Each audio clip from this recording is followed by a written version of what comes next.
there and downloaded drivers and sent him on his way. Like, I don't know who the fuck that guy was, to the point where, like, when he left, there was somebody in the line right in front of me, because there was, like, a good, like, couple people in there waiting to buy products. And the guy in front of me is just like, is he famous or something? I'm like, I fucking hope not. Like, I fucking hope not. Also, I hope he lost his thousands of dollars a day and never made any more. But, you know, unfortunately, that's probably not the reality. Speaking of thousands of dollars a day, let's go play Dwarf Fortress. What do you guys think, chat?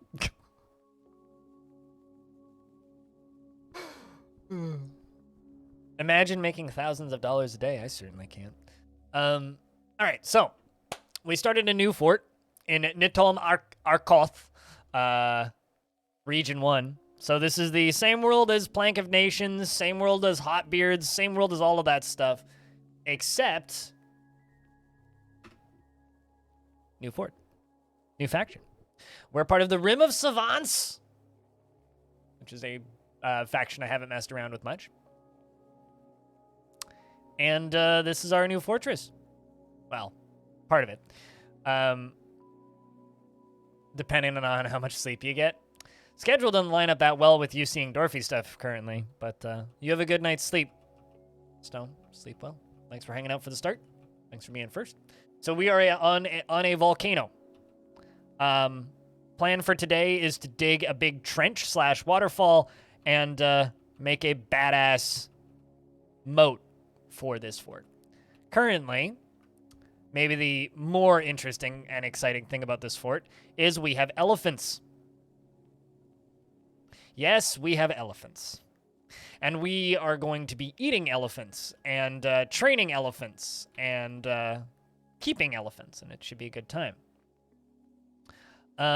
This is our bedroom lair for war, for whatever, for war. You can train elephants to hunt animals.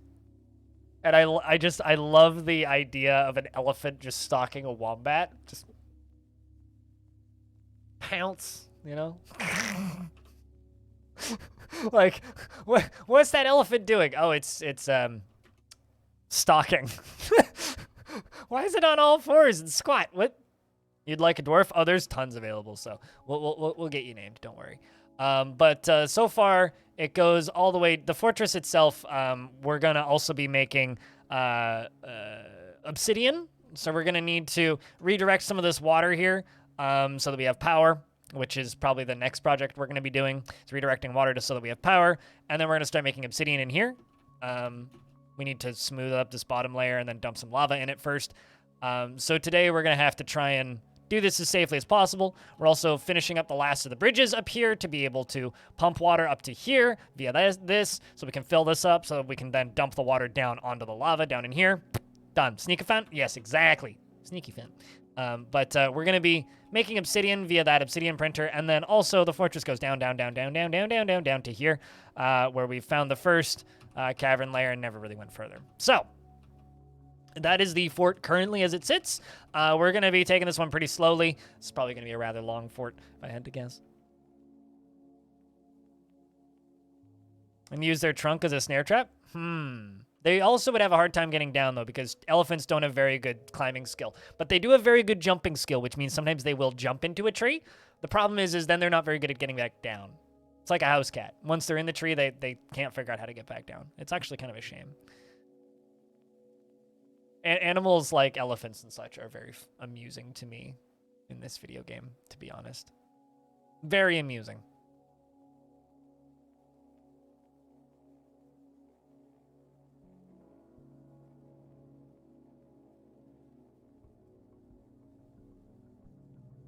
But, what did you want me to name your dwarf? A big stylized elephant room to make it the Farmer's Guild or something? I actually have a Farmer's Guild, but they're all just these tiny little rooms. Although I always call these guild rooms like my temporary guild rooms. But they never actually end up being temporary. They always end up being permanent. I may actually have queued up a guild room for this one, and I'm not sure what it was supposed to be. Just let me check. Let me make sure that I'm not missing one. The Farmer Guild Hall. We've got the Stoneworker Guild Hall. I think it was the Engraver Guild.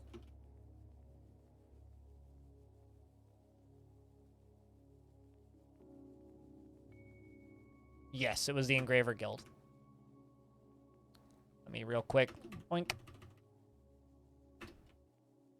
Put some engravings into here. Yeah, I mean, like, I always, like, make a thing and I'll be like, this is our temporary one. And then, like, 16 years later in game, we're, like, fighting off the siege of undead and, like, screaming, "You shall not pass!" It's something from down below and everybody's bleeding out. And I'm like, man, that's still the temporary guild hall. Interesting. Temporary equals permanent, one of the consistencies of DF? Yes. If you do something and say it's temporary, it's permanent. Do you have preference? Onyx, on what kind of dwarf you want. We've got some kids. We got a single doctor. We actually have several... we have a religion that's formed in the fortress. And we have a holy pearl and the exalted treasure, which are Asundi and audio. Which I'm quite happy with.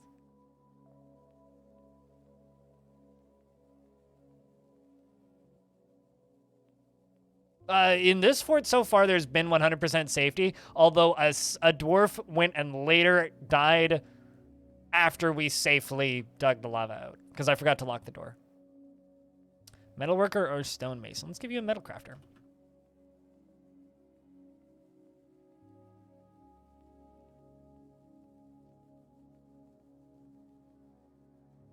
Onyx.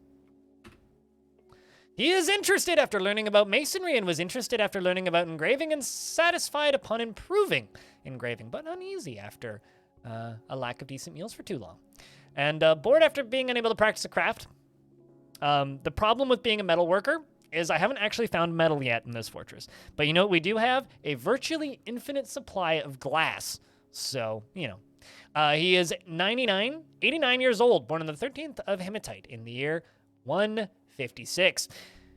He has very high cheekbones, and he is tall, and his short sideburns are neatly combed. His long mustache is neatly combed, and his very long beard is arranged in double braids. His hair is clean-shaven, and his eyelashes are quite long. His pale brown skin is wrinkled, and his somewhat narrow ears are somewhat short. His nose is slightly hooked, and his pale chestnut, and his hair is pale chestnut with flecks of gray. His eyes are gold, and his eyes are slightly protruding. You're married to Tele, and you worship Eshral, which is a deity of the Rim of Savants. Most often takes the form of a female cave spider and is associated with hunting, fishing, fish, rivers, lakes, and oceans. You worship Spodergati.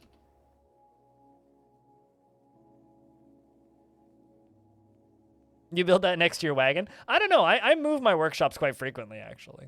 I like crafting areas are things I do move rather frequently. Although I will say, Long Death has had many temporary buildings which have in fact moved. He personally does not respect the law and sees perseverance in the face of adversity bullheaded and foolish, and dreams of crafting a masterwork someday. Is utterly humorless and is shameless and absolutely unfazed by the thoughts of others.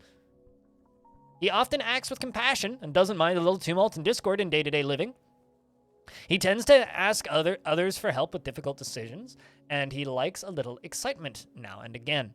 He generally finds himself quite hopeful about the future and is slow to trust others, and he tries to keep his things orderly. And he is quick to form negative views about things and can handle stress. And he tends to be a bit stubborn in changing his mind about stuff, and he is moved by art and natural beauty. And he is troubled by this since he dislikes hiccups. He dislikes the natural world. His tongue sticks out when he's trying to remember something, and he begins to talk rapidly when he's angry, and he needs alcohol to get through the working day. Well, then you get to clip and rewatch that. But this is our glass industry, powered by this. All of these dwarves that you see running back and forth here are filling bags up to make glass. So this is our green glass blocks industry. And apparently Aban has claimed a jeweler's shop. Interesting. We have an artifact happening, turns out. Gonna let him do his thing. Well, if you want, I can give you a side gig of being able to do glass work. because you did want to do a craft. Oh, I already named you and read you. That's the thing that I was trying to communicate. So you are named, but TLDR, you worship the spider god of nature, and you're married to Tele. You're a metal crafter, but I just gave you the job of making glass because glass making is rapidly becoming a common career path in this fort. We don't have a military at all to speak of yet. So, first thing that we need to do today. If anybody else wants a dwarf, just give me a shout. First thing that we need to do today is I need to go down to, well, actually, we can start it here. But, well, I don't want to accidentally... fuck it. We'll do it on this layer. It'll be fine. Is I need to power stuff. But in order to power stuff, I need water flow. I'm trying to think, how do I want to do this? How do I want to do this?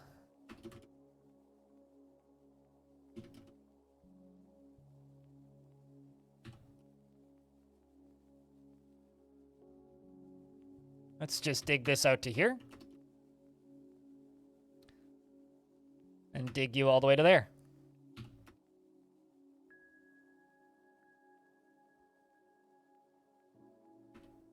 Yeah, that should do her. That should do her.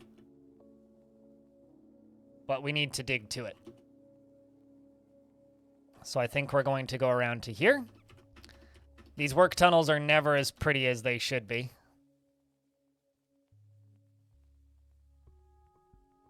But I will do my best to make them not look horrendous. So they're going to dig around to this, and this is going to be our power. We are going to have a lot of power with this, and we're going to use this to pump lava. We're going to use this to pump water. We're going to use this to power stuff, and we're going to hopefully not make sneaky little hole entrances into my fort. We're going to dig up a bunch of those, keep an eye on our booze supply, because we're still at a point where those are low-ish. I'm going to need a bunch of wood momentarily. But something I kind of like about this map is it feels like the old maps, like the 2D maps, just because of like where the river ended up being placed and where the mountain is. Like, doesn't it look like 2D DF to a degree? Like it kind of looks like older Dwarf Fortress, just because of like how sheer that mountain face is. It's been a while since I've had such a large mountain embark that's had like this exact shape of river. If it was a little bit more zigzaggy, it really would look like 2D Dwarf Fort. But yeah, we're going to be pumping a lot of water through here. So the first thing that we need to do is I need a power connection to up here. Which actually means I need a power connection to like up above it. So what I think I'm actually going to do... Hey, what?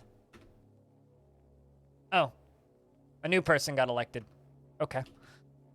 We've been through like 4 mayors since the start of this fortress. Let me go and assign that new mayor. I can't remember where your... Oh, there's your office. I was gonna say, I can't remember where the office is. Go down, new mayor. Go down. And go down. Still pissed, but...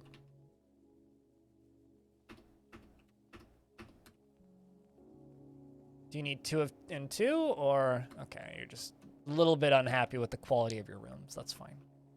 We will let you live. If anybody else wants a dwarf, just give me a shout. What was I doing? Sweet. The Engraver Guild Hall is good to go. Can let these dwarves keep doing this. So they're just going to dig this whole thing out all the way across on either side. But what I need is I need power to connect to this. Actually, I just need a big old power hub. But I don't want this to overflow is the key here. So what I think we're going to do is I'm probably going to dig over to here.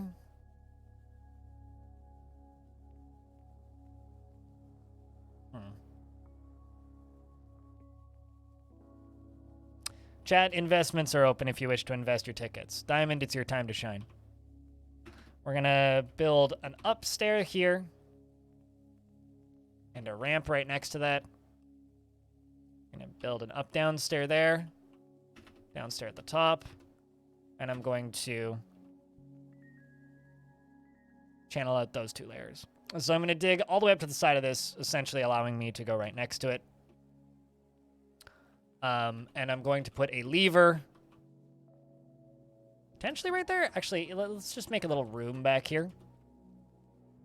This is going to be the work site for a bunch of levers. Should be good.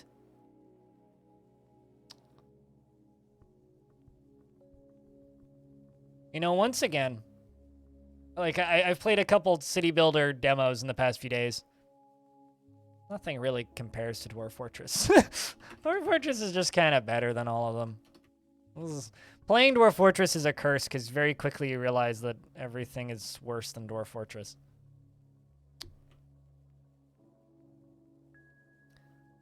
Let's make a gear assembly.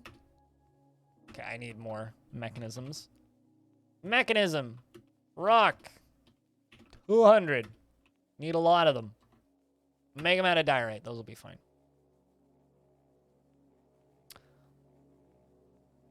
So we are capped for our dwarf capacity for right now, because I want this fortress to be running like a clockwork machine by the time we, you know, open it up proper. Because that's just how I like to run forts. So we're going to be keeping it at a slightly lower population until I really can't do that anymore. Do any of you guys do that, chat, when you play Dwarf Fort? Assuming you play Dwarf Fort. Just, like, kind of refuse to increase the population until your fort's ready for it. It's going to take them a while to dig. But plenty of expansion for future instructions. More than enough. But, yeah, we're making green glass blocks 1,000 at a time right now. It's your first time seeing Dwarf Fortress? Really? Well, if you have any questions, please do let me know. And I'll do my best to instruct you on how to build chaotic messes to burn to death to. Just keep it coming until the fort dies. I mean, you know, if it makes you happy.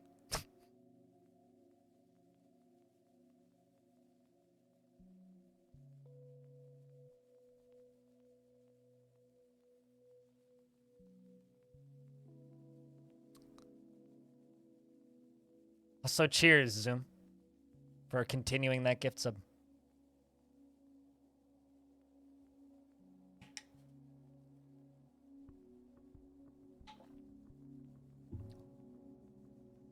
More fodder for the Goblinite legions. Hey, you know, if it works.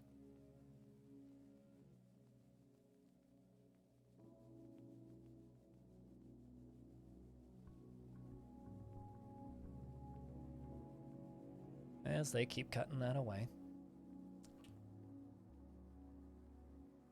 I'm still trying to figure out how I'm going to let the lava into here, I'm not going to lie. Actually, you know what? Let's cancel those mechanisms. Rock mechanisms.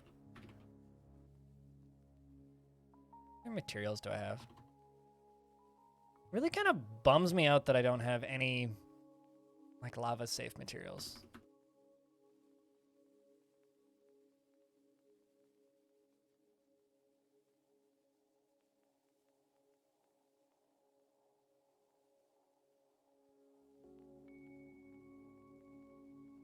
Yeah, I don't currently have any. I need like a ruler to do this. Mica lava safe? Or is that?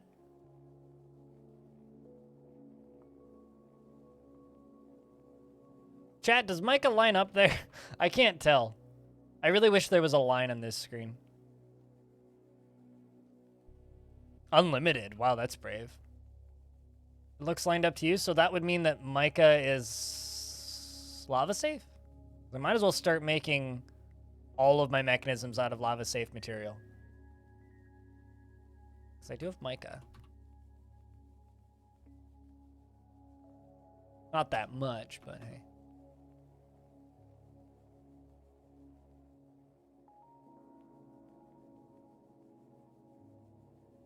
Because I'm going to need it for floodgates anyway.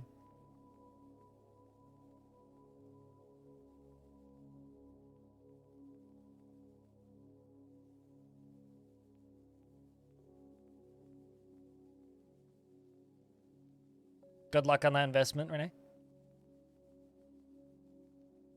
Unless they already closed, which I think they already did. Yeah, they already closed, so. Red Dragon, what's up? Good to see. How thing? Micah is safe. Yay! Chat looking up wiki so streamer don't have to. Woo. Double check the wiki. Hell yeah.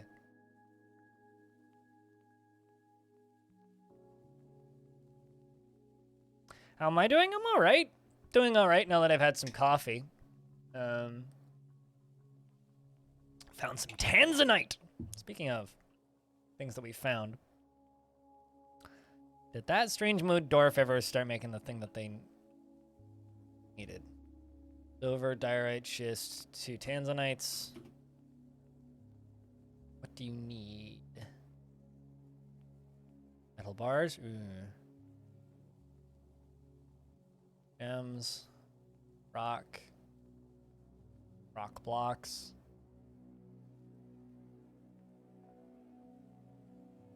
Ant cloth, rough gems.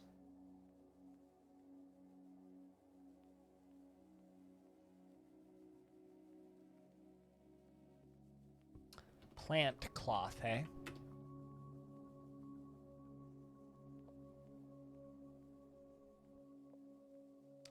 Plant cloth that you need. Certainly seems like.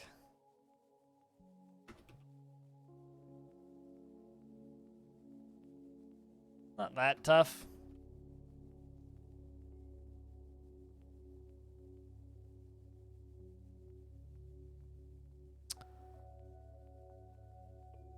Mostly is because I've got stuff disabled.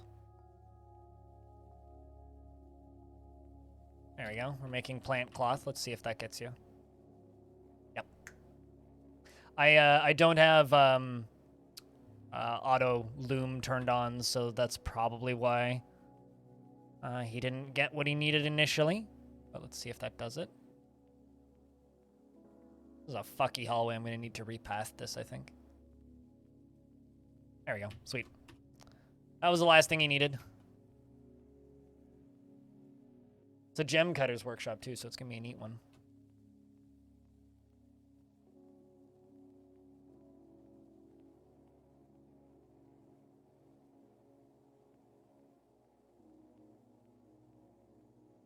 All right, come on. We just need those last 2 done.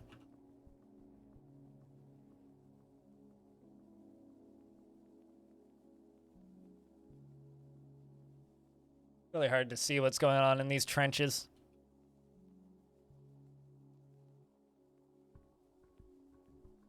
You two are going to go dig out those last 2 spots. I don't want to get all this stone removed. I just don't know where to put it.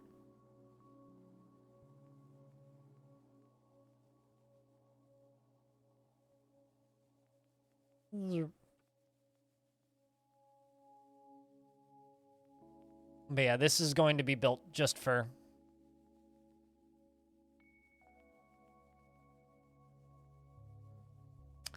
just for power.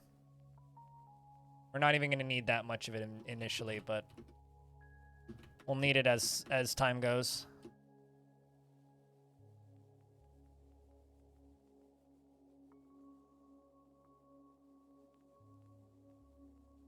And Aban Araliseth, the gem setter, has created Khazar Tetush, a Tanzanite amulet, and claims it as a family heirloom.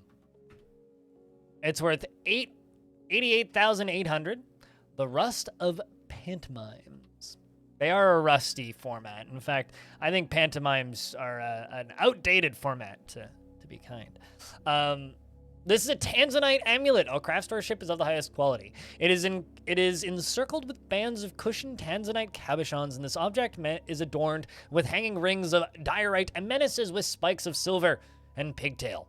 On the item is an image of a forgotten beast in Tanzanite. On the item is an image of a pearl mullet plant in schist. Very simple, but effective. Might as well add it to the pile. Well, no, I will let you keep using that pick.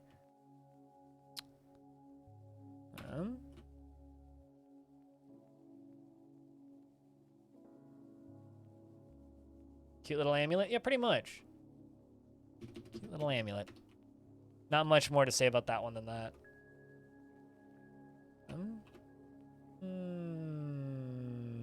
Nope.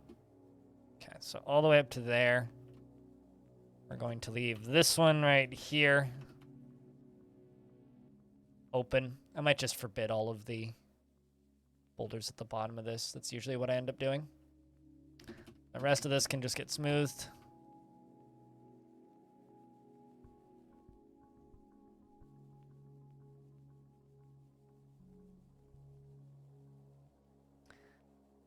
When your bong is too high. Not intended, but I mean, it's just kind of a fitting thing for the theme because Stonewater is lava, right? And it's a volcano fort. I don't generally do volcano forts, but this is a volcano fort, and this is the Fortress of Stonewater.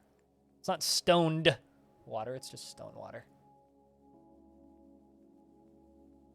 You added the extra D, not me. But how's things, Spear?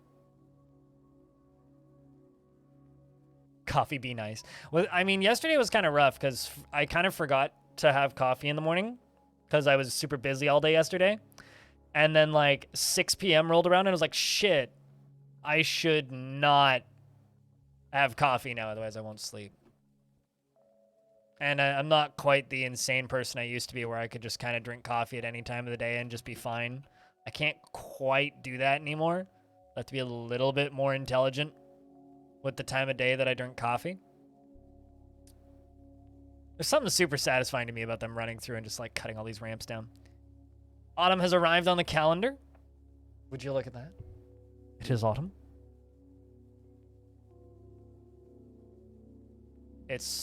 I really want to like try and say like it's almost winter, but using the word autumn instead of almost, like it's autumn winter, but like I can't do it.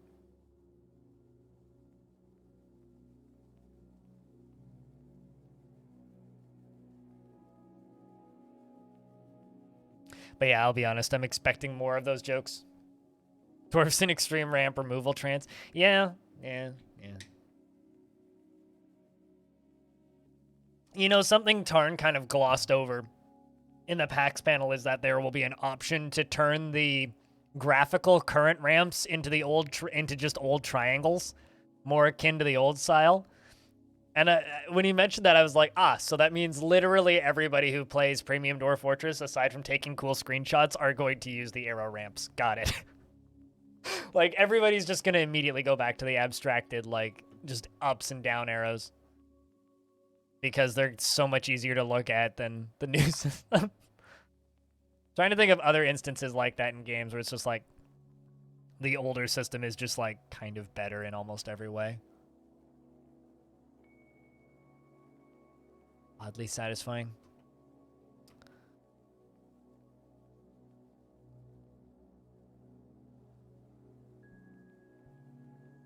Like, chat, if given the option, do you think you're going to use the new or the old ramps? Because as much as I like the new ramps, it's like I think the part about premium that I'm the least excited about. /O. Thanks for the $1. Hope you're doing well, Darren. Happy Tuesday. Chat, can I get a couple beers for the /O? Use bits while you can before Twitch kills them entirely. It's almost like a joke now. It's like, what's Twitch killing next? Is Twitch new Google killing all the features people like? All right. Water wheel.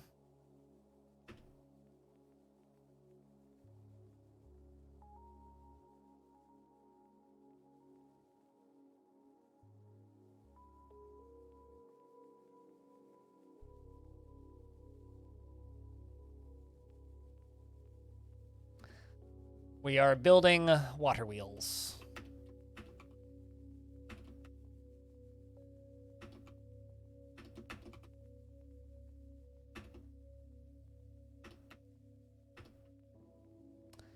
And we build horizontal axles.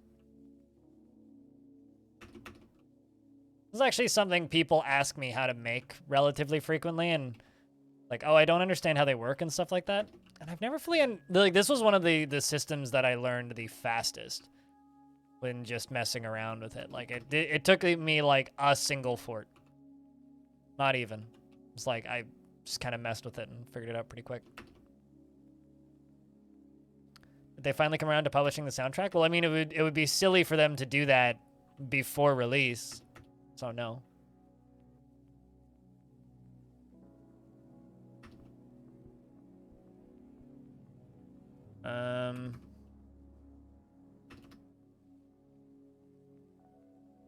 Killing features. That's not true. Most of the features Twitch has killed recently were already popular features.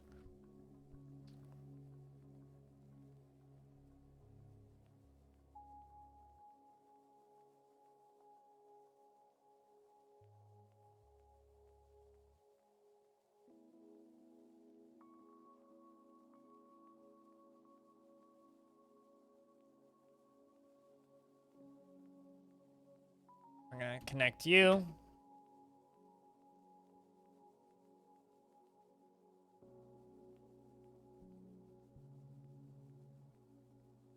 Well, I mean, it's not that we have to wait longer. It's like it's not finished yet. You can't even do that. Sad, Diamond. I know. It's dead. They killed it. Have a funeral. Yesterday was the last day that it was available. It was like yesterday until like 11 in the morning. The last channel I hosted was Bellinair.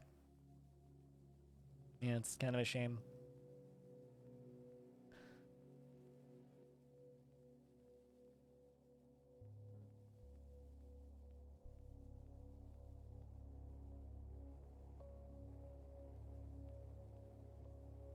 It is kind of a shame, but what can you do? Answer's not much. But you know what's good, Diamond? You know what is still available? This channel and this stream.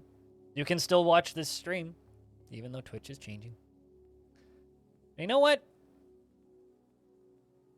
That's all that really matters, right? It's because the old-fashioned ways that I used to use to inflate my view count are no longer available. Doesn't mean channel's dead or anything, and that's what actually matters. We're all still here. Change is scary, but I'm still here. You can still watch me, but you can no longer raid me? No, you just can't host me anymore. Twitch killed that feature entirely. It's literally all it is. I mean, raiding still exists if for some reason you want to raid, but like if you have a channel and you're streaming and you want to raid somebody, you can still do that, but hosting is dead. You can no longer host.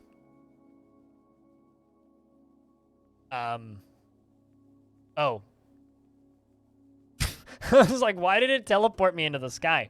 Apparently these guys are here to trade. And they just picked the most precarious entry point onto the map possible. Why? Can I just, like, leave it at I don't know. Like, there's a billion different theories, but none of them are, like, actual statements from Twitch, so I don't know.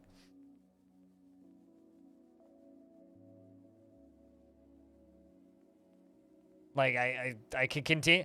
I've been telling all of you guys these theories for the past couple weeks, ever since they announced that they were getting rid of the feature. But just asking me why is like, if I had an answer, I would tell you. But I don't. I'm just gonna sell them these boxes. And cabinets.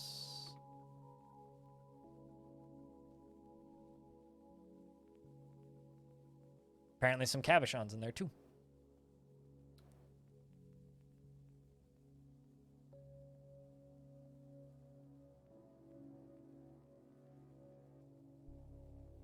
Because I just got tons of furniture. Might as well ship it over. Lycott, our outpost liaison, says, I'm your liaison from the mountain homes. Let's discuss your situation. Same text as always. What request do you have of us? Currently, actually, like gypsum plaster. Because gypsum plaster is just a good thing to have. And with quicklime. Or hospitals. I'm gonna also ask for some fun musical instruments.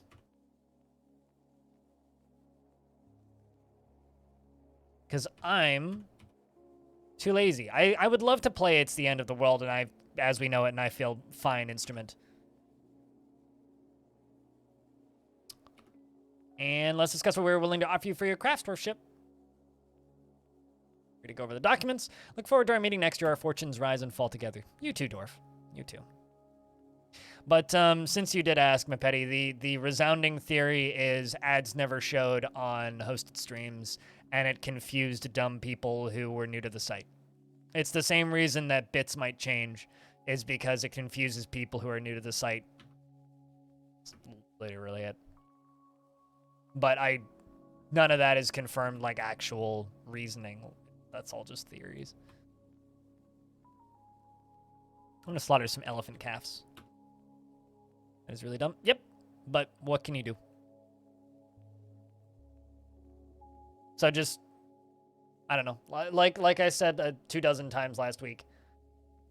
I'm gonna keep streaming. Twitch is still the best place to stream. Twitch is going to change, and there's absolutely nothing I can do about it.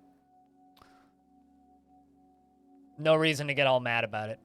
No reason to get all bent out of shape over it. Just...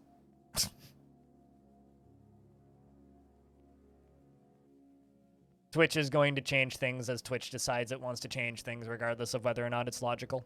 And there's nothing we can do about it, whatever. Whatsoever. But hopefully they'll replace them with better features. At the end of the day, like, Twitch is built on spaghetti code, and the site is a terrible nightmare to work on and update because of how spaghetti coded it is. So, ideally, they replace them with better, more thought-out features. Ideally. I mean, I'll say that the shoutout command is already really cool. You know, like being able to... I'm just gonna use this as an example. You know, like, that's a really neat feature. So hopefully they just keep adding more neat features like that one. Also go follow Bellinair. Let's buy more platinum, because they keep bringing us platinum. Maybe we'll get a platinum artifact at some point. Let's buy the fancy metals. Any fun animals? KVs, turkeys, eh. More turkeys, eh. Bunch of shields.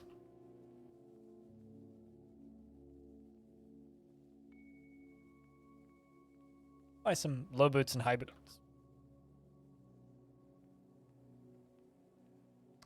Buy some picks.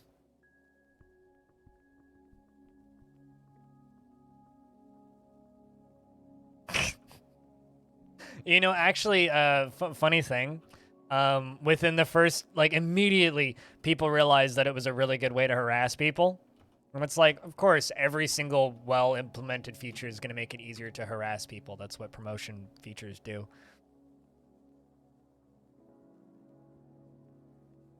$4,000 lines of weirdness. It's actually part of the reason I genuinely hope that, like, Dwarf Fortress gets its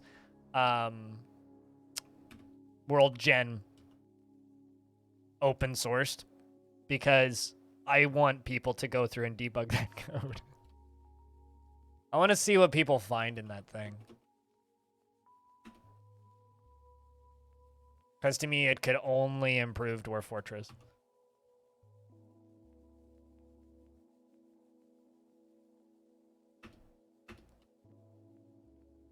Alright, well, that's going to take a little bit to put together. But this is going to be called Obsidy Printer Water Shut. What? Okay, fine. Wata. Obsidy Printer Wata. Chat, can you, like, discern what that means? If not, that's fine, but optimally, someone needs to know what that means. Do you actually, better question. Do you guys think I'll remember what that means? That's the much more important question. Will I remember what that means? I say doubtful. Was that in Cobalt? No, that was definitely in Blind.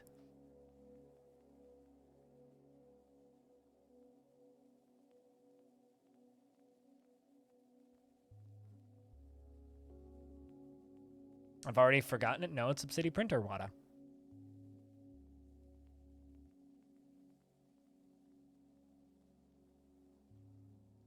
Also, this needs to be blocked up. Otherwise, it's going to leak.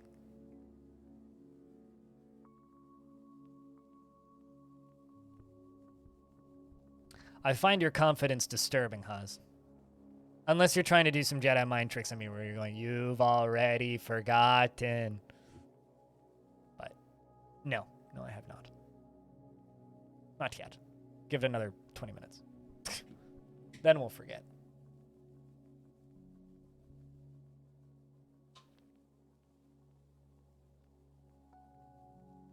Waves Jedi hands frantically. Hopefully the Jedi you took those hands from was willing to give them to you.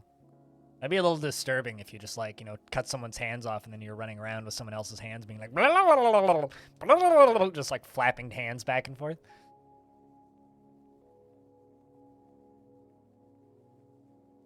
Hopefully those were ethically acquired hands. This is all I'm saying.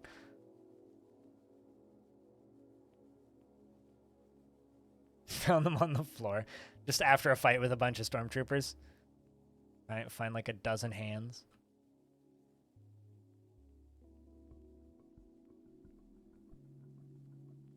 I feel almost bad just slaughtering elephant calves, but hey, they're pretty good meats.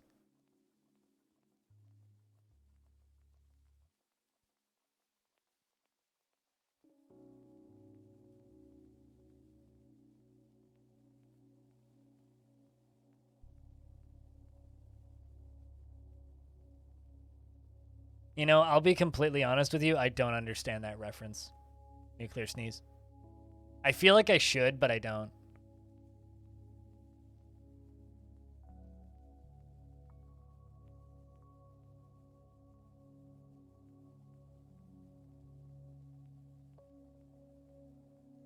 Nope. Never seen llamas with hats. Can't confirm. Not once.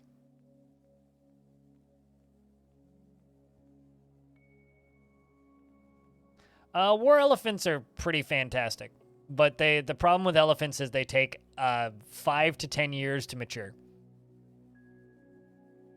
to the point where they're trainable. That's the problem. Also, chat, I'm curious. Has anybody here watched or played Brewmaster Simulator? Because on one hand, I feel like I would really enjoy it. This thing, the beer brewing simulator. On the other hand, they render that beer way too nicely, and I feel like it would just make me mad that I couldn't drink the beer.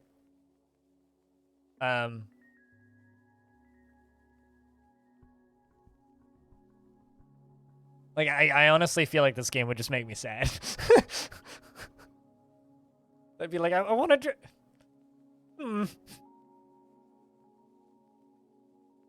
I'm just curious if anybody's played it. And if it's actually any good. Because, like, I can never quite tell with games like that if they're actually any good. Collect sand, detail floor. Oh, no. Why are you detailing the floor in places where you shouldn't be, guys? You big stupids. That door's supposed to be locked. Eesh.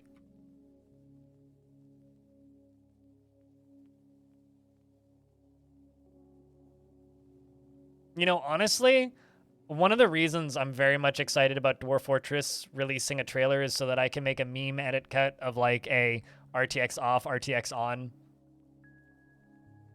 for like their actual release trailer. Because I know that they're going to make a new trailer once Dwarf Fortress is ready to ship. And I really want to I really, really, really, really want to make an RTX off, RTX on. Homebrewing is surprisingly low entry barrier. Oh, I know. It's mostly just like a space thing. It's just like, you know, me making like sauerkraut at home.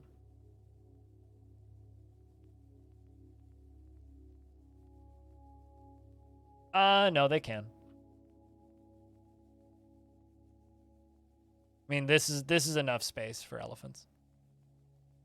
They're doing okay. Although I'm gonna need to double / triple the size of these pastures up into here probably, and then move them around periodically.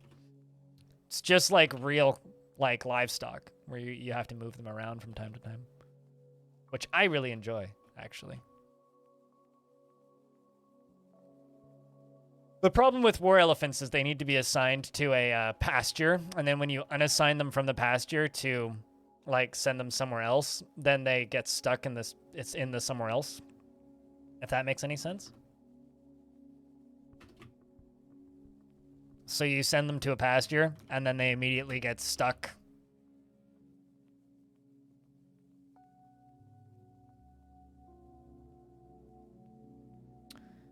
So where do I connect this to? You. Assembly? Yes. Sure, let's just hook it up to that one, because it's not hanging on anything.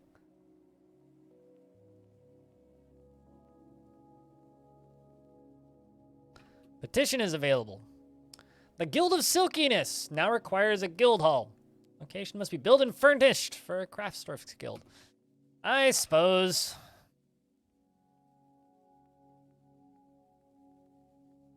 Time to make another temporary guild.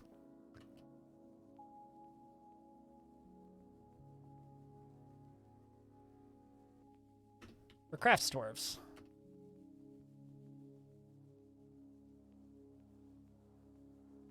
But yes, I can confirm you can feed grown elephants. I've successfully bred and raised elephants before. You can absolutely do it.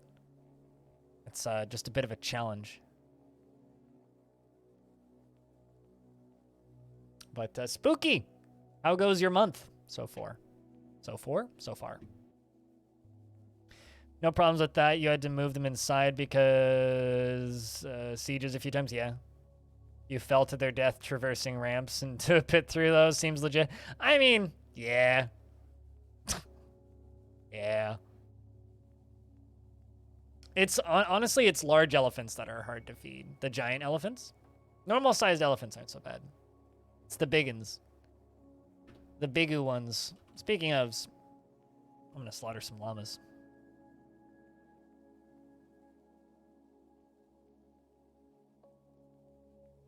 At least we'll have plenty of meats.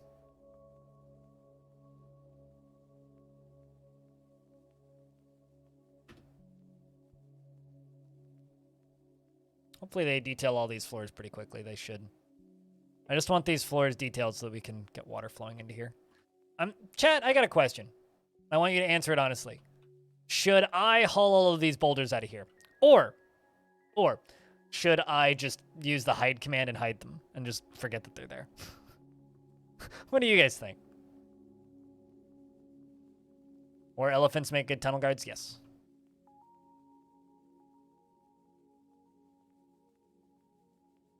They do, in fact, as long as there's grass on the ground for them to eat, make good guards.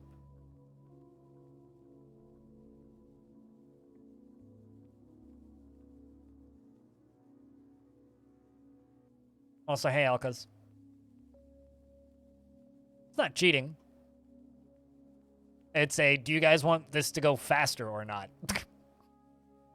Certainly not cheating to hide them. It's a built-in game mechanic. It's only cheating if it's not a built-in game mechanic.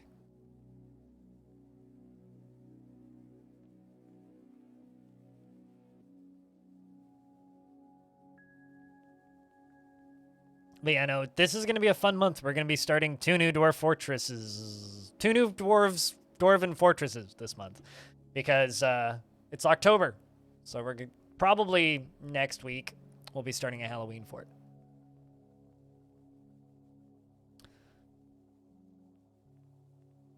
So that'll be fun. We'll make some sort of suicide cult fort Get a bunch of zombies in the fort, make everybody into zombies, you know, spread hatred and terror, kill the elves, let the ghosts run rampant. It'll be a good time. It'll be a good time. Try and make an unfeeling fort filled with death and destruction.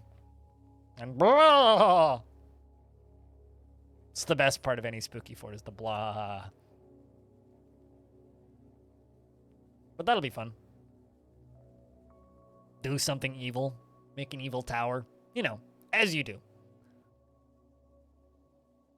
Exactly, Hazaza. Exactly. And hopefully, sooner rather than later, we will get emotes from Cooler.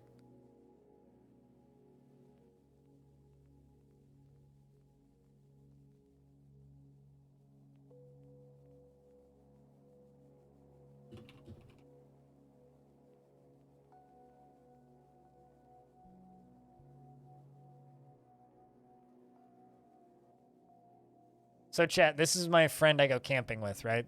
Sends me a DM because he bought this blanket that blocks thermal vision that's also heat insulating. And he's like, we can hide from thermal vision with my tarp. And I'm just like, why in the world do we need to hide from thermal vision? What are you doing that you need to hide from thermal vision while camping? The hell, man. I will never understand some people's priorities.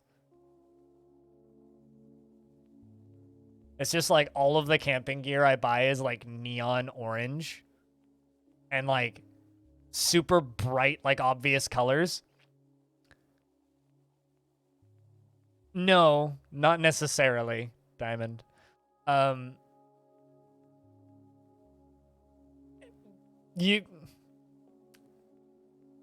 No, not necessarily, Haas.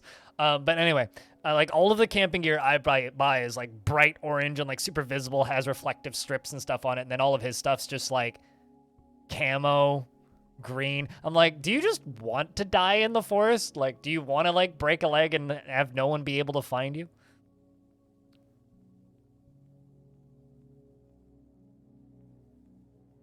But that's not totally true.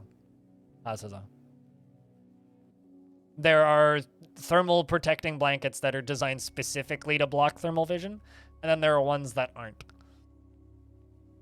You can buy ones with reflective surfaces that still show up.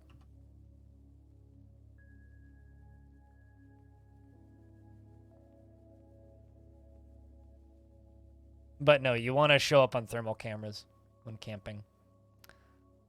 So that if for some reason you need help, you show up. But it's just very funny to me. And my statement still stands. Some people's priorities really confuse the fuck out of me. Total power needed. Stable foundation. KKK. More than enough power already. Pull that lever. And, you know what? I'm going to be less lazy, chat. We're going to haul all this crap out of here.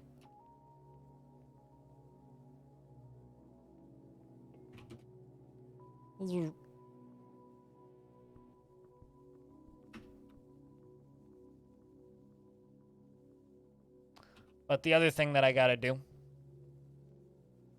is all of these need a lever connected. But it's already got the lever set up, so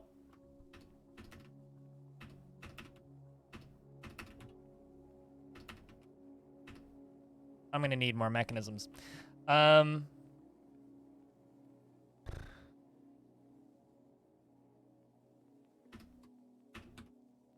Let's get a bunch more mechanics up and running. Maybe not a bunch more, but at least a few more.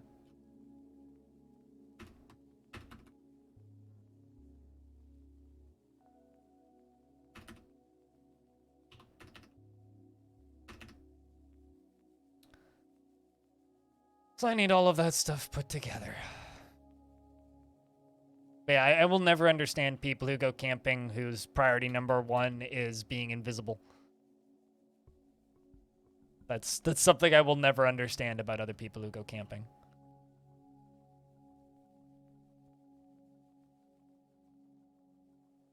And I don't think that's a strange take. I think that's a pretty normal take. So what I'm thinking we do is I dig a trench kind of along here, starting up here and around back from the top up here. So we'll just flow lava from the volcano down and around this, and then maybe build like some sort of canal so that it can flow over top of the fort too, and then down and then off the map. It's kind of what I'm thinking. We like corral it in so that it doesn't flow too far, have little drawbridges going over top. Yeah, but last I checked, I'm in Canada. I have 0 relations to Russia, and I'm not a Russian conscript buying camping gear to camp in Canada. You know, although you think that most Russian conscripts would want to show up on their thermals so that they can see them raising their hands and saying, I surrender, right? But what do I know? I mean, nothing, really. It's almost like there's a lot of reports coming out of, like, the war front where they're just like, hey, you know, being imprisoned in Ukraine is better than being a conscript in Russia, so. Although there's, like, been reports of that as long as history has existed. My grandfather, who was Hungarian, who got conscripted to fight for Germany in World War II. I never met him, but from many reports from my family, he never actually did any fighting. He was sent to the front line and immediately surrendered and was put in was kept in local prisons and then was eventually moved to the UK to a small prison camp where he was basically kept until the end of the war. Apparently he worked on farms and mostly lived in his cell and played chess with the guards and ate good porridge the entire time. So from long-running descriptions of it, it sounds like that was a better gig than, you know, dying in the military. And then eventually just immigrated to Canada. Frankly, given the option, be friends with people, eh? But what do I know? Let's see how many of these things have been hauled out. It shouldn't take too long. It's just like, you know, they just need to haul boulders the distance of the length of the map. And a half. But once it's all done, at the very least it'll look prettier.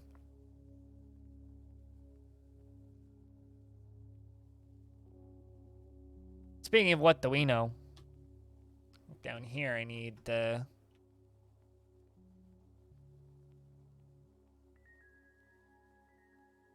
actually need I kind of screwed up here apparently.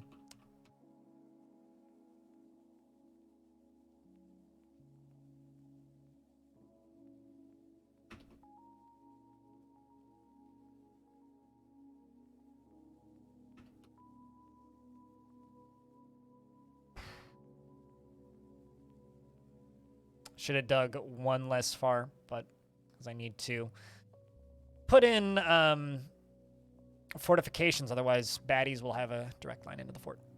So I need to not let them have that. Because letting them have that would be bad. Some good mandatory strength training, I think.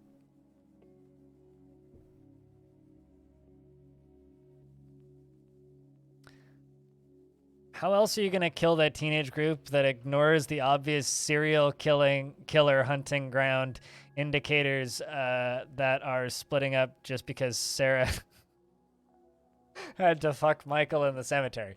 Well, it's because it's not quite Halloween yet, and I haven't started watching horror films, all right? Well, Stonewater is my analog for lava. Yes, I will stream the Steam version when it comes out. I'd be silly not to. Although I'm going to set up a thing where people can force me to swap to ASCII because it's just going to be an option in the options menu because I still like ASCII. But Stonewater, we're getting to know a new faction because I've been playing in this world for quite some time now, because we did the Crimson Pulley stuff and then the Plank of Nation stuff, which was 2 other Dwarven factions. And this is a new Dwarven faction. So this is the first fort for the Rim of Savants, which is a new faction. So I'm just kind of taking my time, and we're building fun volcano contraptions is really the main plan for this fort. But I kind of want to build a zoo, which is why we have elephants currently. But I kind of want to build a zoo of other interesting animals. Try and find as many as possible. Build a cool zoo. That sort of stuff. Currently, it's pretty lax. Nothing super combat heavy. We haven't been invaded yet. So, fingers crossed. But the faction that we're playing is pretty heavily obliterated by goblins, so we'll probably go to war with the goblins at some point. But currently, I'm just building a cool volcano fort with cool volcano contraptions and doing things with glass and obsidian. That's currently all we're doing.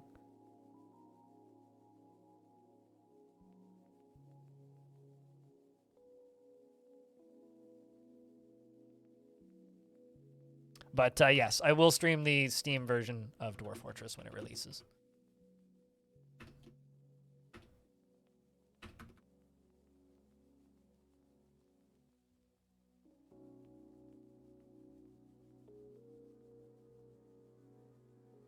Actually,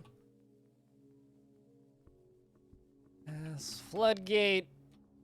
Let's make 10 of those. Truthful, I kind of need them. Just because having the ability to block the whole thing might actually not be dumb. Actually, pretty wise.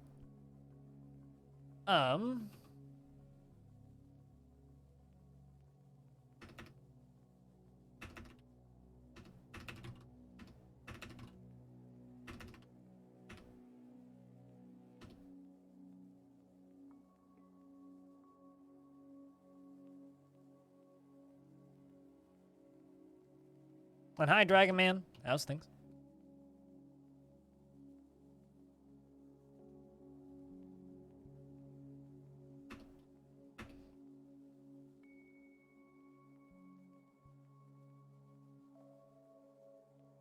Good. Good to hear, man.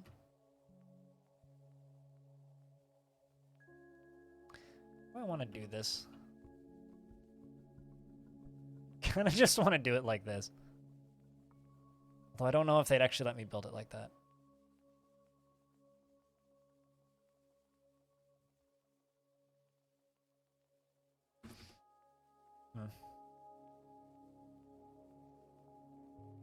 It's dragon and other dragon. We've got both dragons in one room. Now we just need blue dragon.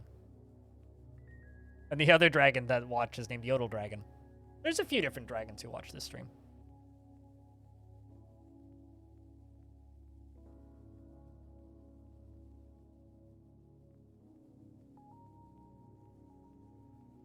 Also, chat room, I've got a question. Something weird happened yesterday while I was tweeting and doing other stuff. While I was working on on videos and things. I was tweeting, right? And I refreshed my Twitter account and I was like, oh, looks like I lost 4 followers or something. I went from 1,175 followers down to 1,171 followers. I was like, okay, well, they must not have liked what I tweeted. Whatever. Moves on. And since yesterday, that number's gone back up to 1,175, but it hasn't stated that I've lost or gained any followers. Anybody know what causes that? Like, is this just, like, Twitter being a dumb? Also, we've got a Stoneworker taken by a Feymood. Like, is this Twitter just going full stupid and forgetting people follow me? Or is this, like, actually, a thing? I'm curious if people know. Got a bunch of thirsty dwarves because I'm making them do really mean jobs, but...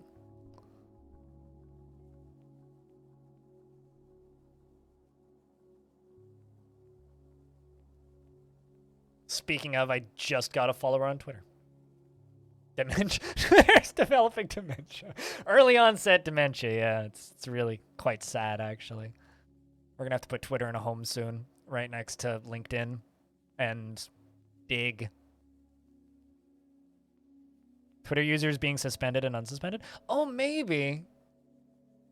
I don't know. I usually just assume people get offended and I lose followers, but...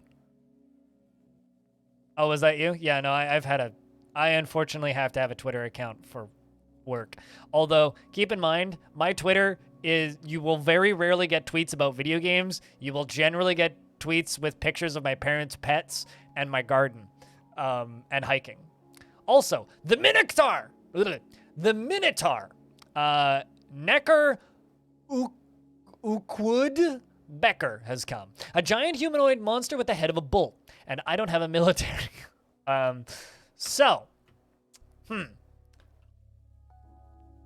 Hopefully it gets distracted by them wild boars for a moment. I'm just gonna quickly... where is the way into my fort? It's right there. All right, so, and... Where did I put that lever? It's a very important question for the ages. Where did I put that lever? There it is. All right, so I'm going to add a burrow, which is just going to be the bedroom layer. And then the food on the layer below, I think.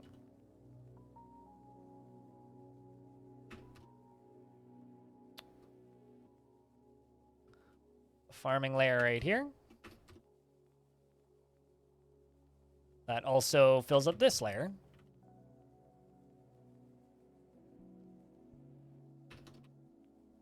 Basically all the places the dwarves would want to hang out for whatever reason or another.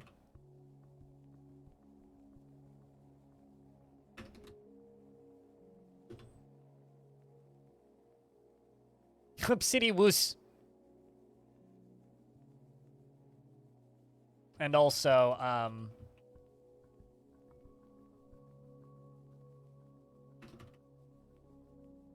add this layer. Hopefully that Minotaur can't climb. My current hope.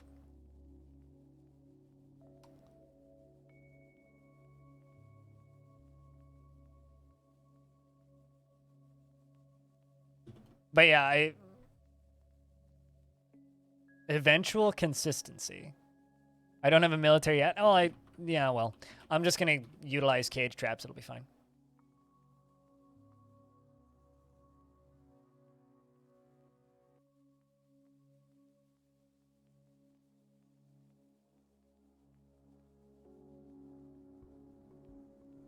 Well, the Minotaur made it into my fort. So this is not good. It ran in and killed a bunch of my livestock. In fact, I think it's killing more of my livestock. So I do have one dwarf in the military who's not very skilled. But fortunately, I can lock these doors. So we're going to do that. Let's see. Is Minotaur getting any damage? No. Well, what I can do is I'm gonna call this the in case of emergency cage trap corner. Everybody loves their happy-go-lucky in case of emergency cage trap corner, so we're gonna make one of those. This. Boop. It's a friendly bull. No, it's a very angry bull, actually. And it's currently beating the crap out of my donkey. Punching the donkey in the head. Punching the donkey in the head. Punching the donkey in the head. Gores the donkey in the head. Punches the donkey in the head. Punches the donkey in the head. Wow, he's been punching that donkey for a while. Punches the donkey in... the Minotaur gores the stray donkey in the head. Punches the donkey in the head. Punches the donkey in the head. Gores the donkey in the head. Rough times for the old donk. I need a cage trap.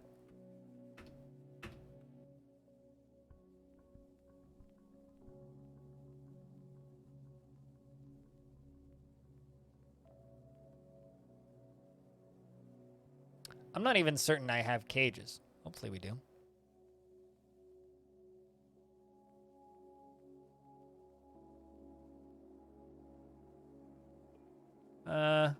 Wood, cage. Let's make 5.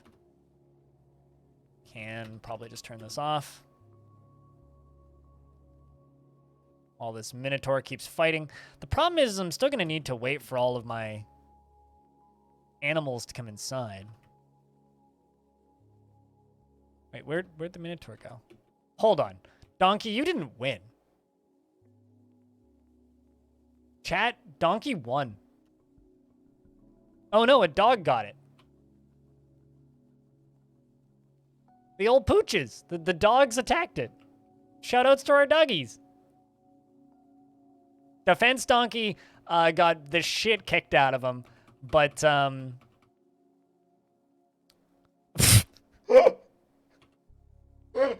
okay, so hold on. Let's unpack this. The Minotaur is still beating the shit out of the donkey, right? Punching the shit out of the donkey.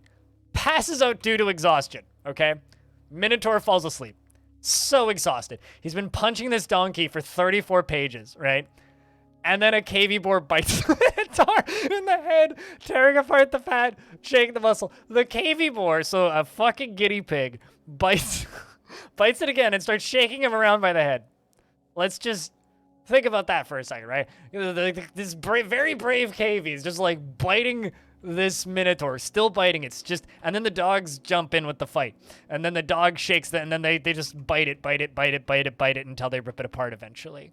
Shoutouts to that KV for doing something useful for the first time in that entire species' existence. Who needs an army when you have KV boars and dogs? Anyway, I can, you know, remove this burrow. Fuck.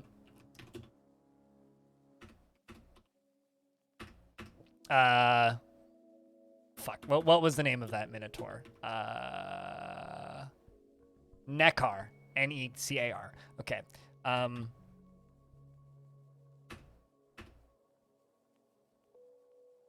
Let's be fancy. Historical figure.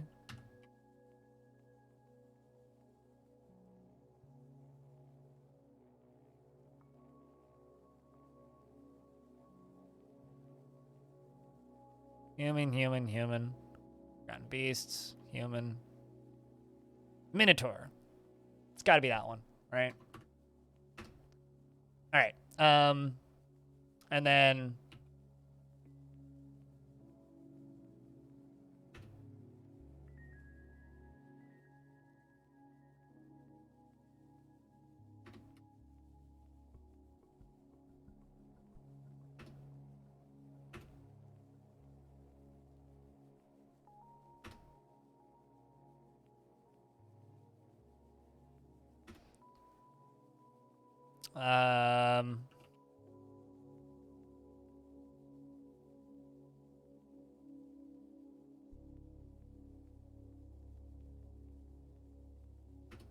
okay. This is an image of Necar Spittle Twilights, the Frothy Gland, the Minotaur, a KV boar, a donkey, and beak dog. Shit, I put beak dogs in there. Beak dogs. I just want dogs, not beak dogs.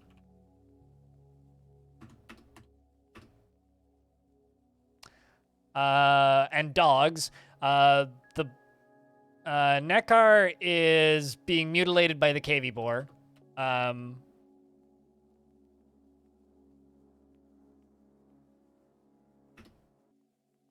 In the fetal position.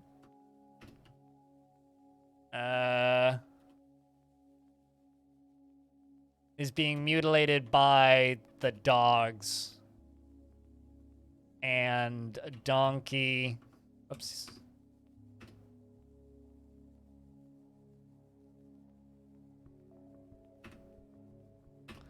An image of the Minotaur, a KV boar, a donkey, and dogs. The Minotaur is being mutilated by the KV boar. The Minotaur is in the fetal position.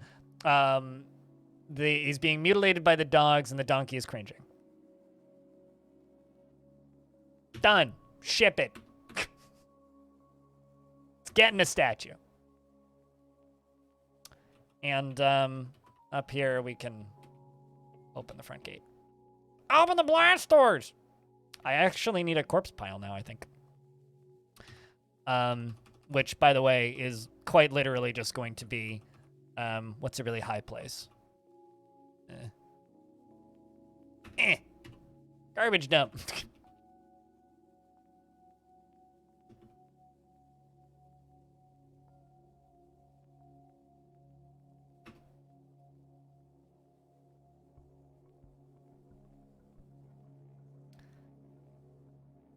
All of the Minotaurs will enrage. Will they, though? I think they might just laugh at their, like, failed brethren, I suppose.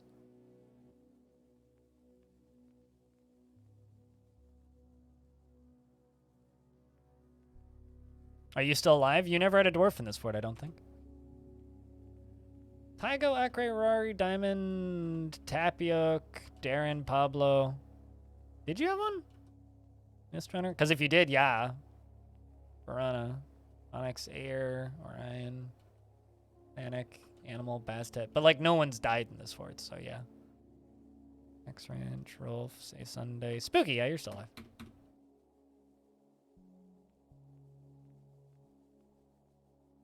But yeah, like, no one's died in this fort yet, so it'd be weird if you weren't still alive somehow.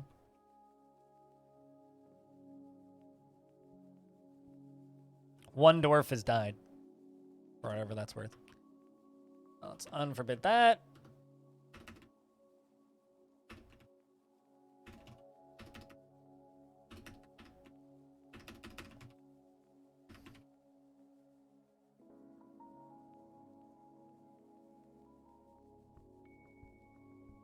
Did you ever get your animal trainer? I don't recall you asking for one, so I would assume no. But if you wanted an animal trainer...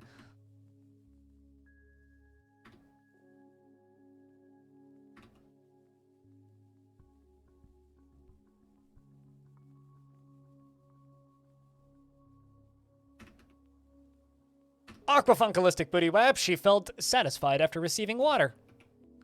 You're married to Lear, who's an engraver. You have a kid, and you worship Ral, who takes the form of a male dwarf and is associated with wealth. Do my dwarves use that underground waterway? I wouldn't build something if we weren't going to use it. She is married to Lear, and to Lear and has one kid, Cog. You're 66, 3 years off of Nice, and you were born on the 21st of Galena, 179. She has a very round chin, and her very short hair is neatly combed. Her tall head is extremely narrow. Her gold eyes are slightly protruding, and her nose is somewhat narrow. Her hair is pale chestnut, and her skin is cinnamon, and her eyebrows are somewhat high. You like Electrum, Green Tourmaline, Gems, Battle Axes, and the sight of the Queen of Dances, and when possible, you prefer to consume anchovy and pendant amaranth beer. And absolutely hates bats.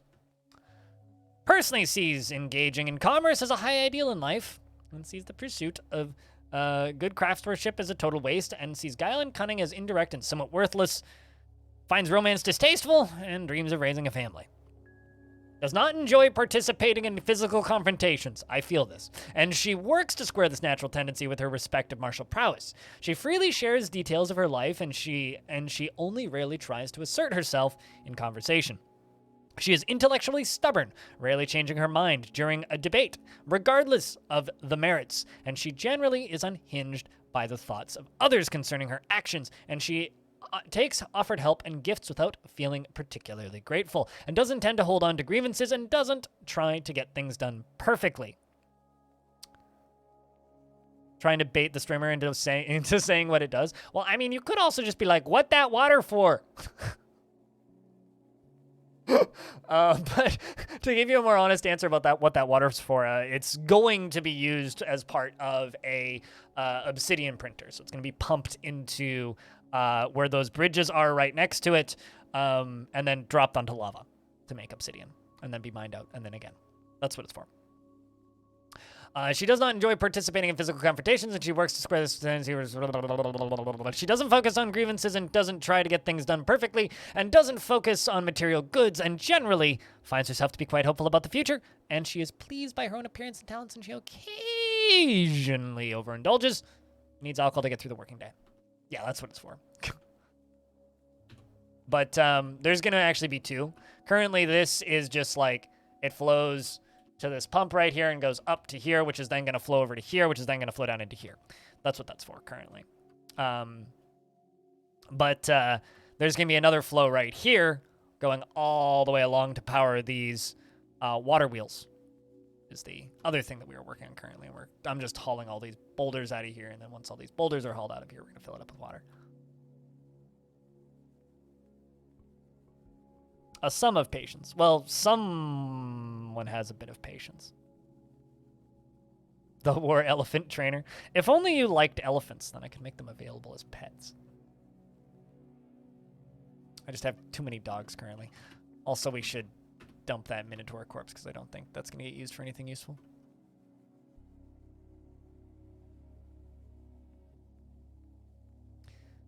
You guys really hauling those all the way? Okay, fuck.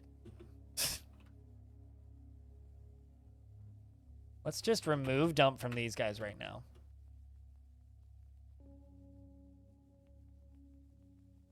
Go up to here and be all like, not active.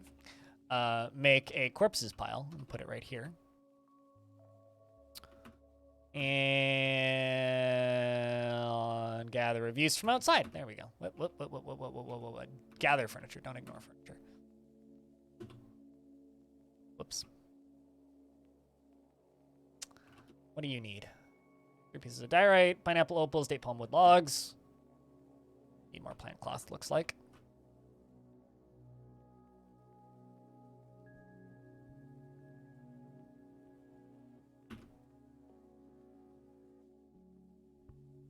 We made that glass statue.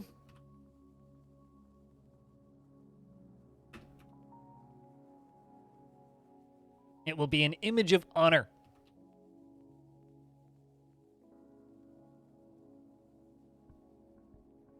For all KV boars around, you know? All KV boars are going to know and respect that one KV that bit the Minotaur and shook it around by its head. Oh, God. Imagine dying because you got bit by a guinea pig. You got so exhausted he took damage from a guinea pig. I think tiring out your enemies is like a pretty surefire way to victory in Dwarf Fortress, frankly. Do you wonder what the neighborhood has today? I walked past a food truck yesterday. I went to the gelato place instead and got me a little cup of ice cream. Mondays have become my I go out and like explore random different parts of town that I might end up moving to in the future. So I've become a regular at a bunch of like random coffee shops around town. So like every Monday I go to a different part of town. Like as before we get to the long dark rains of the winter here. I've just been going to various different parts of town that are like potential places that I may want to live. So this past week was Coquitlam. So I was wandering around in Coquitlam. There was a taco truck in there. That looked all right, but walked past it. Wanted to try the ice cream place, as it was a permanent installment. Dwarf food, they seem quite happy to eat weird plants and animal parts. Yeah, there's something about just like, what is that? Oh, that's horse intestine biscuits. What are the ingredients? Horse intestine and horse intestine with some horse intestine. Although to be fair, that's not too far off of like a lot of popular barbecue. You know?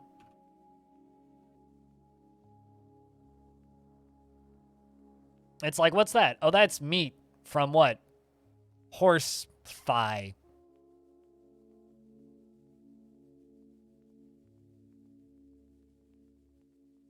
There you go. Grab your cloth. Grab your bone. Grab your other thing. I'm just worried this dwarf's going to starve to death.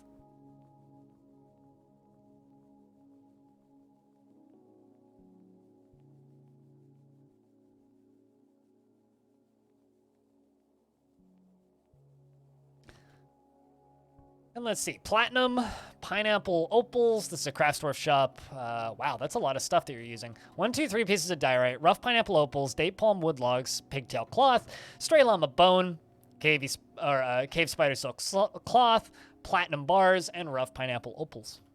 Hopefully they make something cool. Or unrecognizable. Yeah, true. I don't want it to look like it's about to walk off my plate.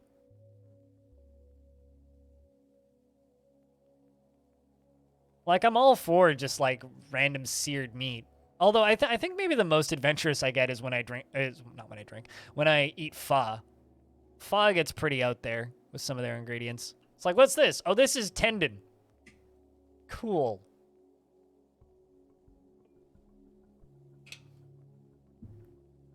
It's like as tasty as it actually is, they don't do a great job of making it appetizing. Frankly. They really don't.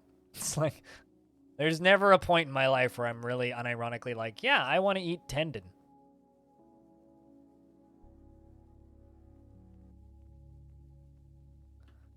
Elephant has given birth to more elephant calves. Yay. We're going to need to extend these pastures soon. That or make them multi-layered pastures. Which actually I might be able to do. Manum Delirlirum. The stoneworker has created another scepter? Come on. A Dishmob. A diorite scepter. And claims it as an heirloom in the name of the family ancestor, Urvad Twilight Ring. Hold up. Urvad Twilight Ring. How do you know Urvad? You don't. Like, at all. That's interesting. Well, it's valuable. 82,800 Zathal. The Incident of Ramparts. This is a diorite scepter. All craftsmanship is of the highest quality. It is decorated with pigtail and encircled with bands of round diorite cabochons. This object menaces with spikes of diorite, daypalm wood, and llama bone. And pineapple opal. On the item is an image of clouds in diorite. On the item is an image of circles in pineapple opal. On the item is an image of forgotten beasts in cave spider silk. On the item is an image of point-cut gems in platinum. That's all that you did with the platinum? You had frickin' platinum and you make point-cut gems. What a waste of good platinum, hey? Telling you. Just a waste. Absolute waste.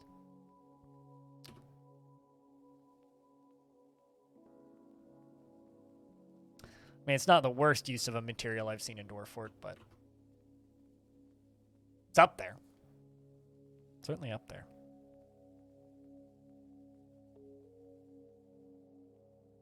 Although I was thinking about Dwarf Fortress because I was watching Kitchen Nightmares, and there's this one British episode of Kitchen Nightmares where he actually finds this really, really fancy restaurant with really good food and just like a chef that doesn't know what the fuck he's doing who makes his food overly complicated and they're losing money, not because the restaurant's bad, but just because the chef's like making way too fancy food for the area. Anyway, one of the things that they serve after he goes back is they serve him a giblet sandwich. It's like, what's that? Oh, it's a giblet sandwich. Well, what'd you make it out of? Pressed giblets. And just like the look on Gordon Ramsay's face is just like, why would anybody eat a giblet sandwich? So he just like takes like a little platter of them and he goes outside. He's like, would you like a giblet sandwich? And everybody's like, what? Like that seems like a very dwarfy thing. It's like, what's the ingredients in this? Fat.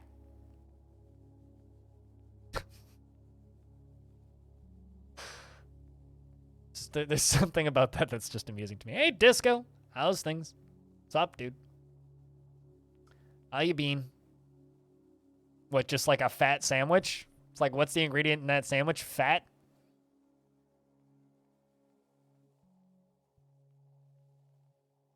We're just making glass. Also, Aquafunkalistic Booty Wap is making glass. Fried fat in a sandwich.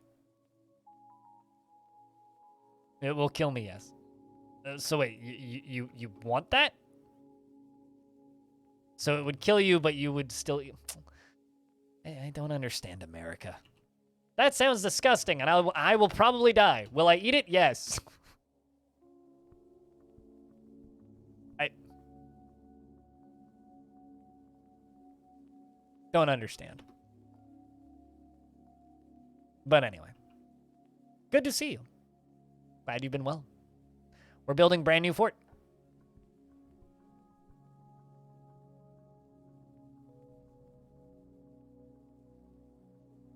My neighbor's fire alarm above me is going off. We started this fort last stream on Thursday.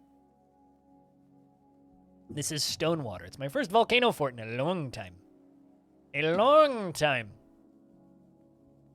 So we're making Stonewater, which is obsidian. Because did you know the dwarves don't have a word for lava? Which I think is a shame. Forget dwarves not having a word for dwarf, but...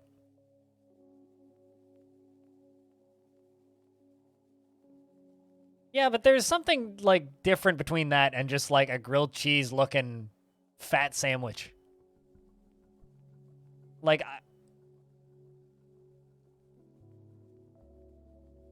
you know, when the neighbor's fire alarm doesn't stop, it starts to get annoying. You remember being very fond of the volcano fort I did years ago? Oh, the one with the giant lava toilet? We'll have to do something like that again. We'll absolutely have to do something like that again.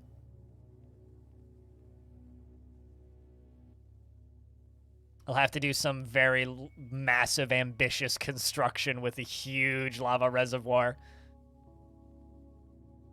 Like the size of a Z level. We'll do that eventually. First, on the docket, though, is water-powered obsidian printer. So, working on it.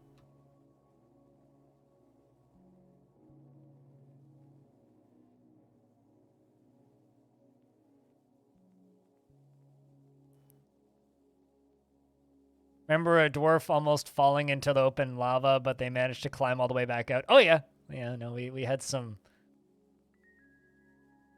We had some pretty heroic events in that fort. And then that fort died because I had, like, the back door, and then, like, 2 zombies made it in, and we had no military to speak of, and they just, like, killed everybody. It was like 6 zombies made it in the back. It was like 6 intelligent undead made it in and killed all 40 or so of the dwarves.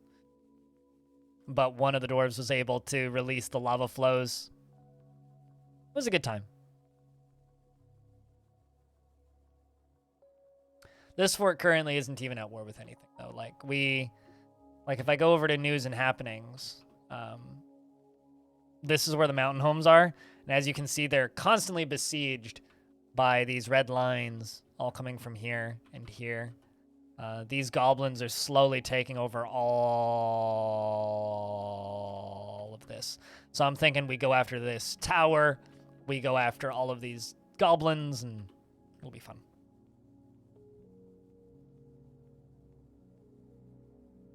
I might be eviler than the previous fort, though. But we're probably going to start another volcano fort, though. Although, or at the very least, like, some good and evil biome stuff, because we'll be starting another fort next week as well for Halloween.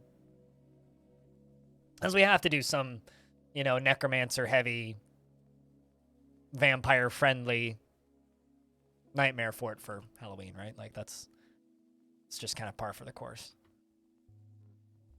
I think I'm going to suspend all of these jobs right now.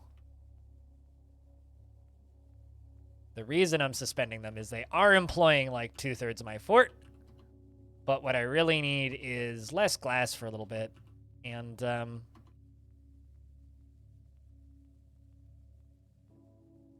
all of that hauling done.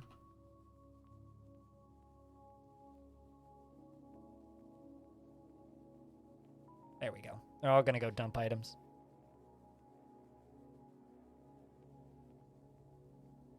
One floor could be in the shape of the pumpkin. I don't really like doing that. Like, I like making abstract shapes. I'm not a huge fan, because, like, I find it really hard to believe that dwarves would do that. You know? Like, dwarves are going to make massive hallways with huge pillars and big towers.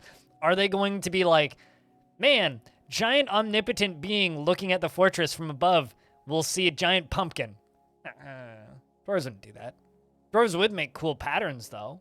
Neat, like, various different shaped rooms. Would they make a giant pumpkin on the floor? Now, that's something a human controlling dwarves would do. That's not something dwarves would do. It's a dwarf conga line, kind of.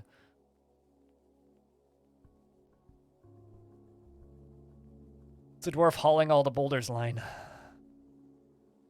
I mean, there's certainly people that do that sort of stuff. It's not my aesthetic, though.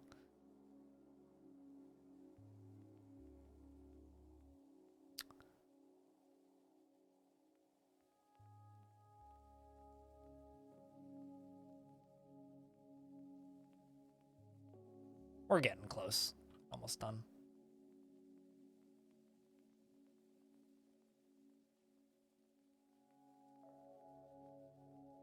Gonna need a brave volunteer soon, though. That brave volunteer is going to need to go mine through a wall for me. And maybe dig into the side of a volcano. But hopefully get out alive. Well, I will do my best to make them a defensive way to hopefully not die. But if they die in the process, meant to be. Brave voluntold. Yes. Tygo gets it. How's Tygo? You good today? Hanging in there?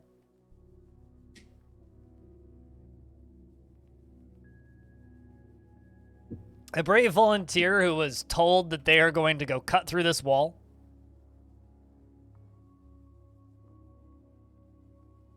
And you know, what's the worst that could happen? Aside from they die. Right? It's not like that's even that bad. Come on.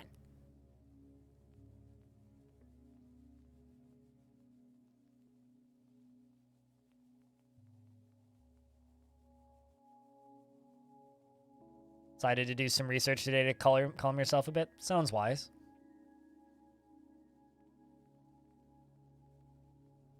That's almost the last of the water. Or rocks, rather. Just a few left. I got tons of unclaimed dwarves, but you have a dwarf in this fort, so...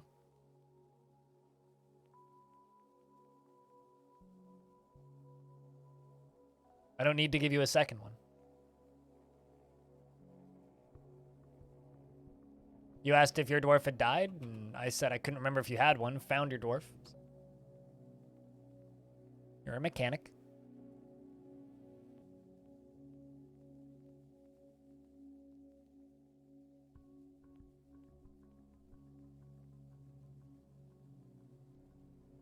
Looking forward to premium search function. The one feature from DF Hack that I miss.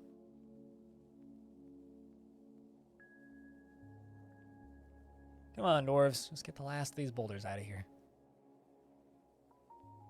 We're not wasting any materials. No materials wasted, no gems wasted.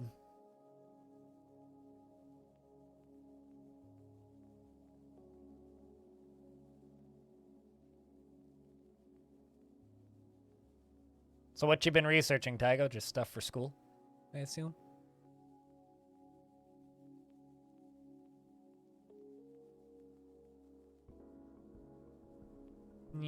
All the way to the end.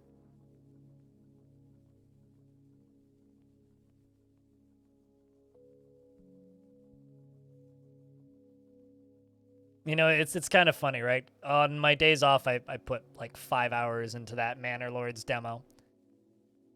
And the one thing I keep coming back to is like, that game's really pretty. But man, it's mechanically shallow. And this is the way that I feel about every single city builder in existence, pretty much. It's like, oh wow, this is really pretty. God, it's boring. You're a PhD student? Damn. Well, that's good. Sounds productive.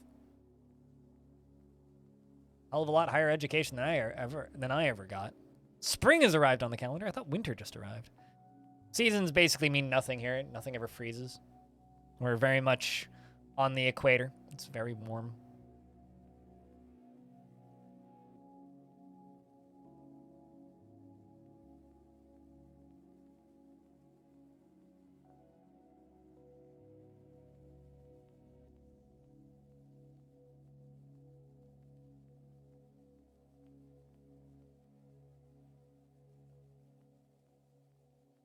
How much of the world's history and names do I pay attention to? Major factions, kings, queens.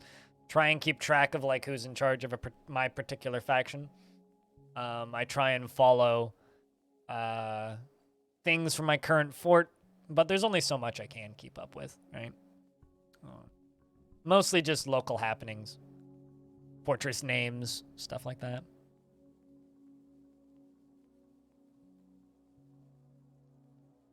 Some stuff I write down, not always. Yeah.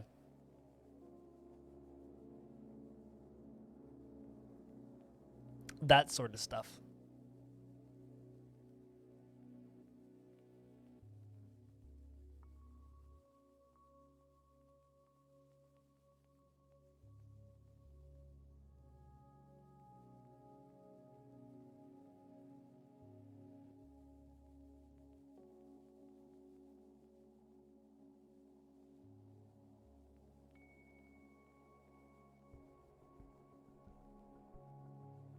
But yeah, I think that there's only so much that you can keep up with it because a lot of it is kind of nonsensical.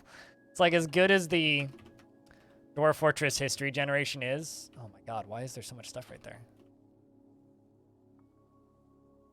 As good as the Dwarf Fortress history gen stuff is. Oh man, are they actually just... Oh, I see what they're doing. Spring has arrived on the calendar and the game just jumped my camera somewhere. All right, well... Shit. Dwarves, why are you just dumping stuff off the edge? That's not what you're supposed to do, but I guess it's my own fault, really.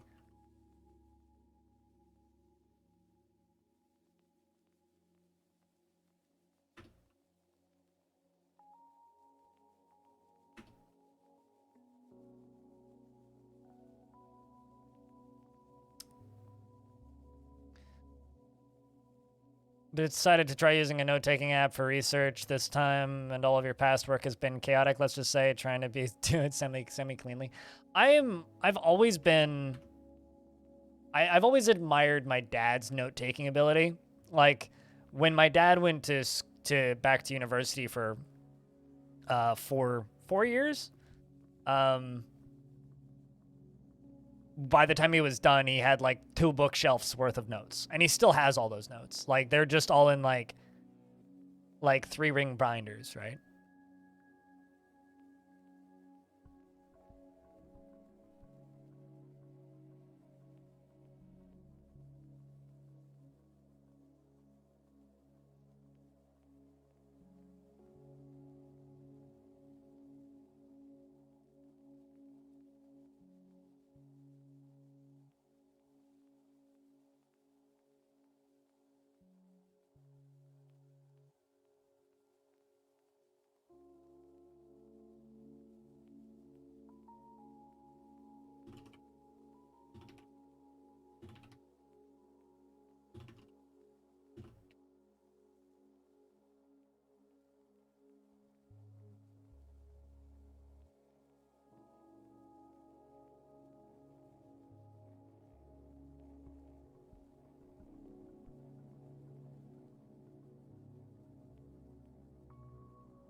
There's something to be said for the ease of preserving paper records. Yeah, no, totally. I mean, it's a very impressive feat, I think, for current people to do that sort of thing. It's like not a skill that I've ever learned, really. Like good note-taking. All right, well, we'll just let them haul that stuff out. That's going to take another couple minutes. Annoyed that I let that happen, but here we are. So essentially... what I'm gonna do, don't like having to do it this way, but I'm gonna do this as cleanly as I can.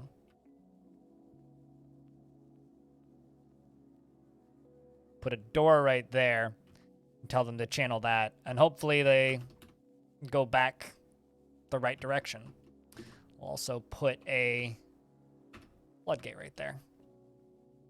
Or not a floodgate, a fortification right there. The other big F word. Feel kind of dumb. Didn't realize they would just go dump them all off the edge. But, you know, come on, dwarves, keep hauling the stuff. I know that this has been a grueling couple work days, months, seasons. But once all these boulders are removed, we won't have to do this a second time. Animal! Last week you gifted a ridiculous number of subs, and now you're raiding me? Well, thank you very much for the raid. What's up, dude? How's Animal? How was the derp raid? How was the derp stream? In fact, can I get a round of beers for Animal, even though Animal don't drink? I mean, you can't host me now, so you better start streaming and raid me. Come on.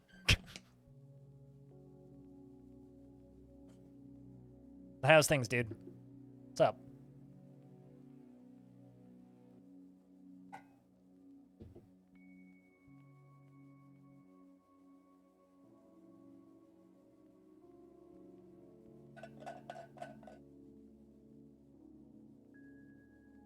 As I pour me more coffee. Was derp lag somehow Minecraft update didn't help you? Oh no. That's not good. Well, lag aside, I hope that you had a good stream. But sounds like Derp stream being Derp sounds like Derp was on brand then. Oh, Microsoft's updated Windows didn't help you. Okay, wait, did it update you to Windows 11 or something? You know, it's kind of funny. I can't actually use Windows 11 because my CPU is not compatible. Which I find genuinely amusing. It's like, oh, you can't update to Windows 11 because your computer sucks. It's like, oh, great, thanks.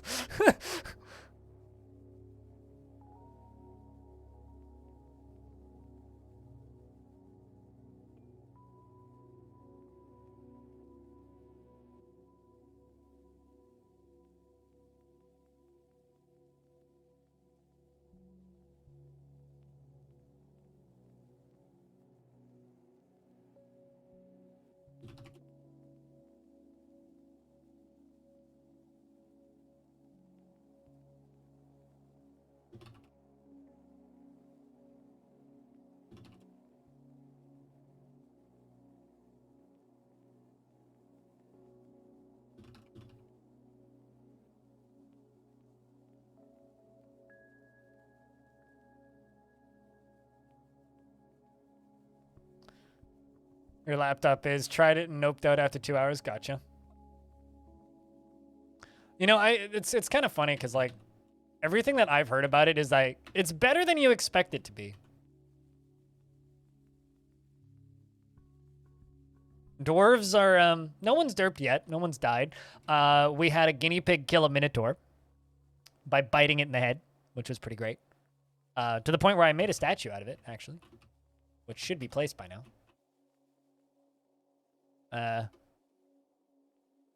Yes, this glorious statue. A well-crafted statue of the Minotaur.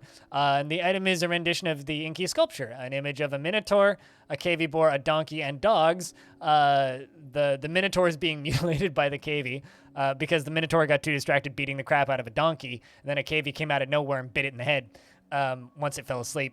And then the Minotaur is in the fetal position, and it is being mutilated by the dogs. The dogs actually got the killing blow, but... Ingo? What that mean? You're on work day 2 with new laptop that has Windows 11, and it's surprisingly okay so far. That's what I've heard, is that it's, like, surprisingly not bad. It's like, if you like Windows 10, you'll like the next one. Sounds like how you're gonna die. You fall asleep, and then you get bit in the head by a guinea pig. Because that's what happened to that Minotaur. He fell asleep and got bit in the head by a guinea pig. All right, well, this all the way along is done. Restricted traffic area. Probably be something stupid like that. Yeah, I mean, not everyone's gonna die heroically. I just want to fall asleep and not wake up. Not to be, like, too dark or anything, but that's how I actually hope to die. Just take a nap. Take a fucking nap. All right, let's flood this water in. If it lets horrible nightmares in, who cares?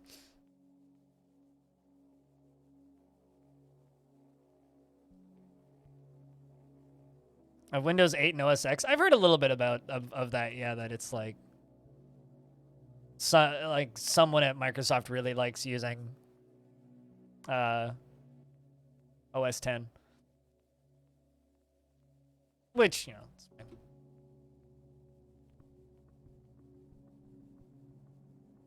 So we're gonna come carve this out.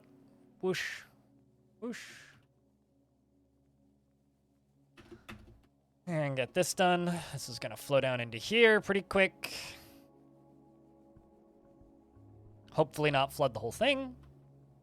If it does, oh well.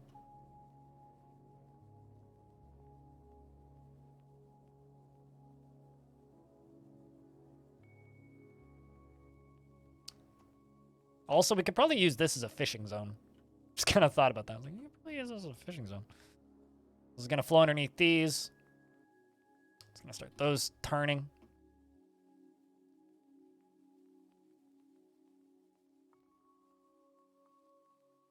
Let's also go over to this.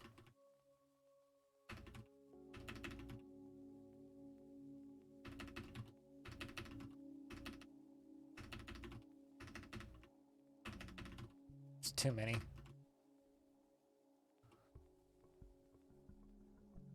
That's going to take a while to connect. We're also going to unsuspend all these collect sand jobs.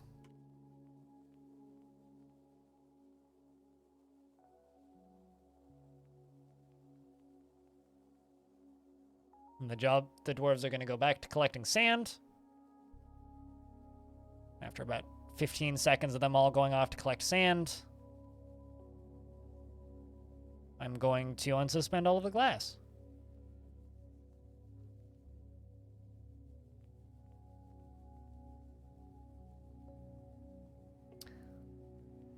You know, honestly, I'm starting to genuinely believe that at some point there will actually be another competing web browser. Not web browser. Computer operating system. And I think it's going to actually be SteamOS, which is just Linux, right? But I do kind of believe with the success of the Steam Deck that SteamOS is going to start growing a little bit higher. Ooh, Zulban has claimed a magma glass furnace. That's exciting. You probably want raw glass, don't you? Mining bars of metal, okay. Lots of them. Rough gems, okay. Stacked cloth, all right. Cut gems, all right. Stacked leather, okay. Square blocks, all right. Glass. Well, rough. Green. Glass.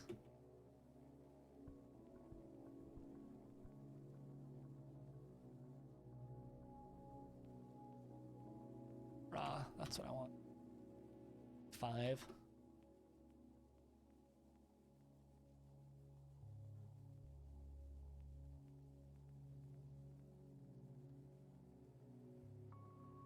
Everything runs on some Linux thing. Like, your stove probably runs on some Linux thing.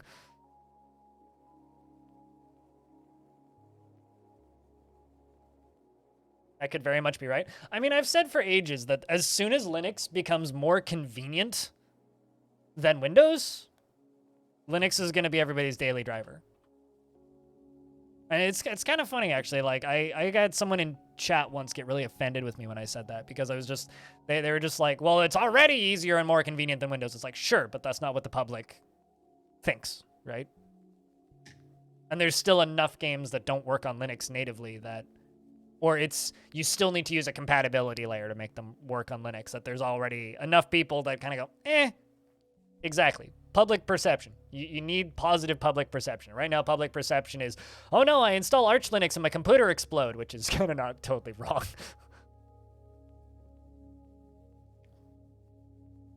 Call those guys Windows defenders. I don't like Windows. I think every single operating system is absolute dog shit. I just simply use Windows because it's the most convenient. Where are you going? I really need to block off that one walkway. Because that is a interesting pathing decision there, Dwarf. GE had a Wi-Fi stove and it kept crashing because there were so many Wi-Fi APIs. I think I remember that CES, actually.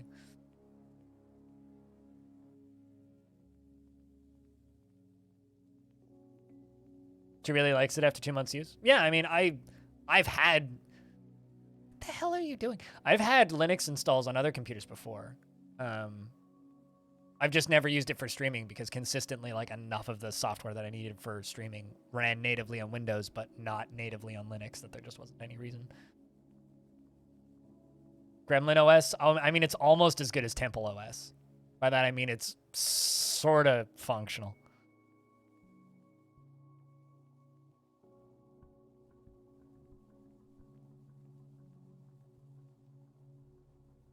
More powerful, yes. Definitely more convenient. My arse, though. Also, the elitism makes you want to puke often? What? Oh, hold on a second. So you're saying that Linux is more powerful? Yes, I agree with that. More convenient, your arse? I also agree with that. And the elite... Honestly, it's the elitism around Linux that makes me not want to use Linux in a lot of cases.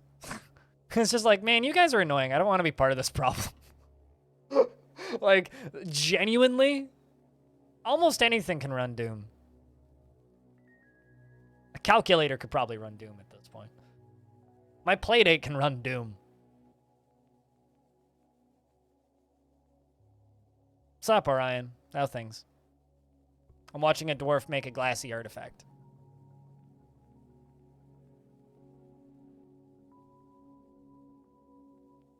Balls?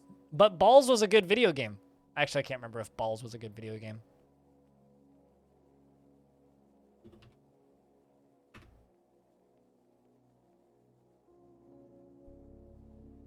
I can't find Balls now. Balls? Exclamation point. Was that it? Nope. It's not what it... Is it Balls with a Z? It might actually be Balls with a Z. Holy shit, I actually found... Balls! Battle of the Balls. It was a fighting game.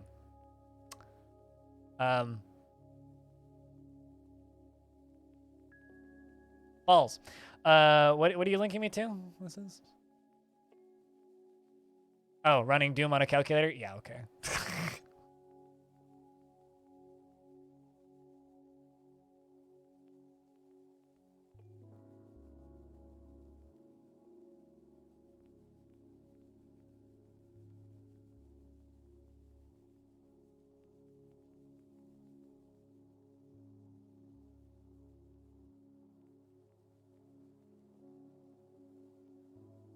More like FPM, frames per minute. You gotta sleep. We'll see you when we see a red dragon. Might be on when you wake up still. Hey, this is all working. Doesn't appear to be overflowing either. Sweet. We got the power. So now, we just need to block this off.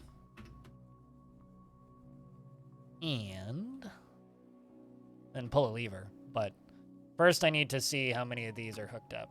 Let's just let you, Spooky, link the last one to the trigger. And then I'm going to pull that lever and we're just going to test it. Also, good luck on your investments, Peter, as always.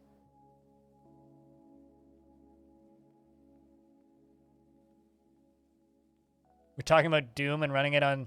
No, we were talking about Linux and elitism and people being annoying, and then someone said, made up a fake OS, and then someone else said, but can it run Doom? And then I said, well, Doom will run on a calculator, so that's actually what we're talking about. We're not really talking about anything in particular. It's mostly just Linux elitism, at least. I don't know. I don't pay attention, to be honest, Peter. Probably not. Zulban, the glassmaker, has created a green glass goblet named Obok Sumnun. Summon these goblet.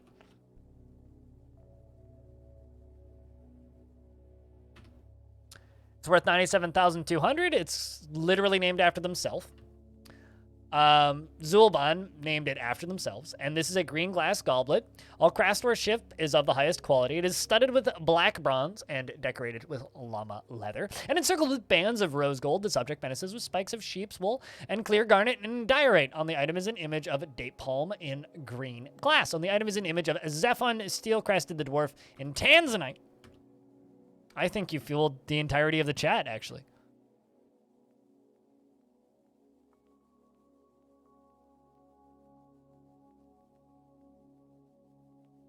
It's a pretty good little artifact. A fan. Oh, wow. We actually finished making those blocks. That's wild. All right. Let's give all my dwarves a bit of a break. And, let's follow you. Everyone got trolled at the end. I don't think anyone got trolled. Make a floodgate here.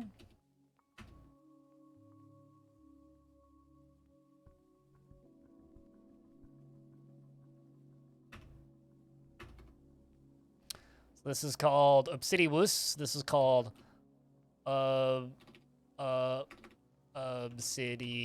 Hot.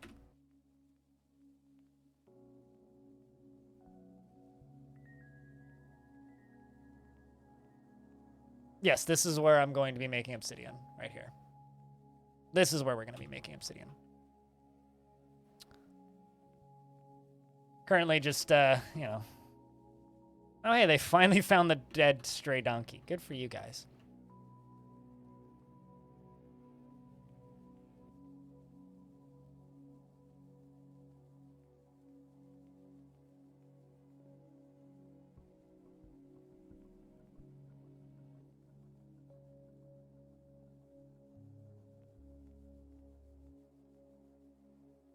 A second before the gameplay answers it. Ah, it's fine.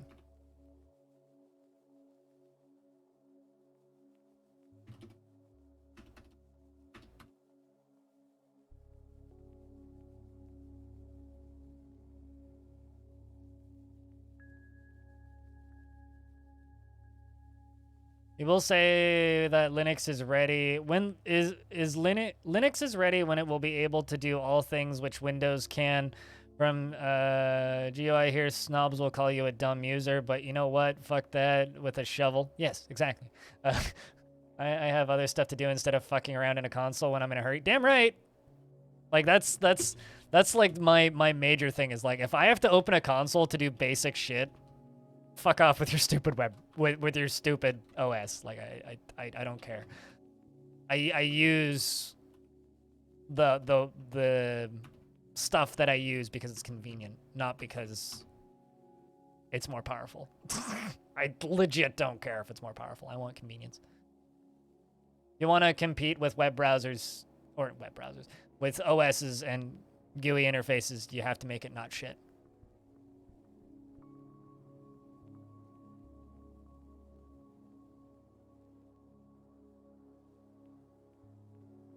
All right. Let's do that.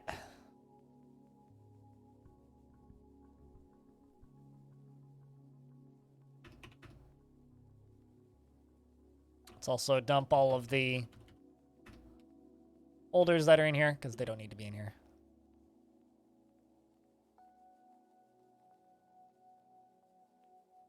Okay. I was actually kind of worried for a second there that it might hurt my dwarves, but it didn't.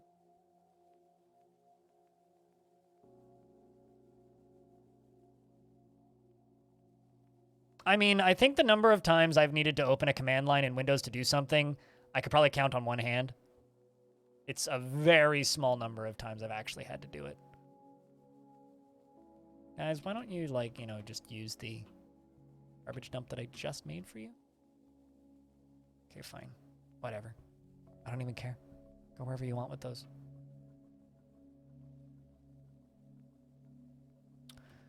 All right, so. Floodgates in.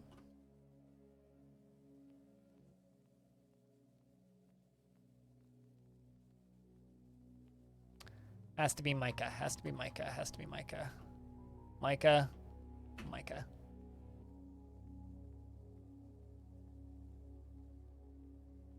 So what you're saying is you don't you walk a Linux desktop then?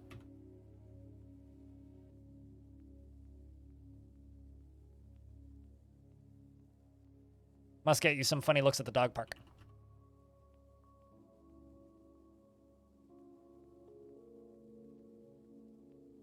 Maybe you need to save some haulers? I don't build forts the way I build forts. Build forts the way you want to build forts.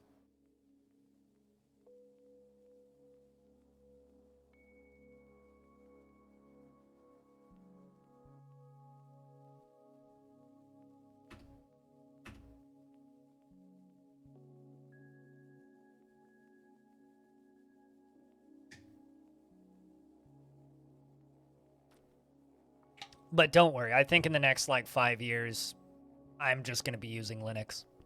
Although, if you ever want to just watch a streamer who streams on Linux, go watch Tekid. Because... Which I can actually do this now. Because Tekid streams Dwarf Fortress, but he, like, uses Arch Linux. So if you ever want to hear an uber nerd talk about his prowess, Tekid's the guy for you. All right, we're gonna put that door into place. Looks like there was investments. Interesting. Yeah, and you know how I found out that he's an Arch Linux user? Was when I had him... Oop. Apparently somebody died. I don't know when or where, but... Huh. Anyway, there's a ghost around the fort now.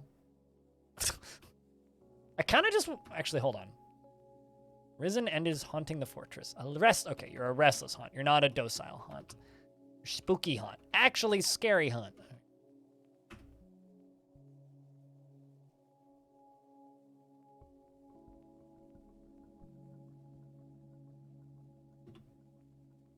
No, what he said was at the very end, after we'd finished recording the episode that he was on, and we were like just saying goodbye.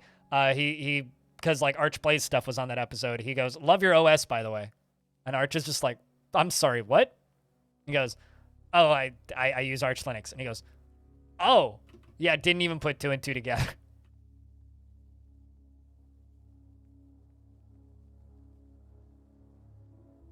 Although I still think my favorite Linux user meme ever is just like the gravestone, and it's just like so and so from 1950 to 2016 or whatever, and then underneath it says Linux is better.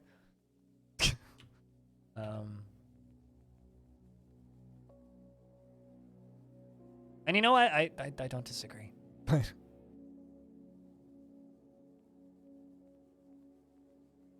I have had many fun hours of fucking around with Ubuntu though back in the day.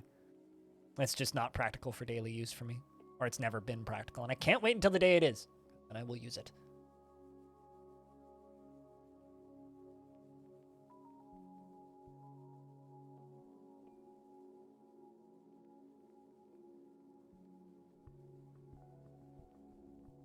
I don't know what any of that means, Spewer.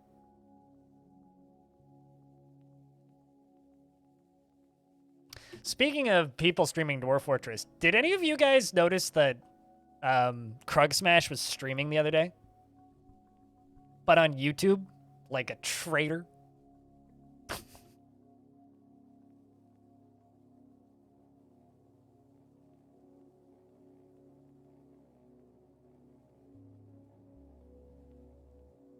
wonder what this ghost is doing.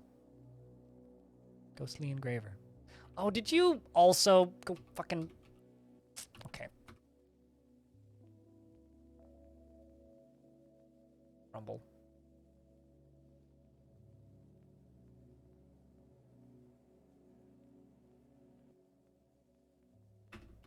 We need to convert him to the world of Twitch. Need to plug this problem.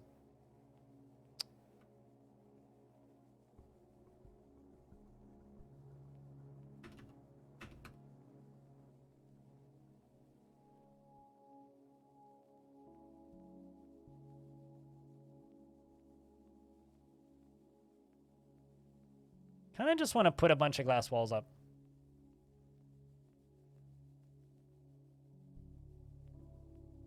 What Linux usually lacks is a professional support, even on Ubuntu. It's a hard time figuring out some kinks. Yeah, and that's what I mean by, like, I don't have time to fuck around with it. I just want an OS that works. And it's like Windows generally works. It sucks, but it works. I'd rather have an OS that generally works than an OS that generally works until it doesn't, with no, like, no one to yell at to make it work, you know? And that's the difference, is I want someone to yell at to make it work. All right. This whole thing works. Speaking of things that works. So, I'm going to forbid this. Make it not pet passable. And we're going to start off by pulling this lever.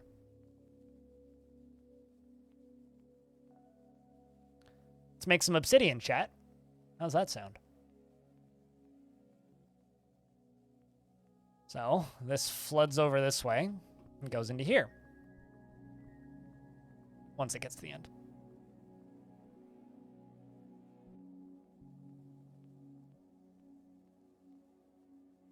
So apparently, I'm not sure how, but like 3 dwarves died somehow, somewhere. I'm not actually certain how. Like, did they all manage to torch themselves? Like, what? They must have like all managed to torch themselves. I'm like not even certain how this happened. But somehow we lost Tele and Mafal. I don't know. I'm not sure what killed them. But something happened. Or actually, hold on. No way lava splashed up that high. Yeah, I'm kind of at a loss, to be honest.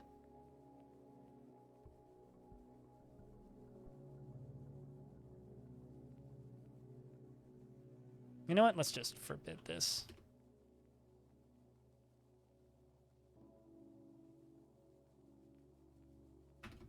Let's just seal that whole thing off. We'll worry about that later.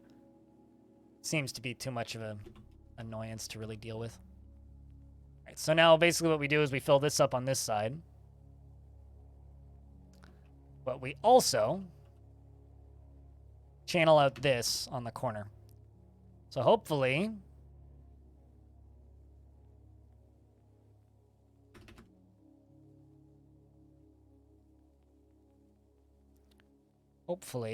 we don't get any suicidal dwarves in the process. Who's our brave Volin ordered dwarf? Water's starting to fill finally.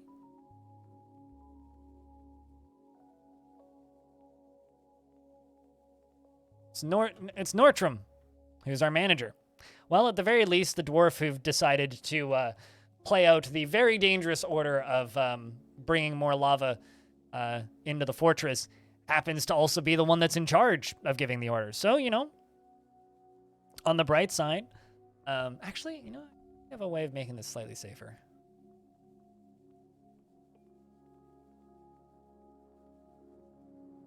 Nah, it'll be fine. You got this? Well, glad you do. If you don't, then you're smoking and on fire. So hopefully you got this. Give and take the orders. Yeah, fair is fair. You give the order, you take the order. Yeah, exactly. Although probably the mayor told him to tell somebody else, and he goes, "Ah, fuck it." Good luck here, Dorfy McDorfsons. After the game's finished saving.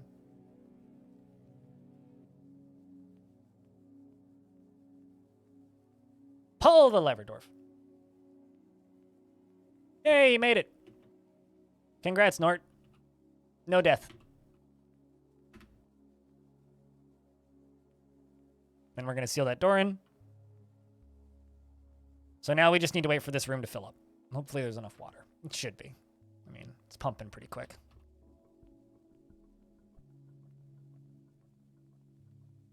So I just need this to fill.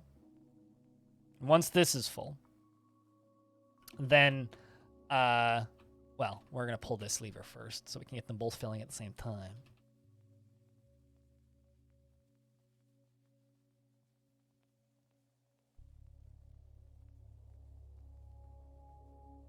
And then the lava flows in over here. So while this fills up, that fills up.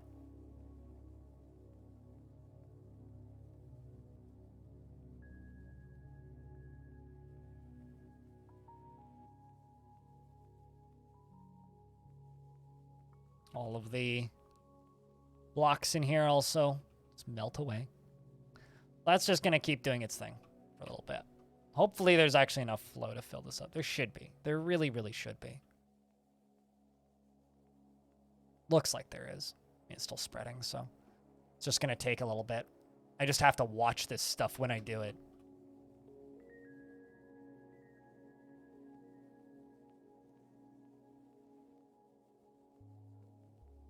That's the main thing, is I just have to pay attention to it when it's actually happening. Water and lava are, in fact, infinite, yeah. Not really a waterfall. Like a water dribble. A little waterfall. It's going to fall once it's all full and I pull that lever.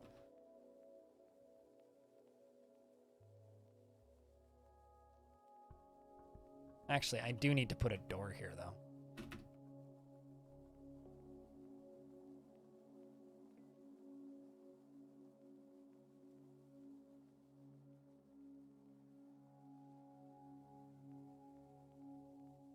But first, this just needs to spread all the way out. And of course, if it doesn't, then I'm going to have to retool some things.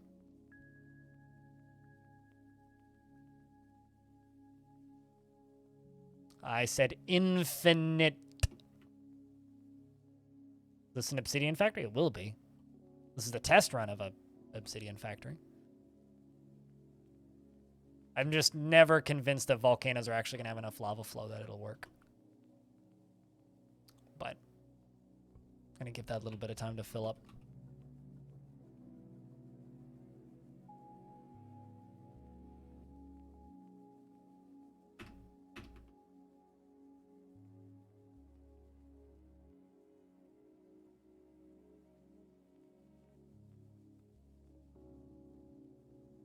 Also should probably get my 1 military dwarf training.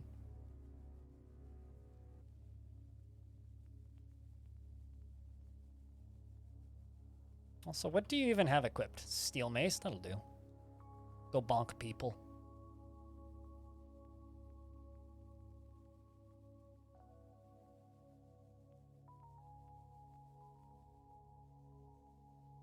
You got bored waiting for it once and added pumps. Oh, did you accidentally, like, pump way too much lava or something? I mean, this whole system's gonna take a while. Assuming this water here makes it to that back wall, makes it to a wall, this will fill. But it should fill. I mean, how deep is this? 3 of 7?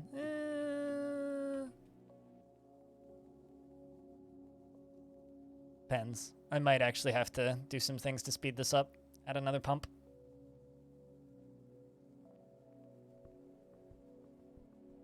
Pressurized lava's fun.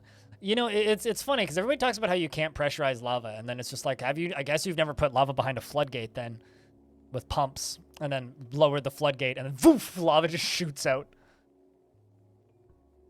I've always wanted to make cannons like that. Humans are here to trade. I don't know if I really have anything to sell them.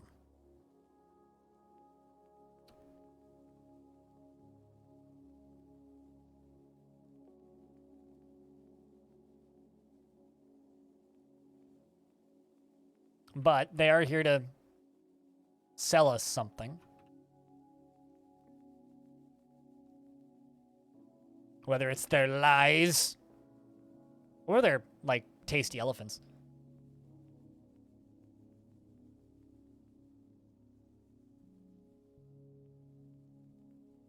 That's where the fun really starts, yes. I've never, like, exploded, sudden, insta-filled an entire fortress with lava. I have done that with water, but... Kashi says, on behalf of the Merchants Guild, let me extend my greetings to your people. There is much to discuss. There is much to share. Information has been added to the civilization and world info. What requests do you have of our merchants? Fun animals. For my pens. None of these are really fun animals. No rhinos? Come on. Crows, grackles, hedgehogs. Come on. Come on. I guess we could ask for reindeer. Those are kind of fun. Mules or donkeys. Yeah, I don't know. I think I'll just ask for slaughtering elephants.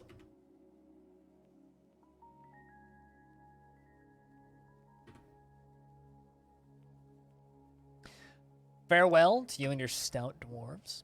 They called a short chat. What are you... Yep. That's not a smart place to be there, dwarf. Let's, forbid that. Yes.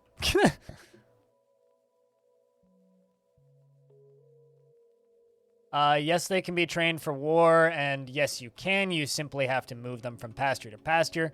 Because I built these, and then I shift them over to this one, and then back and forth so that the grass grows. And we'll build 2 more, and yes, they can be trained for war. Where are you? Elephant. Hunting training. War training.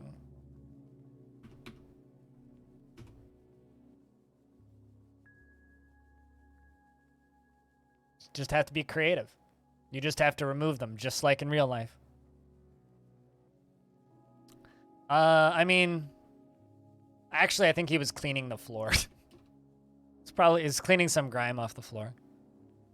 Which was probably melting rock. Why do you think they couldn't?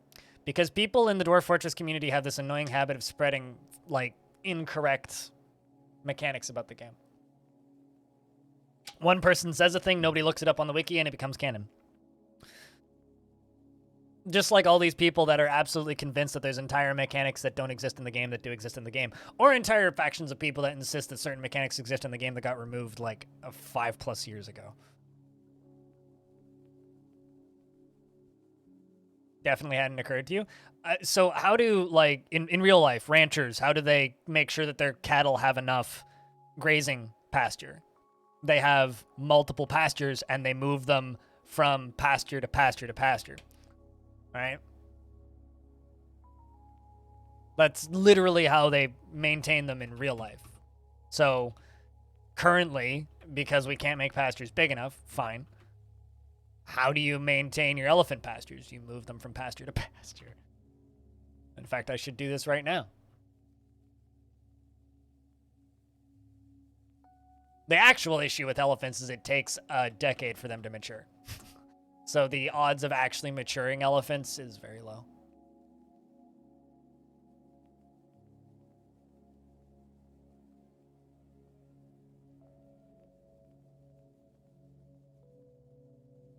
That's the actual issue. I'm also kind of thinking about making, well, whoops. I could literally do this right now if I just jump to where my elephants are. Something that I'm thinking about doing is going right underneath.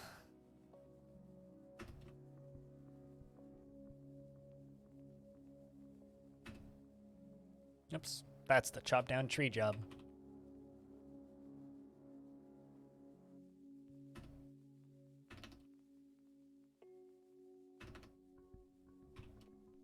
And making 2 more pastures directly underground. Because we have access to the caverns, so cave moss will grow.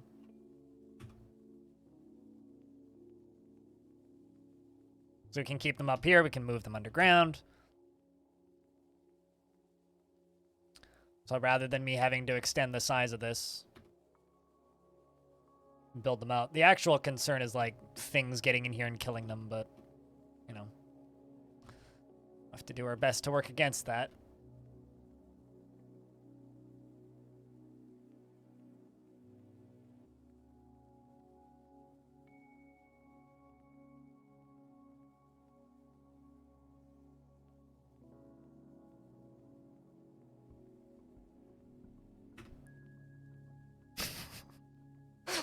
So, some of you might have been here earlier when a friend of mine sent me, now we can hide from thermal vision while also hiding our gear while camping, right? And I was like, why do you need to hide from thermal visions? And he says, you never know when you're going to get hunted by a predator. Like, right, okay. Clicking sounds intensifies late at night.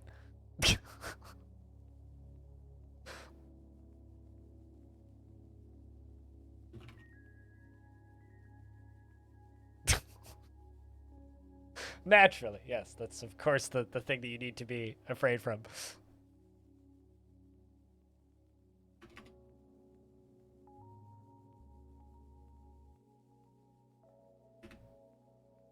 I mean, as if we are apex hunters that the predator would deem a willing, like a necessary thing to fight with, right? Like, predator only goes after things that are like a challenge, that are a worthy prey.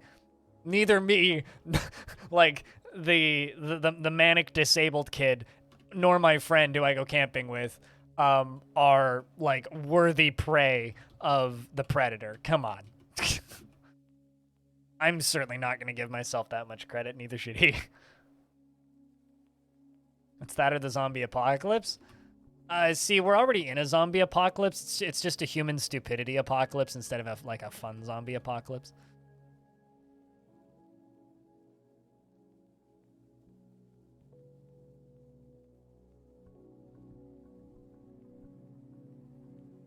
I can tell you one thing. I ain't an apex predator. That would be a... Mayor has imposed bans on what? Oh, hey, shit, we got the first mayor back. We've had like 3 separate mayors in the time I've been in this fort today. That's kind of nice.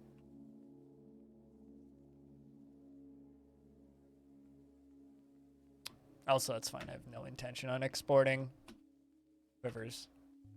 Yeah, that's fine. Not with that attitude. No, I'm chronically disabled. Like, it's got nothing to do with attitude.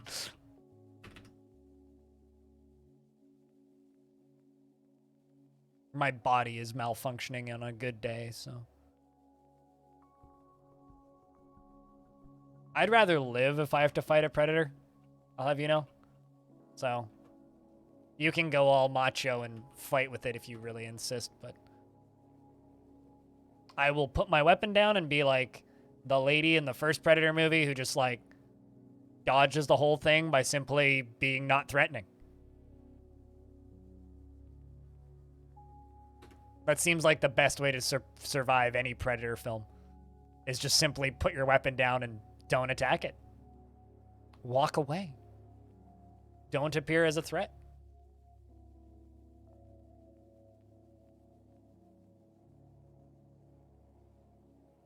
No, not even. You literally just don't hold a weapon. That's literally how you survive the Predator in those movies, is literally just walk away.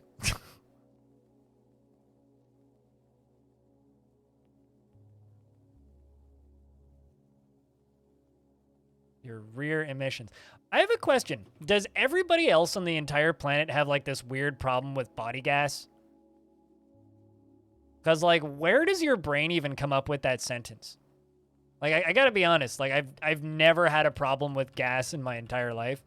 Maybe I'm just like a young person who hasn't developed these old person problems yet. But like, I've never in my like everybody's just like, oh, coffee gives me gas and all this shit, and it's just like I've never experienced that in my entire life. Also, why would you get gas after a day after heavy drinking? I suppose. This is people's like humor is like that of a small child. Yeah, I need more water flow. All right, well, shut this down. Like, I will never understand why everybody's default is just like, fart joke, blah! Grow up, fuck.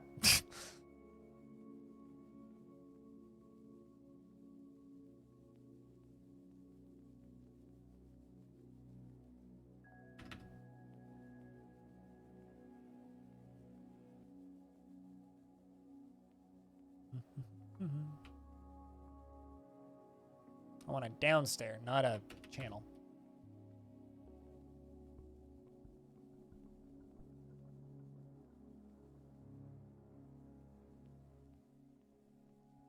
Yeah, fortunately, unlike you, I've never had this problem.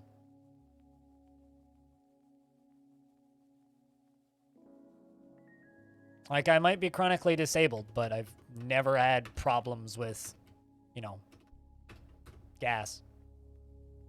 It's not an issue. Maybe it is for you, not for me. All right, we're going to go right here.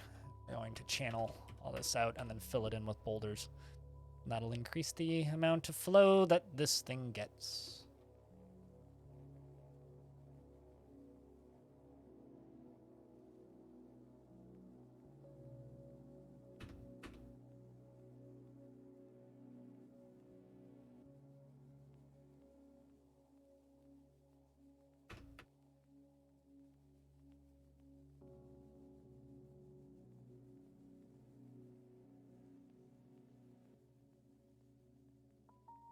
That, and also I've literally never found fart jokes funny in my entire life. Didn't find them funny when I was a kid. Don't find them funny now as an adult. Just not funny.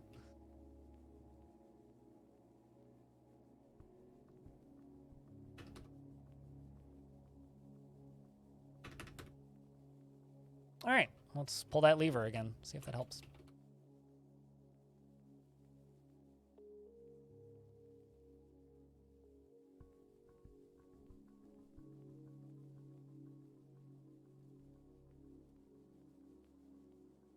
All right, there it goes.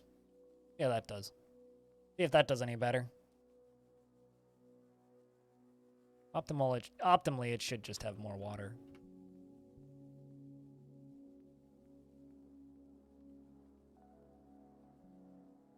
It seems to be doing a little better.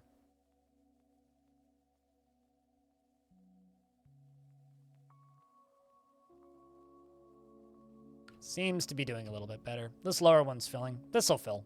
It's gonna take a while. Meaning I should just like have that running. The problem is, because of the way I've got this set up, I'm gonna still need to keep an eye on it.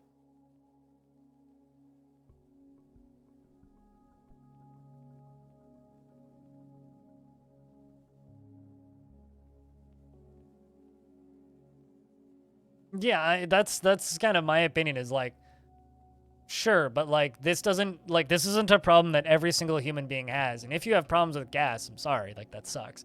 But like it's not a problem every single human has. So why does every single human assume it's a problem every single human has? I would rather quit streaming. Azaza. I don't get paid enough to degrade my channel quality by that much.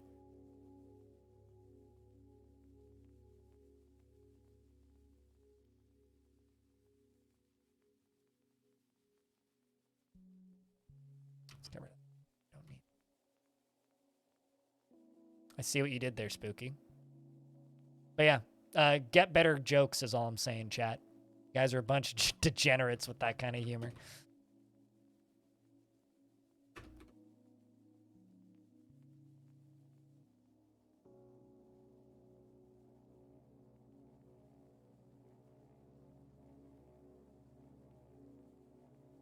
Really should have just built this 2 Z levels further down. This would have been much easier.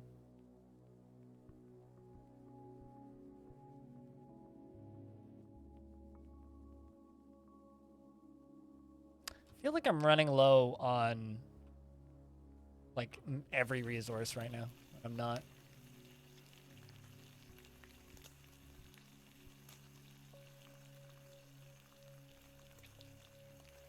Hey. Need to start doing something with all that green glass.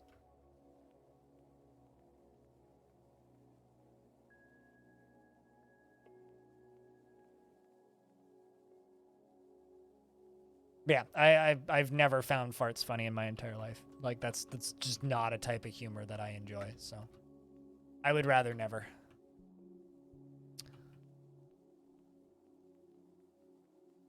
Gotta get to that screen first.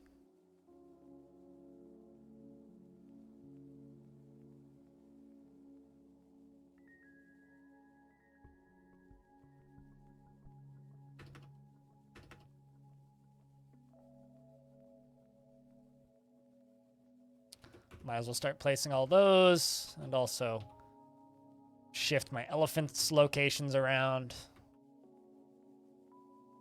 So now this right here and this right here are going to be 2 new animal pastures. And when we need to move animals, we can shift the elephants down here. Once they start to run out of food up there. Sure, but that's a very different kind of humor. Animal. That I agree with.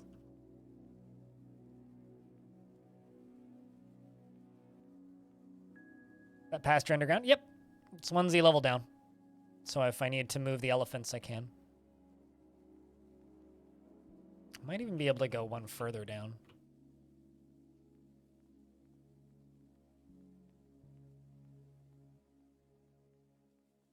Yeah, because it's down here.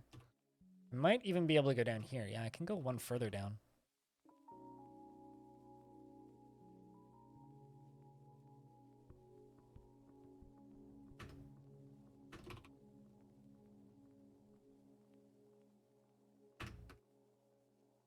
Yeah, I super duper can because this is still dirt.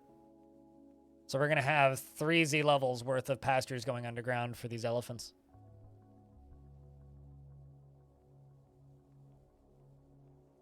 Because this is dirt.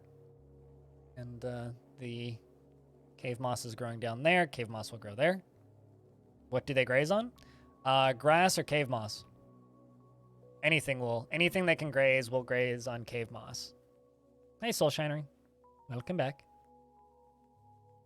So cave moss will grow down here because, you know, we've broken into the cavern layers. Anything with dirt, essentially, once something grows on it. Cave moss is edible to any surface-dwelling critter.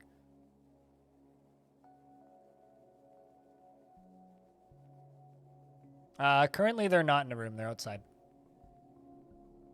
Psychedelic grass? I don't think it's psychedelic. If it was psychedelic, it would have some more effect on them than just being an edible substance. And not all mushrooms are psychedelic either. The vast majority of them aren't. Most of them just kill you, which is, you know, its own kind of fun.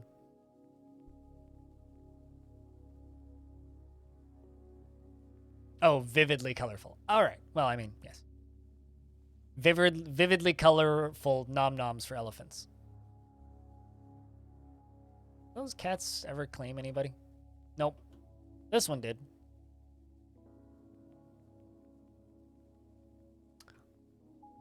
Head of Unib.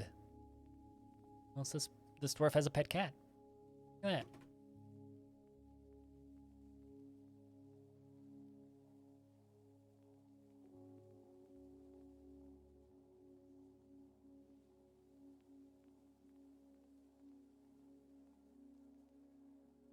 I might need to have more lava flow to this. Initially, I was like, yeah, we're good. Now I'm starting to wonder. We might not be good.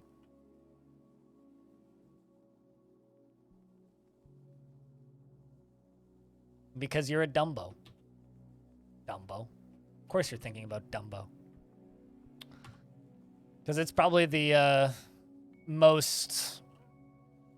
What's the word I'm thinking of here? Iconic elephant media, and there's elephants in this fortress.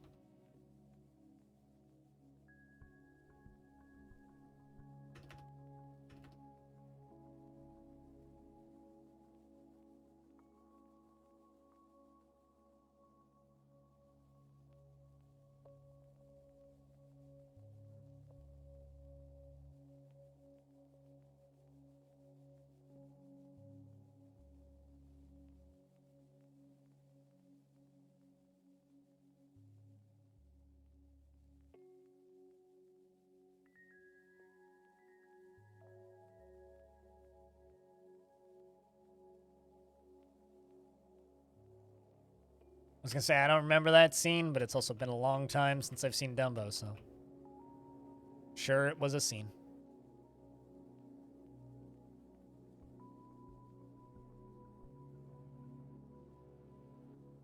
Like, genuinely, I have no recollection of that. I haven't seen Dumbo since I was, like, a small kid.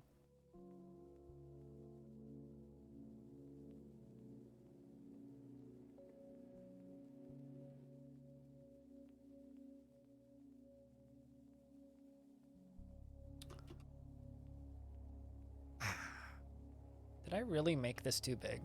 Did I really underestimate the speed at which that would pump? I really did.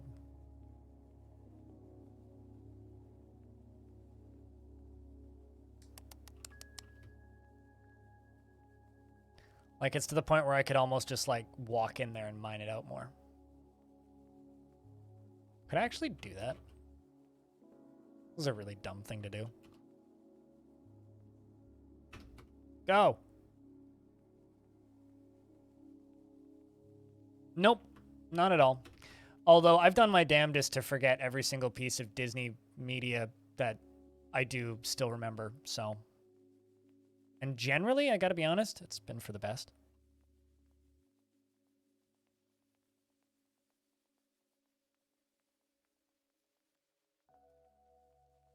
Careful in there, dwarves.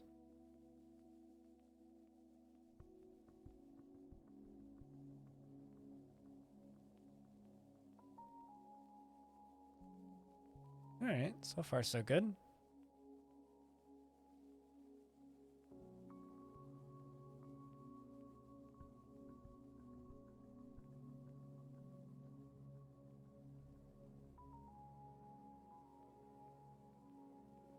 It's not that deep. It's maybe like knee deep.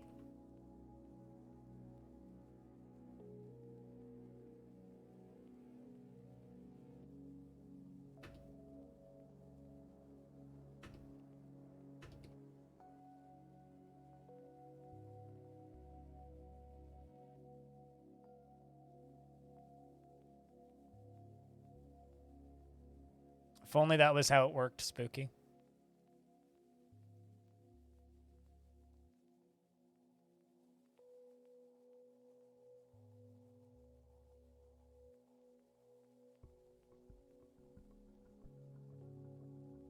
If I ever trained swimming dwarves, yep, a couple times. I also once started with 7 dwarves, and they all had the maximum skill in swimming, which was a fun fort. It's not a skill that I find particularly helpful, though. It just occasionally saves a dwarf's life, and it's never the one that you actually want, or in a location that's actually useful.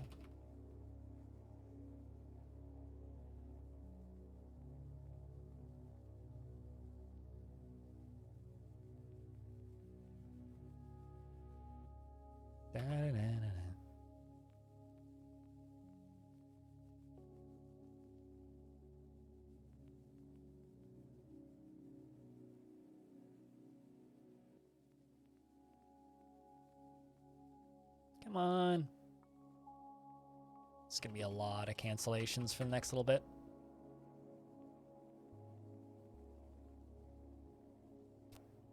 Something must have just spawned on the edge. Kias? That would be it. What just caused some weird lag? Definitely those Kias.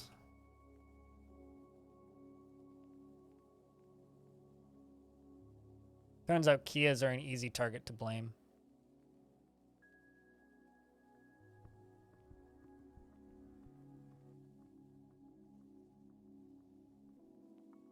But yeah, no, I've done my damnedest to just forget everything about Disney because they've done such a good job killing all of the nostalgia I did have for Disney-related properties that, like, I just ignore the ones that existed back then, too. Kind of a sad way to go, but frankly, I don't care. I'm just so done with everything related to Disney.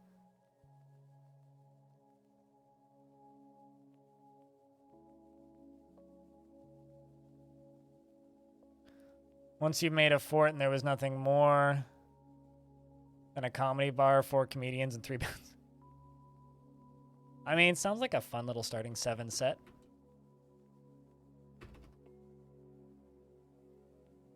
I've done forts like that, but not for a while.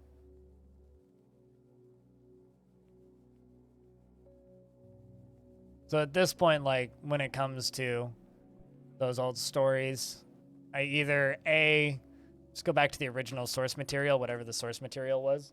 Because all, like, none of those, like, stories are unique or original to Disney, as much as they'd like you to think they are. So either, like, go back to the original fairy tales or just forget that they existed in the first place are kind of my 2 options at this point, and mostly I'm just choosing to forget.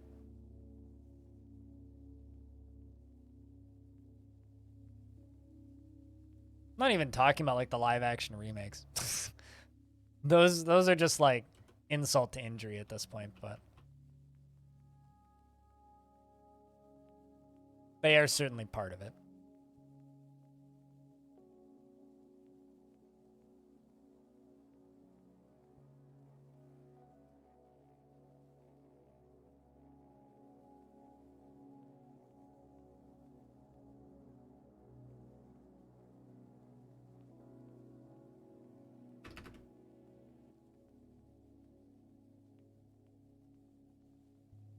Lion King is like one of the few movies where I look back on it and I go, damn, that was like genuinely just a good movie. It's like genuinely just a fantastic movie. And even like in like the end era where Disney was still good for me as somebody who was growing up, like that is one of the rare exceptions where it's like, man, that movie was genuinely just a good movie when it was new. Just because they've made good film adaptations and good takes on other stories, it's like they're still not. They've done such a good job poisoning that well, it doesn't even matter to me anymore. Okay, what am I even doing here?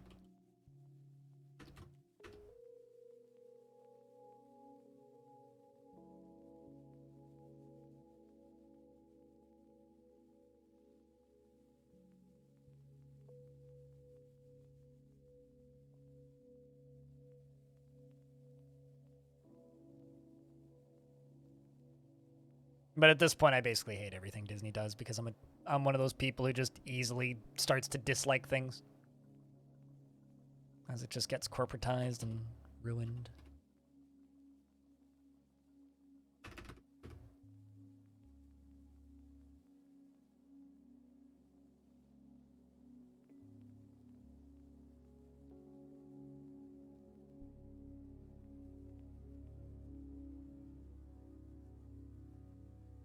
Kind of running into this problem where it's like, it's almost lunchtime. I'm getting hungry. Let's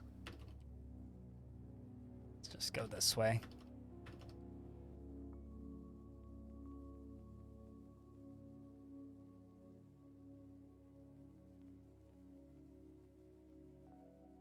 Smooth up this entire top side. Cut this out. That's where we'll channel. Put a fortification right there. Smooth the rest of it.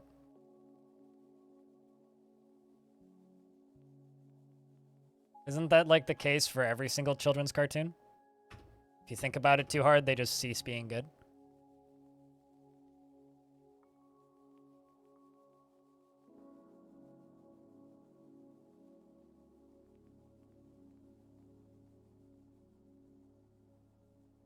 Right, you're gonna cancel right there. And right there, and then that should be it.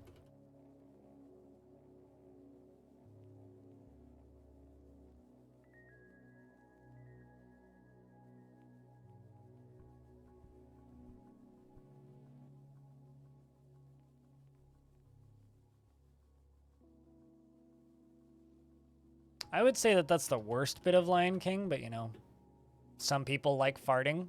Some people find it not funny. I thought we had this discussion earlier.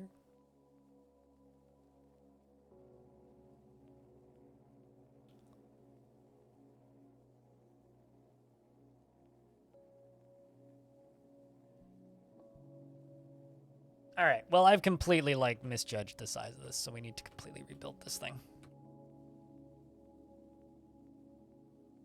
Maybe not completely, but I certainly need to make it bigger. Need to give this more water flow. Need to improve it. Need to work on it. Need to redesign it. Even if it's just like going up here, channeling all the way along here.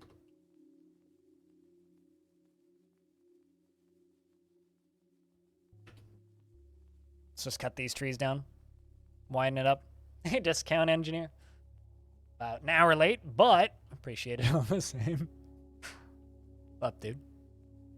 We're doing some Dwarven engineering, although I'm probably going to go get lunch in a minute. Because I'm hungry, turns out. No, I know what sequence you're talking about. I don't think that sequence is funny either. Like, I'm well aware of the sequence in which you are referencing.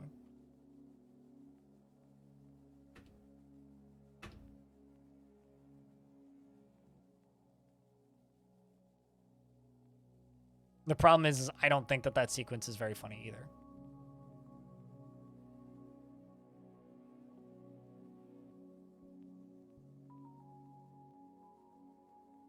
It's almost like, so you know the line that I said a minute ago. It's almost like children's cartoons fall apart when you think about them too hard. It's almost like children's cartoons fall apart when you think about them too hard. I'm not accusing you of thinking about them too hard. I'm just directly accusing you of thinking about them too hard.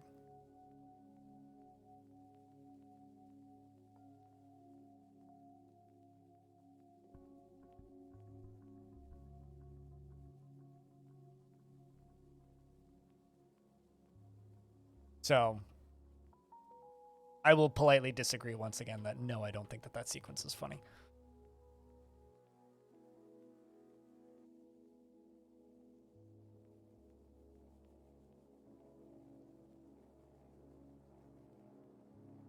But that's also because, like, I'm not an easily amused person. That kind of potty humor and overthinking things in that format just kind of got old by Captain Underpants, I would say.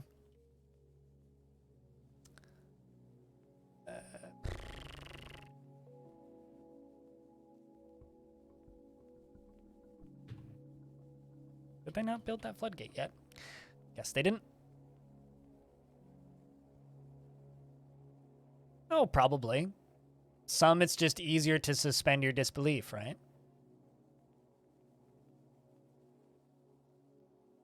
And also it depends on the quality of said writing. I mean, something like Toy Story, it's like, yeah, the like basis of Toy Story is dumb, but the story actually is rather interesting.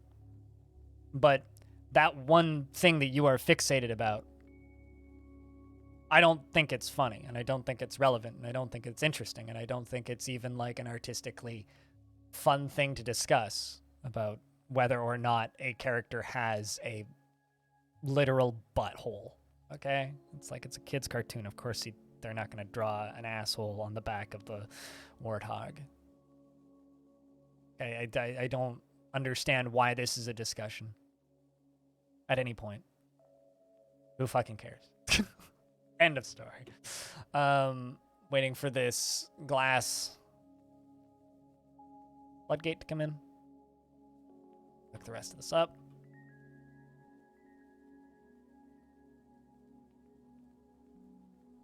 I mean, you shouldn't do a lot of things, animal.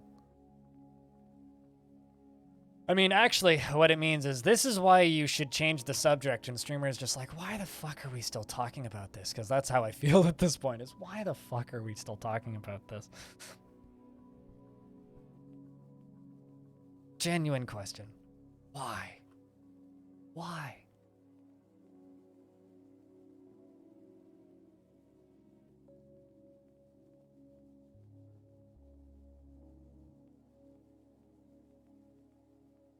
I'm increasing the flow of the lava into the spot where I need the lava to be. That's basically it.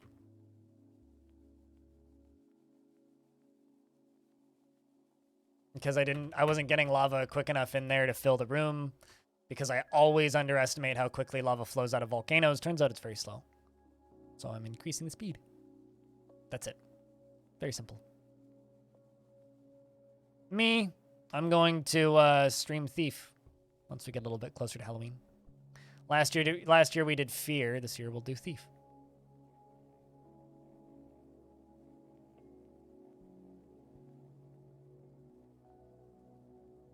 Evil laughter. It's my favorite spelling of laughter. L-A-F-H-T-E-R. Laughter. But yeah, literally just increasing the speed at which the water flows. Speaking of speed, we're also going to increase the amount of water that flows into here.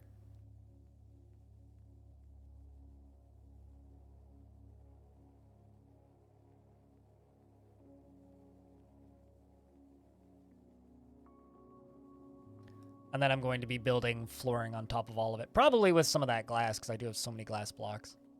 Just going to let them come down here and dig this up first. Are you ready for spooky season, animal?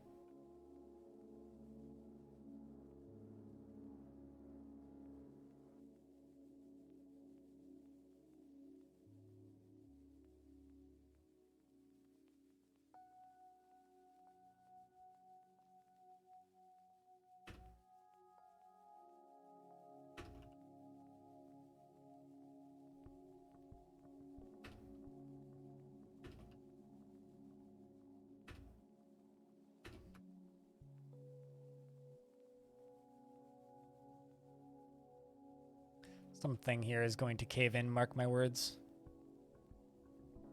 I'm not sure where, but it's going to cave in.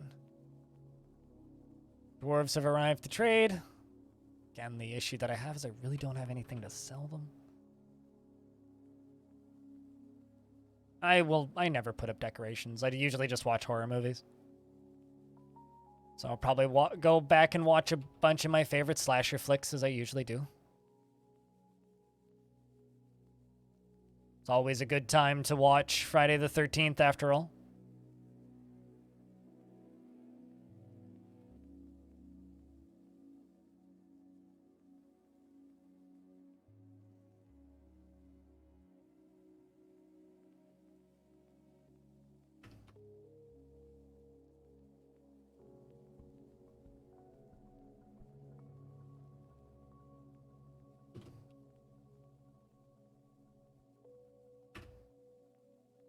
Let's go green glass blocks. Green glass blocks, and then all the way across.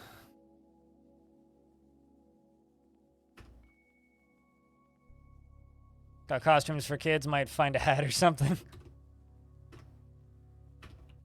Thought that dressing up as an adult was supposed to be easy. You just find the most basic thing ever. Hockey mask, hockey stick, bloody baseball bat. You're good to go. You've got a Halloween costume. Unless your intention is to not scare the piss out of children, in which case, I can't help you. I mean, the last Halloween costume I had was literally just a sheet with some dots drawn on it and like a hole for my eyes. A hole for an eye so I could see. It was literally my last Halloween costume was a ghost. Been so long since I've dressed up for anything, though. Never really been big on Halloween parties. Sometimes, like, if I can find pumpkins cheap, I will buy a pumpkin and I carve them to look like the South Park Canadians. Sometimes I do that, but that's pretty rare. It's been a couple years even since I've done that. Because I usually only put them out for, like, a day or two, and then I make it into something because I feel like I'm wasting food. Lycott says, I'm your liaison from the mountain homes. Let's discuss your situation. There's much to share. What request do you have of our merchants? Honestly, just metal. Bring me metal. All the metal! Because I haven't dug deep enough to find any of my own yet, and I don't even know what this map has. Tastes like sheet. Ha! I look forward to meeting you next year. Our fortunes rise and fall together.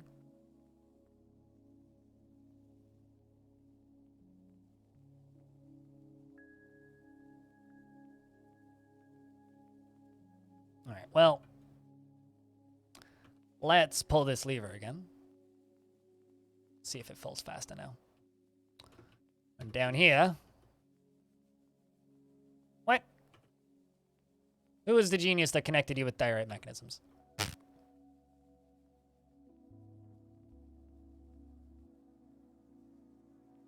What, just like trench coat, black sunglasses, lots of guns? Edgy demeanor? I've thought about like one of the last times I was invited to a Halloween party, which feels like a lifetime ago now. I was initially planning on going as the Grudge, and then the whole thing got canceled at last minute. Just because like I have the hair for it. I just need to like not go outside for a little bit and whiten up a bit, put on some pale makeup. Just,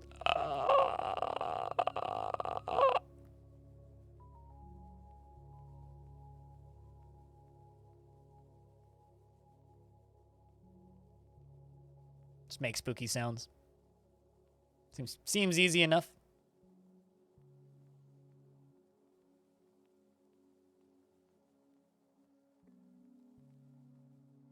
I think too many dwarves are constructing things right now. Didn't actually realize how much I told them to construct. Suppose it was a lot. That or it's just farther away than I expect. It's just farther away than I thought. Also, chat, investments are open if you want to invest your tickets. Be like Diamond and lose a lot of tickets.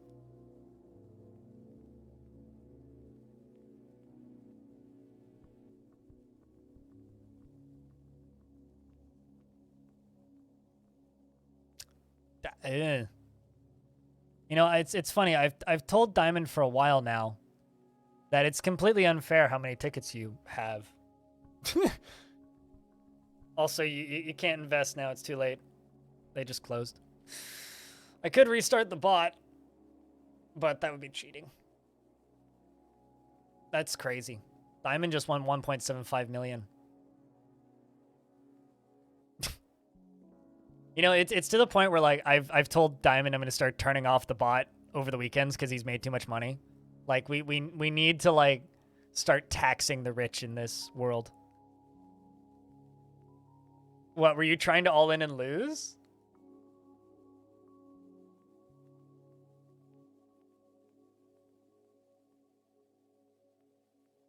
What were you trying to do? Just lower it a bit, yet you still won? I mean, how many do you even have right now, Diamond?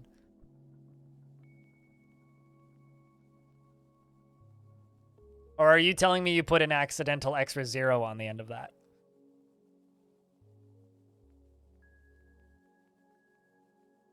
Because I'm pretty sure that is the biggest single payout of tickets I've ever seen. In fact, I know for a fact it is. And there's Animal with his 11,575. You're doing great, Animal. Don't worry. Almost got as many as I do.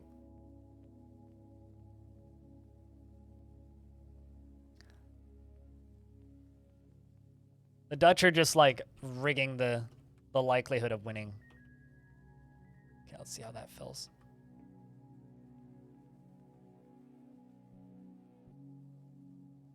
That's actually got, it's 7 of 7 instead of 4 of 5 at the top, so that's good.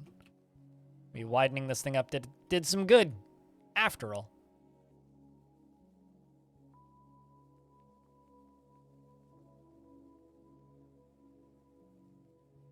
Did they deconstruct the thingy? Yes, they did. So let's rebuild the thingy. Not the rich, just diamonds specifically.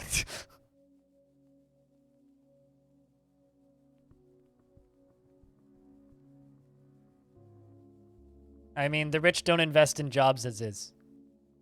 Also, hello, Tofu Monks. What's up? How's things?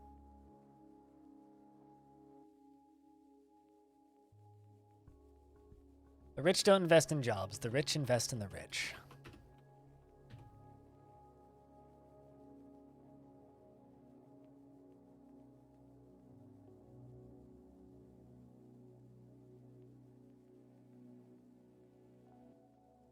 Actually just gonna let these dwarves finish building all this shit. I apparently queued up way more jobs than I realized with this. I was like, oh yeah, that's a nice small construction. It'll be done real quick. Nope. The reason I'm building right on top of it is because I don't want trees to grow on it. Also, I might use it for something in the future, but currently, nah.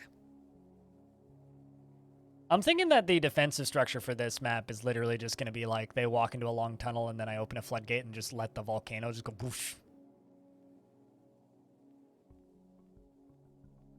Oh, I know what the argument is in the States. I'm well aware. Trust me, I am well aware. Doesn't make it any more or less, like, mind-numbing... Mind-numbing? That's a word. Mind-numbingly annoying to read.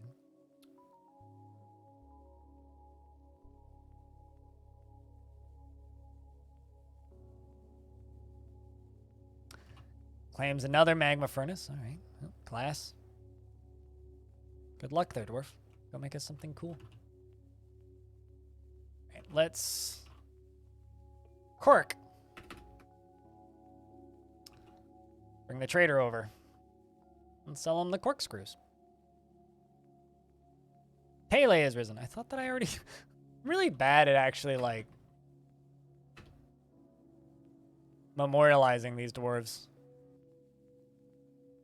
They just mysteriously die and then I forget about them.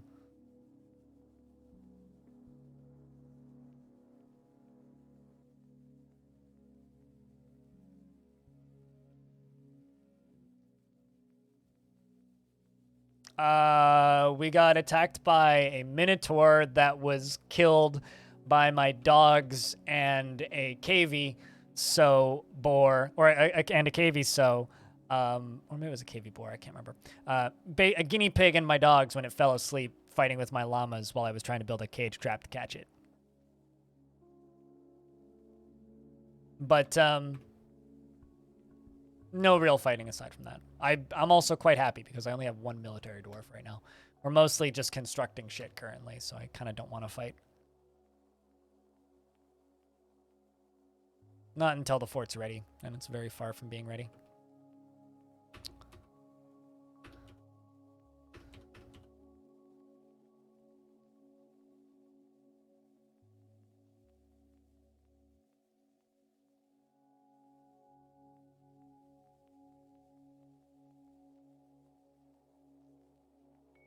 Let's also bring in some musical instruments.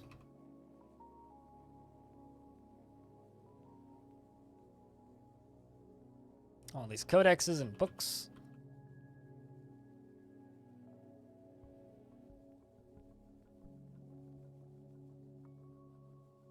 Man, they brought a lot of books.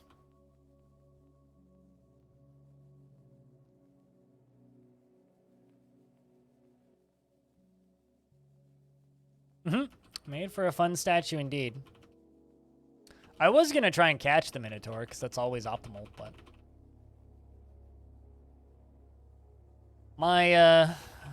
Unfortunately, it tried to beat a donkey to death, and the donkey did die, but... It got so tired punching the donkey that it fell asleep, and then the dogs just pounced on him. So, shoutouts to the dogs up front. No, you just need... Well, you need paper, and then you need choir, and then they need to write something on them, and then you need to bind them, so... It's mostly you just need them to write something. Then you can make it into a scroll, or you can make it into book bindings, and you need thread.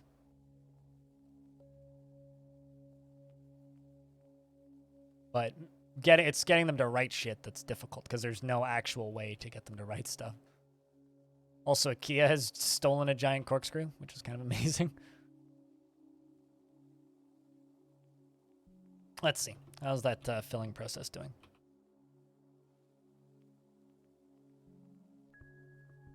I just need you to hit the walls. You're only like one tile away. It is getting there. Slowly. Keyword there is slowly. That glassmaker has begun a mysterious construction using clear garnets, schist, diorite, dog leather, and raw green glass. Best of luck to you there, dwarf. I go stare at water while it fills.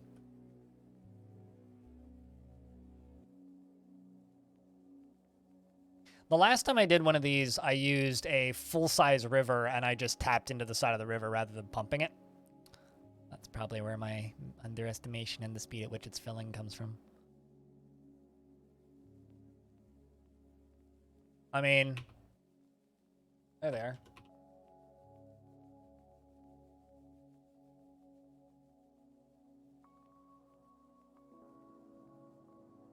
But yeah, I think I can count on one hand the number of forts where I've actually made books. Most of the books I've made have just been copies. It's very easy to make copies of books. Just set up a scribe with writing materials and put them in a library and they'll start copying books. But like, the number of forts where I've actually, like, written my own books is, like, very few. But then the forts where I do write my own books tend to explode. Like, I had one fortress which was a giant underground library that had dozens of different books written in it. There's Long Death, which has like 200 something of its own books. There we go. It's getting to the wall. Come on. Start filling. Because once it gets to the wall, it'll actually start filling instead of just drying up. Could actually like go around the edge of this and install extra walls and just make it smaller. That's one way that we could do this. Stodier, the glassmaker, has created a green glass scepter. I'm so tired of you guys making scepters. We had one cool artifact. That's not true. We had like three. Three cool artifacts, and the rest have all been scepters. Green glass scepter. All craft worshipped is of the highest quality. It is encrusted with rectangular clear garnet cabochons and encircled with bands of oval cut green glass gems and dog leather. This object menaces with spikes of diorite. On the item is an image of oval cut gem in schist. On the item is an image of an octahedra in schist. Well, at least you're a very good glass maker now, so you can go make cool stuff out of glass, but Jesus. Must construct fancy sticks. Yes, disagree, but dwarves seem to like it, so. Yeah, I might just make this smaller. Just kind of like the easy way out of this problem, but.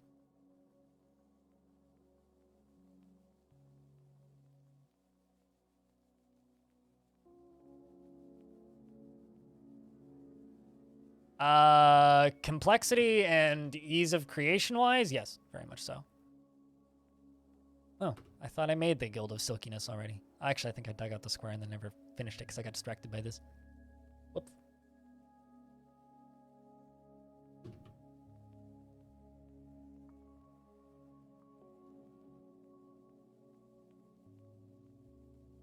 We'll just let it keep filling.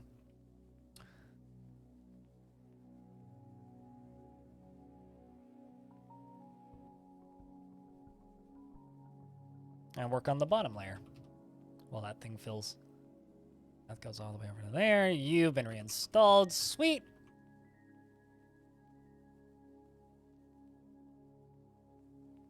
Mica and mica. Don't use diorite. It's mica and mica.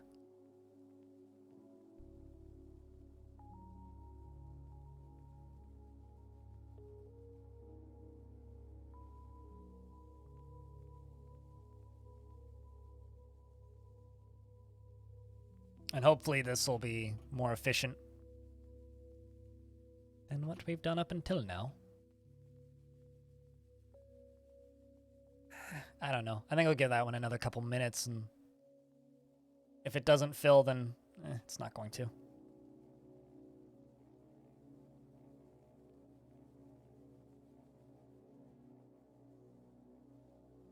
I mean, an obsidian generator really has no value to the dwarves. Like, honestly, it really doesn't.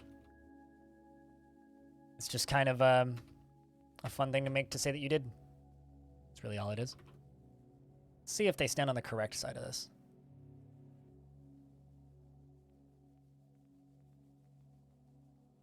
You know what? Let's put you right there.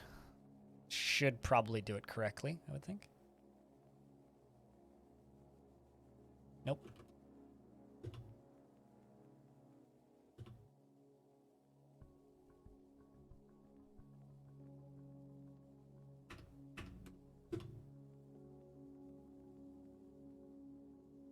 Somebody else want to come here and do that? Anybody else?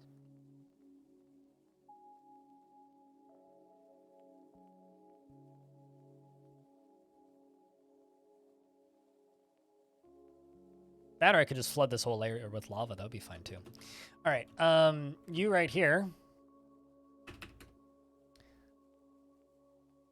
All right, Tygo. Don't you torture yourself. Come on.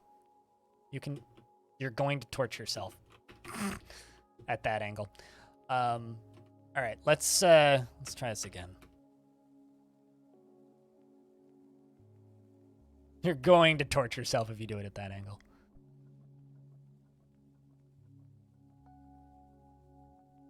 I'm sorry, when did I say that glass is boring? I swear to God you keep putting words into my mouth. That or you take sarcasm as, like, me being serious. When did I say that glass is boring? Exactly.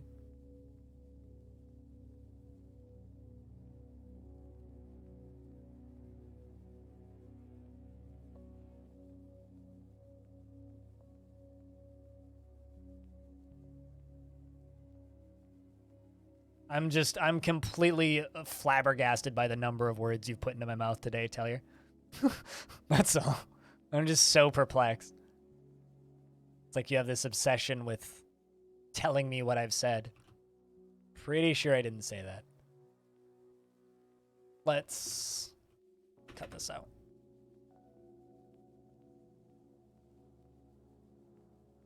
Why does it need to one-up glass, though? Okay, you said, it's a handy source of materials if you're going for a completely over-the-top mega project, isn't it? And you think glass is boring. You said, and you think glass is boring. Like, that's what you said. I never said glass is boring. There we go. So I have no idea where you got that. No, I don't think glass is boring.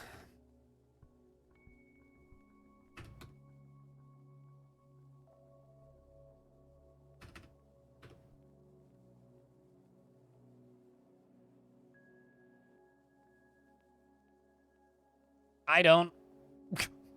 But I'm glad somebody does, Orion. Interesting. Why does it insist on going sideways?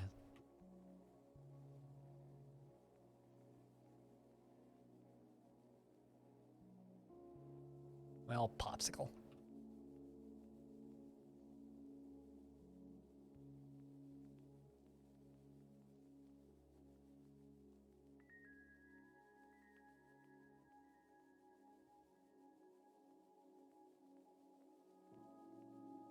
Still don't understand what you're saying, but okay.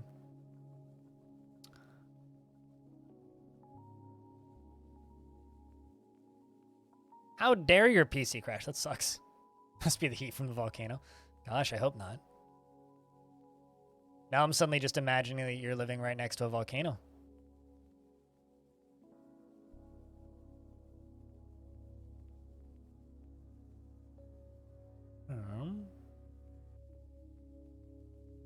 Not thrilled that I managed to screw that.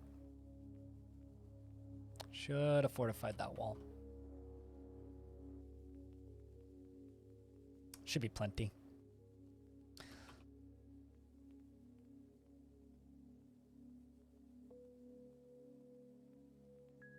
Still not filling.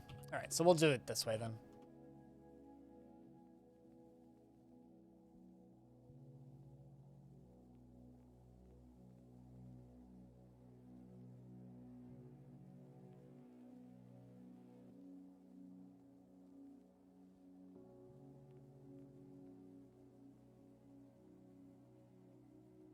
It's pointing right at me. I mean, a lot of heat's probably coming out of that thing.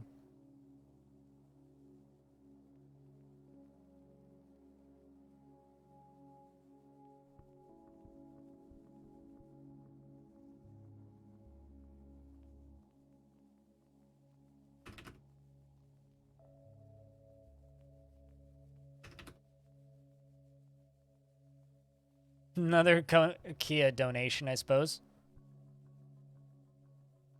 Okay, you up here.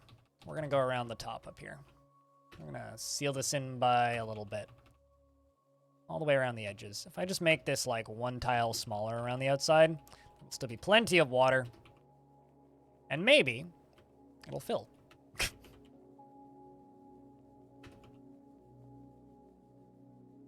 Last time I did this, I did it with just a single square shape instead of like this kind of weird oval pill-shaped thing.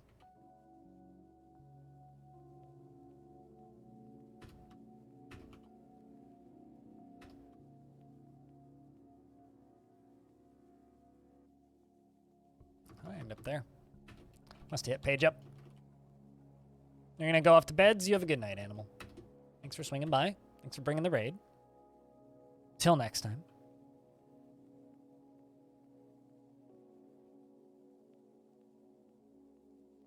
To Goodwillow. I like to think that they are donating them to somebody who needs them. Like, hopefully these are good-hearted Kias that are taking their ill-gotten gains and, you know, feeding the poor with these green glass corkscrews. Fortunately, I have infinite numbers of them, so I can just keep making them. Robin Hood Kias? Exactly.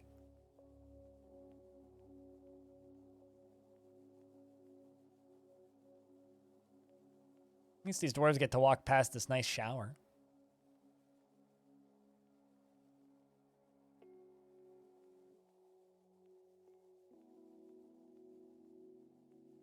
This already seems to be filling better now that I'm, like, filling the sides in. Probably enough, actually. I kind of want to go all the way around. In my mind, it'll look better.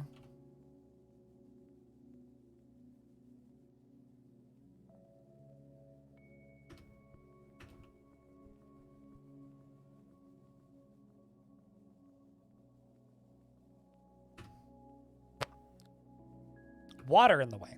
Really? I had no idea. Oh no, there's a cat. Get out. Silly little guy. Let's just let them bring the rest of those blocks in, of which I have thousands. I need to figure out what to do with all of these glass blocks. So if anybody has any like manageable ideas that I could do in a relatively reasonable amount of time, I'm open to ideas. Which is just like, basically, if you say, build a pyramid the size of the map, I'm going to just kind of look at you funny and be like, no. That's kind of what I mean. I like reasonable mega projects, not unreasonable mega projects. Many of them become unreasonable very quickly. But if it becomes unreasonable quickly as part of like a natural scale of progression, then I'm okay with it.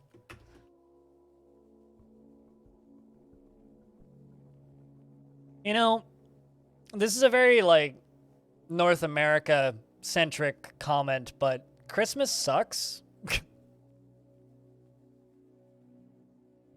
Thanksgiving is the better holiday. It's all of the good parts of Christmas minus the bullshit parts of Christmas. Glass road into the fortress is not a bad idea. Dumping the water onto the lava. That's the way I've always done it. Fill up a thingy with water, or fill up a thingy with water, fill up a thingy with lava, dump water onto lava.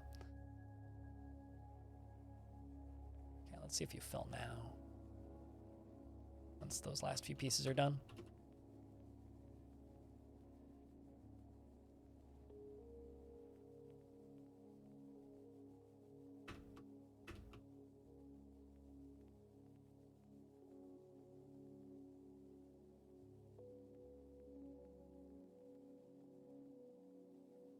Because, like, Thanksgiving is literally just, yo, let's get as many of the family members that don't want to kill each other as possible into the same room. And let's eat a lot of good food for, like, 4 hours and then get drunk. Christmas is like, let's get as many of the family members that don't want to kill each other in the same room as possible, eat a bunch of good food, get drunk, and also have to buy expensive bullshit that's just going to end up in a landfill after a few years and give it to everybody.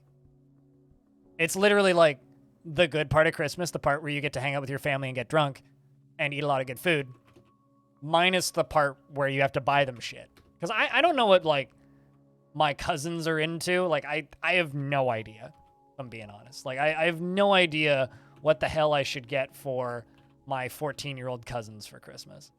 Except for, like, maybe Roblox money, but I don't want to fucking do that.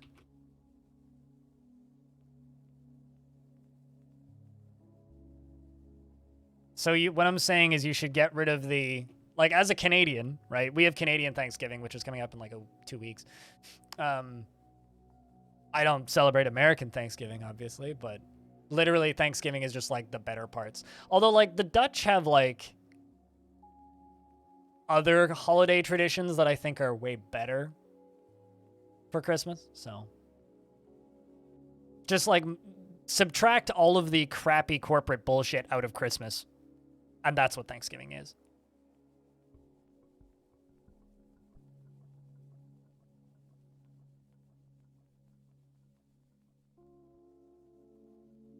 That's like one of the few things that North America does better.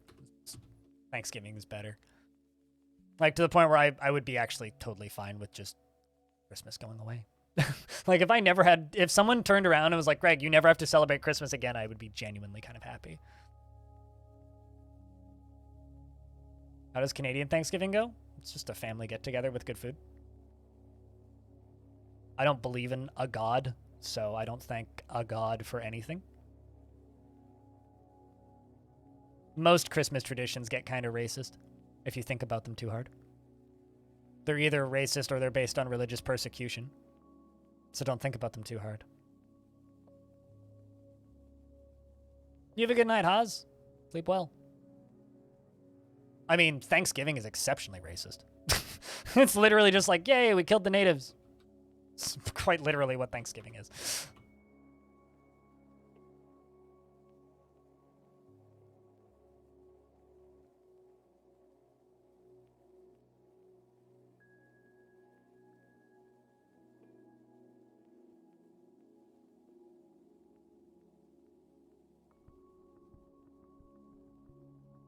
I don't get paid time off, so that's not something that computes. Okay, that should fill, because it was that's about where it was reaching previously. So enough fiddling with this now. This also seems to be filling way quicker, which is what we want. That should be enough to fill the bottom. That should be enough to fill the top. Fingers crossed. And then after we get our first successful obsidian printing session, I'm going to go get lunch.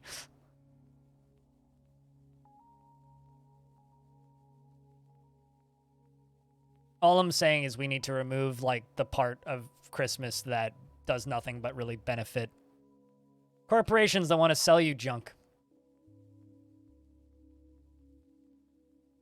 So That's my only actual take about Christmas.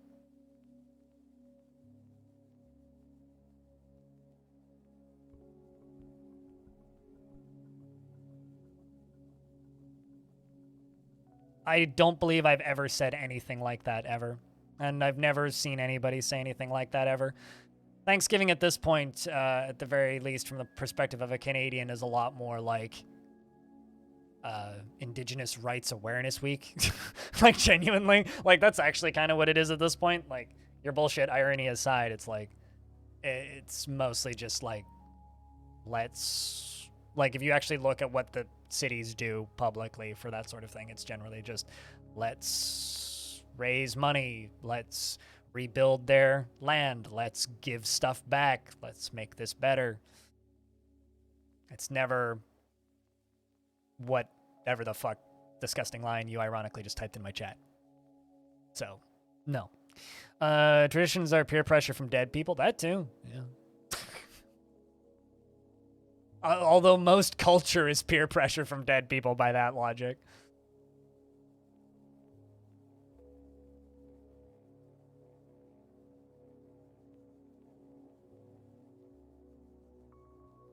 There's certain things I can't even say ironically, and I don't understand why Taylor thinks that that's so funny. Which they clearly do, or they wouldn't have typed it in.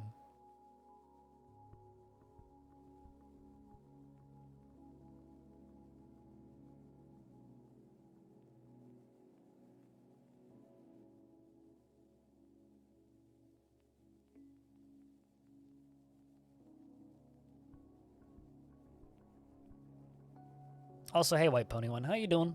It's good to see you. Yay, there we go. Yep, that's gonna fill.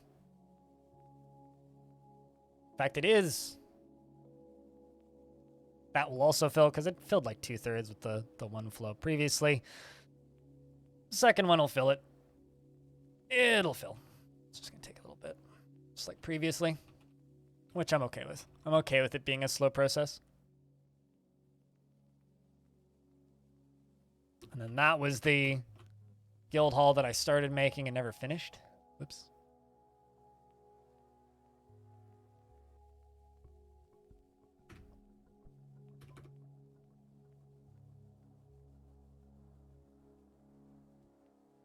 We're going to go back to collecting sand, and we're going to go back to making glass blocks. Still don't know what I'm going to use them for. We'll figure it out.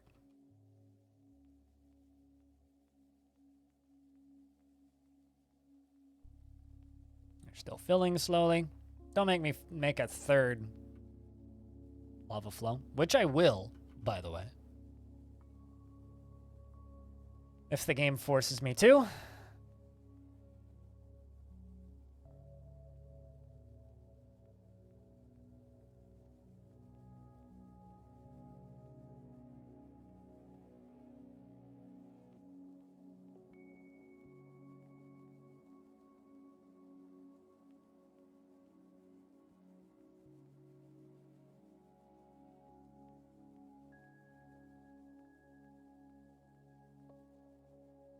All right.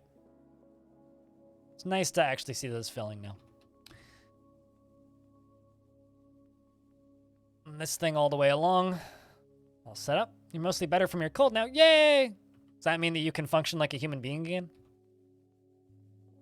Congratulations and welcome back to the land of the not immediately dead right now, currently.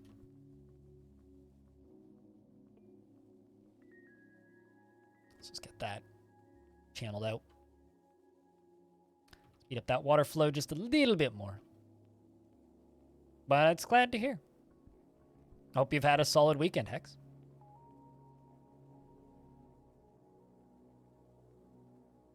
Also, I'm not going to lie, chat. I just really don't want to stare at that line anymore, so I'm just going to remove that. It's nothing personal, but just don't want to stare at it anymore. Chat's quiet, which is fine. But certain things I don't want to keep reading.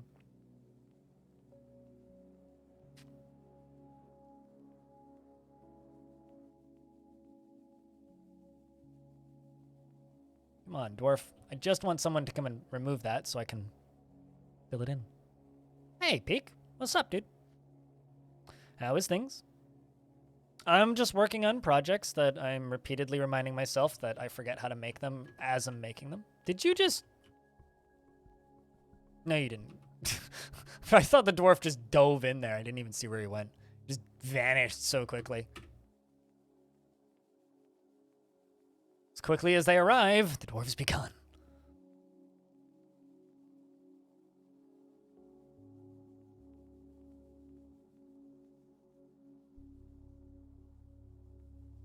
Yeah, no, the only real thing that I genuinely enjoy about Christmas as a holiday now is I play through Portal on Christmas. Nope. You can do that all you want, Orion, but the second you suggest hurting dwarves, nah, I'm good. Absolutely not.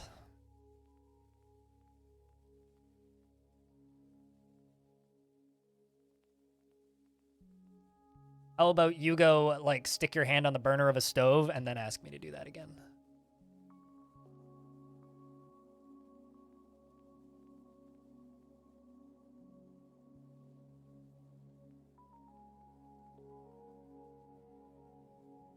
Especially because, like, danger rooms have been so far patched out of the game. Unless I'm doing an overwhelmingly evil fort, which I'm not in this fort, there's no logical reason to do shit like that. None whatsoever. Might even just shrink this one down, too.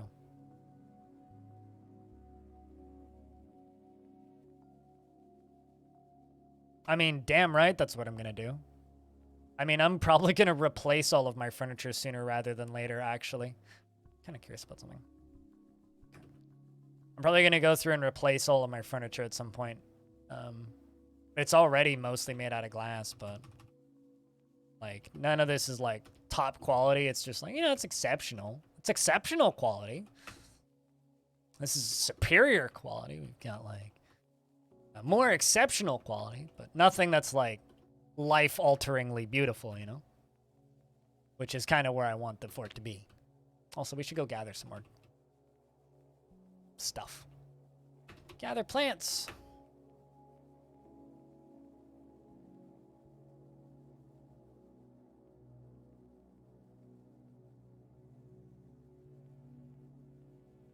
And I will continue to reinforce the thing I just stated, Ocelot.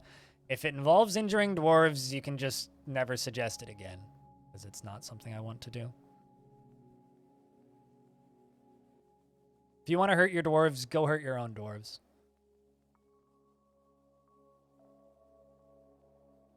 I'll consider turning them into zombies, but that's a theme for my Halloween fort, which I will be doing next week.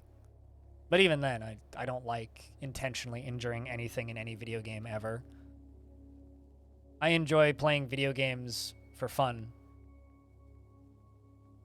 I don't find that fun.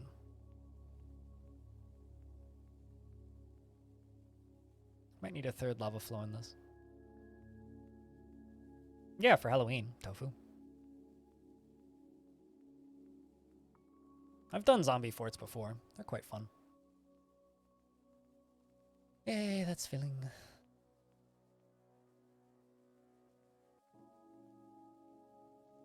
Probably also make a drain on this at some point. I guess I could also just like set it to drain into here if I have overflow.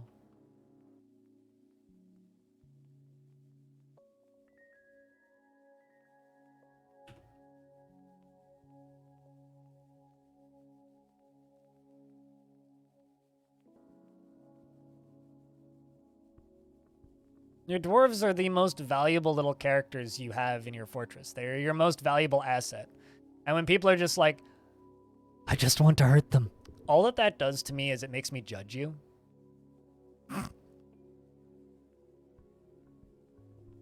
Haha, Tillier. Like, literally, that's all it does. It just makes me judge you.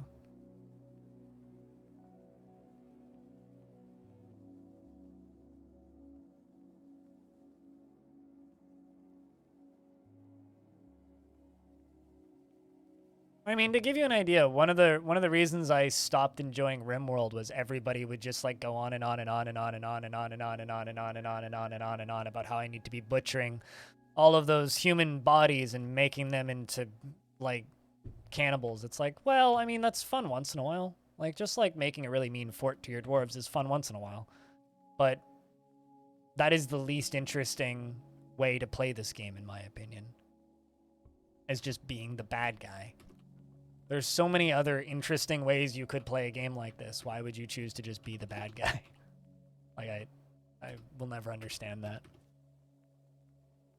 So I've needed to plug this doorway for a bit. It's screwing up pathing, because I ended up building up this way further than I was expecting to initially. I also just turned this into a walkway down here. Oopsies.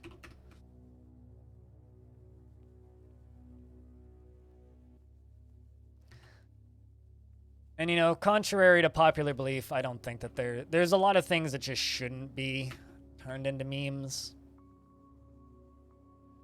Also, I have all these. Let's forget the hotkey for Windows. It's like I know the hotkey for gem windows. Don't know the hotkey for glass windows. Lowercase y, duh.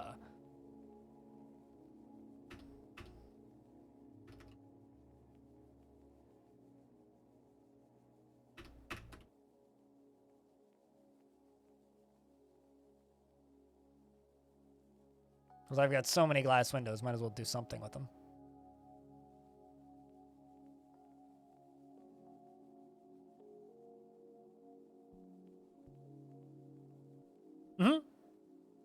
Well, it's just like whenever people ask Tarn to add guns, and Tarn's response is, well, we don't like guns. So I don't want to research a lot about guns to add guns to the game. To like, quote something he said at PAX this past year when we were wandering around Seattle. Let the modders add that stuff, because I don't want to research it. I honestly, so here's kind of what I want to do, since like I've been talking to you guys about it a bunch, is I want to start a lava flow that flows from about here, and I want it to flow down and around the edges of this fortress, down to the base here, and then I want to have probably the like this water flow down here that has these this power hooked up to it. I want to hook up a pump to pump it back up and into the volcano. So I kind of want to have like a closed loop of pumps that maybe I could weaponize in some way. Maybe have like a big walkway over top of it that I can pull a lever and make disappear, and they go splat, and all that stuff. That's kind of what I want to do with it. That's kind of what I'm thinking, and I'm going to build that mostly out of glass and obsidian once I can get the obsidian printer working, because I'm out of practice making obsidian printers, damn it. So that's what I want to do.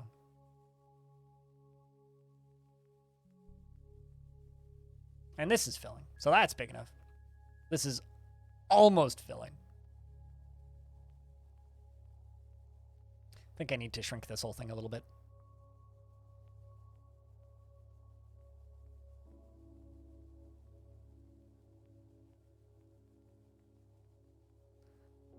But yeah, no, there are two things about meta for games like this that I will always be tired of. And the first thing is just, let's just hurt all the dwarves. Doesn't matter if they're mine or not. But I will literally never take part in a meta like that. Unless it's a, let's increase their power and make them into something different, like turning them into vampires or zombies. That's a different thing to me than just like intentionally injuring your dwarves. That's just not something I will ever do. Unless like we're building an entire fort themed around like, I don't know, something similar to what Krug Smash recently did with his like casino fort, where it's just like, oh, you have to take part in these dangerous games to win money, because that's fun, or win a like a seat in the fortress or something like that. That stuff's goofy and fun. I'm all for that. But I will never take part in meta involving intentionally damaging your dwarves. Yeah, let's devise ways to kill the things that attack us. Let's do cruel things to the things that attack us. Dwarves will accidentally kill themselves. I don't need to help them do that. I've had dwarves mysteriously vanish into that volcano already. And to be honest, I'm not entirely sure how half of them did it. But like, dwarves are gonna die. And that I don't need to help that procedure.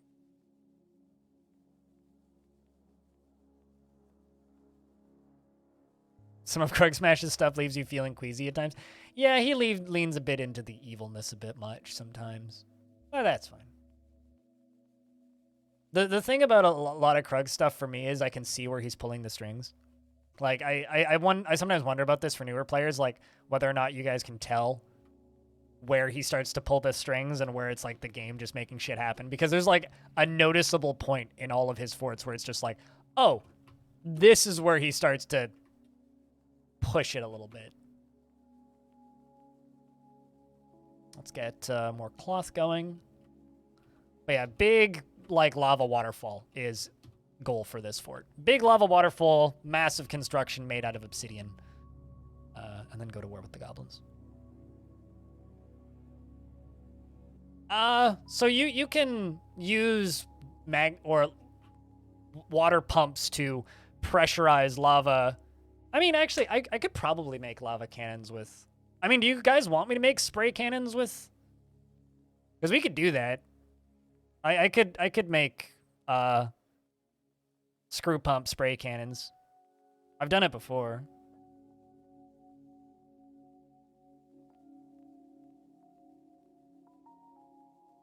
Rather, I've done it before, but I haven't used it as a weapon.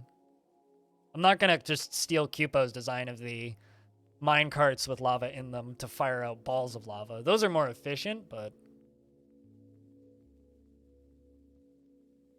No, I mean, honestly, that's something that I talked with him once about, Tillier, is that I'm genuinely worried that, like, he's giving some new players the wrong impression about the game. Because I remember seeing a comment on the subreddit once, basically saying, like, when's this story gonna happen? I've been watching Krug Smash for a while, and I'm trying to figure out where he gets this story from. It's like, well, he's bullshitting 90% of it.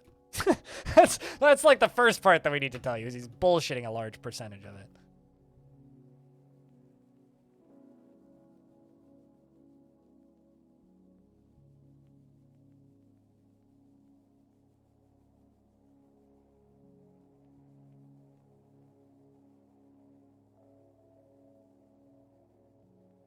I mean, that's kind of what I did in the last fort, but with the last fort, it was a much simpler design.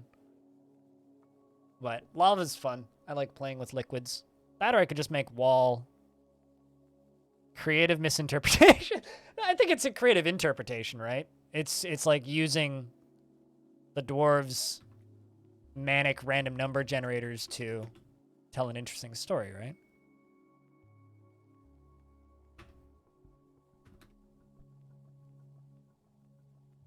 What are you going for? Oh, leather works? Okay. I mean, I got plenty of leather, so.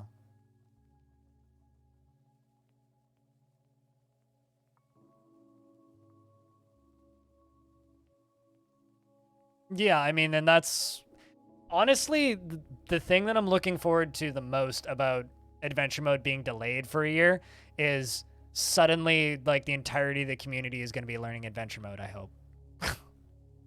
I really hope it's going to force people into adventure mode. Because I like streaming adventure mode. The difference is, if I stream fortress mode, I have, like, 60 to 100 people watching. If I stream adventure mode, I've got 30 to 40. Like, people just tune out when I switch to adventure mode, so it's kind of difficult for me to stream it.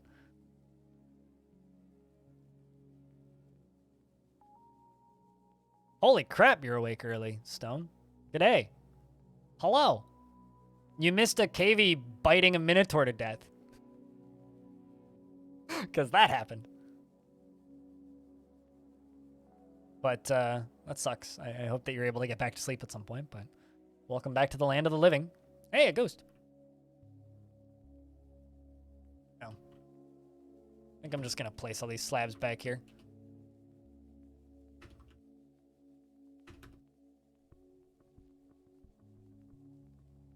Did that happen while you were recovering from a crash? No, that was before you got here. Yeah, I mean, the blood's still there. We even made a statue depicting the event, which was a rendition of the inky sculpture, an image of Nakar splattered twilights, the frothy gland of the Minotaur, and a cavy boar, a donkey, and dogs. The Minotaur is being mutilated by the cavy boar. The Minotaur is in the fetal position. The Minotaur is being mutilated by the dogs, and the donkey is cringing. So essentially what happened was the Minotaur ran in here and started beating the shit out of a donkey. I told everybody to get inside and started building this, which was intended to trap the Minotaur in this cage trap. But it just sat there beating my donkey and then eventually fell asleep while it was beating the donkey. That's not an innuendo. And then a cavey bit it in the head, and then the dogs just pounced on it and ripped it apart.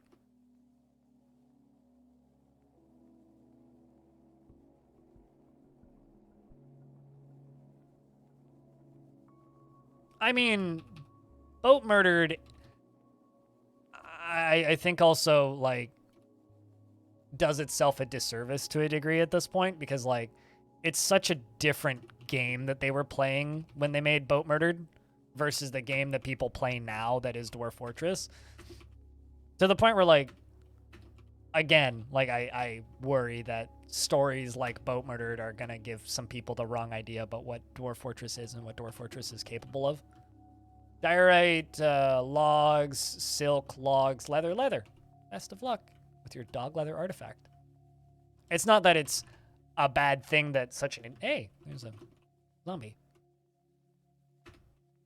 We've got a visitor! It's not that it's a bad thing that stories and writing in world like that exist. If anything, I'd say it's great. I think people just need to realize that, like, how much the game has changed in that period of time. Because I've had, like, the number of times I've had people ask me, it's like, does lava actually cover the entire world if you spill it off the edge of the map? It's like, no, everything that leaves the map is deleted. Like, the game just conveniently forgets that it ever existed. But the writing from Boat Murdered is so compelling that you believe it. Because, yes, it's actually really good writing.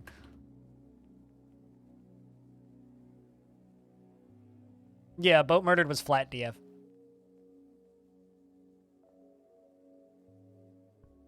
You read Boat Murdered. It's a series of forum posts. It was back in the days of Let's Plays being written. Because believe it or not, before Let's Plays were a YouTube thing, they were written. People would play through a game and write about it. I know, right? Old people shit. Anyway, yeah.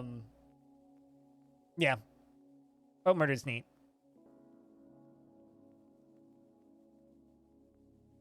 Although there are many videos of people reading Boat Murdered.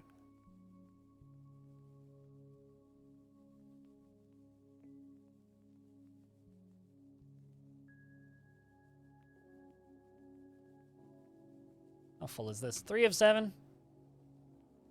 Let it get up to 4 of 7.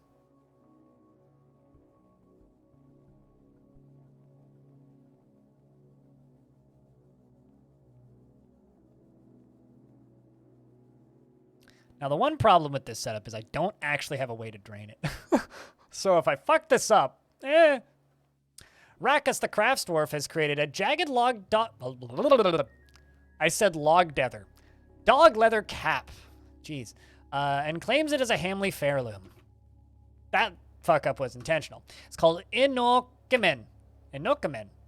Creepy strengths. Ayah. It's worth 13,800.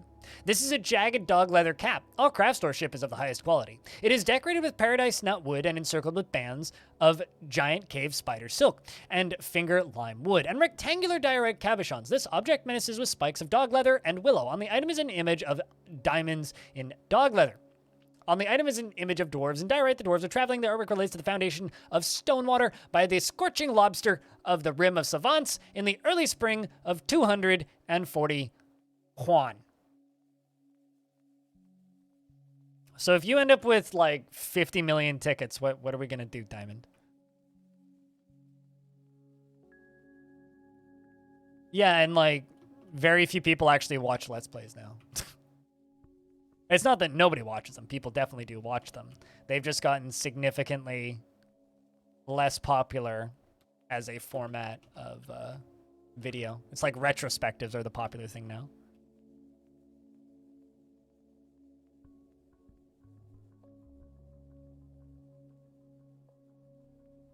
At least if you want them to be even remotely engaging. Yes, this is true.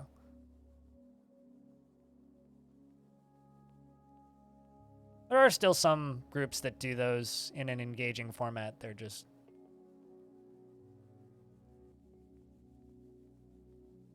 Not the most common.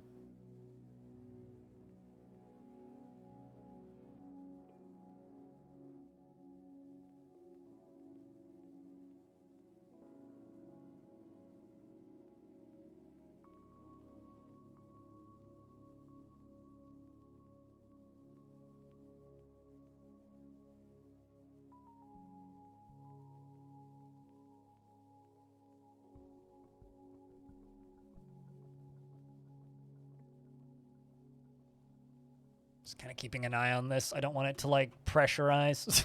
More than it needs to, anyway.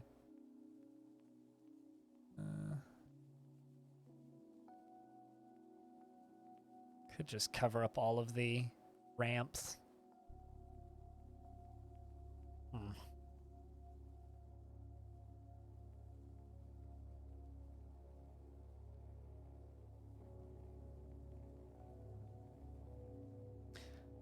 If they remove ramps with lava underneath it, is it going to catch them on fire?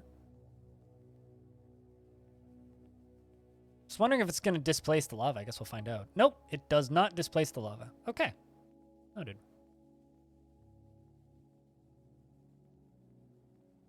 Dwarves, you're making me nervous. Whenever I see dwarves just, like, skipping and running in between lava, it's like, stop it. You're making me so nervous, you stupid dwarf.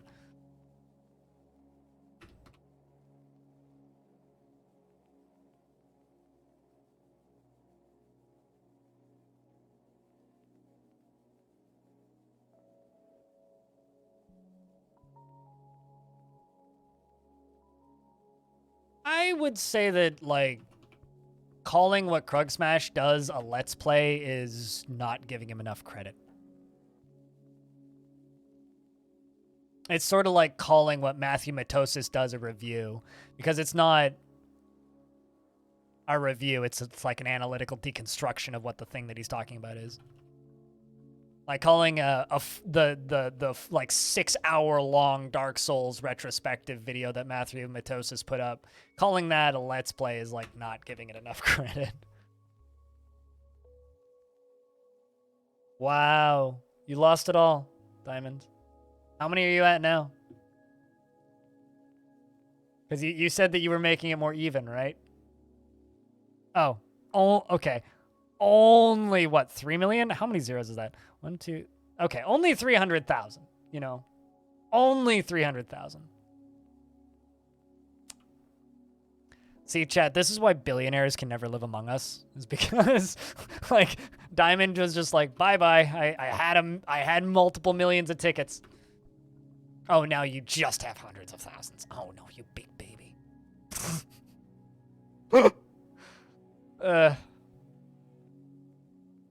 Welcome back to the land of the slightly less rich.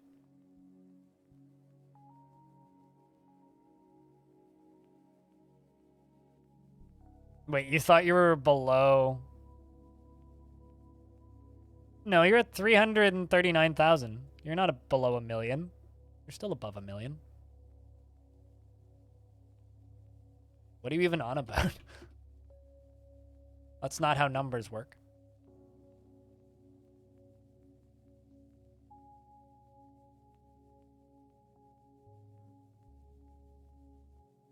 Okay, how full is this now? 4 of 7. Good thing to see that this thing's working. Yes, you're at 0.3. Oh, you thought that you were going to be above. What? Okay, never mind. I'm losing what you thought.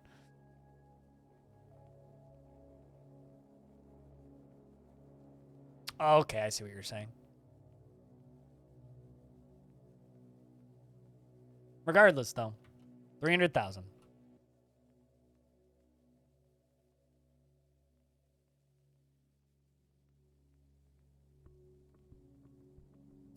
Yeah, regardless, you have a good night's sleep if you're headed to bed, though. Night, Diamond. Our friendly local ticket millionaire. Not anymore, but now you just have previous investment holdings.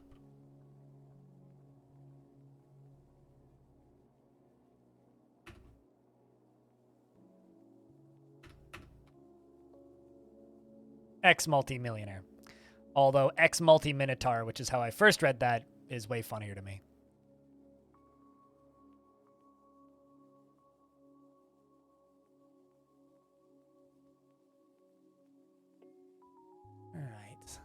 Come on, dwarves.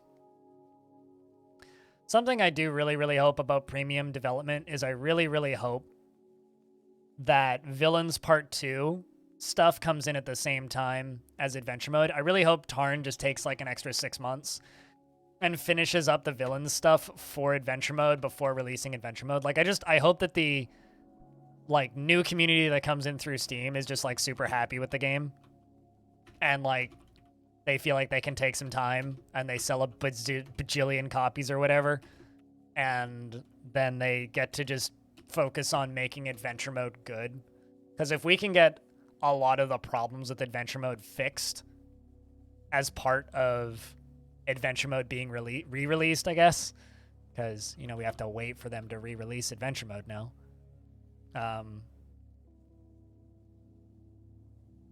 I do really hope that there's an opportunity there. How have I been? Still here, still streaming. Guess hair down now.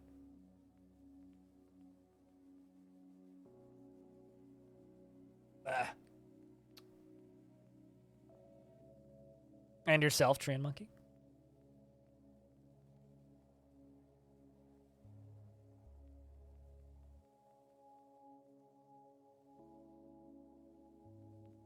Which is your mark for if it's worth it? Well, I mean, the game is free right now. Also, I genuinely agree with the popular theory that that method of deciding if a game is worth your money is a problem because it limits artistry in games.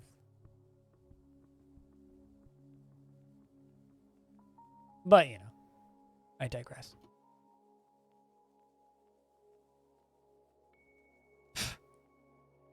Got hair in my face. But how's things, Tran Monkey? I'm just waiting for lava to disappear. Dry up.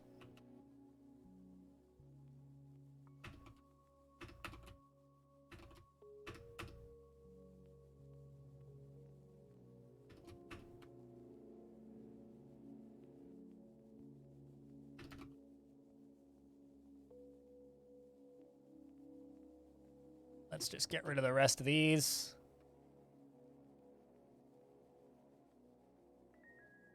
Guess I'll just fill all that up with...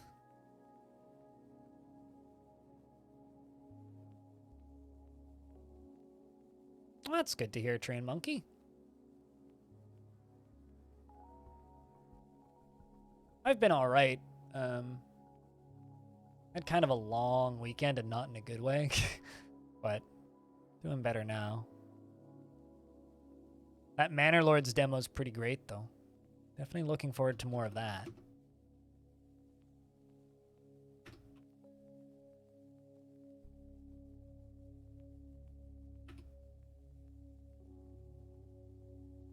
There's an extra piece in there.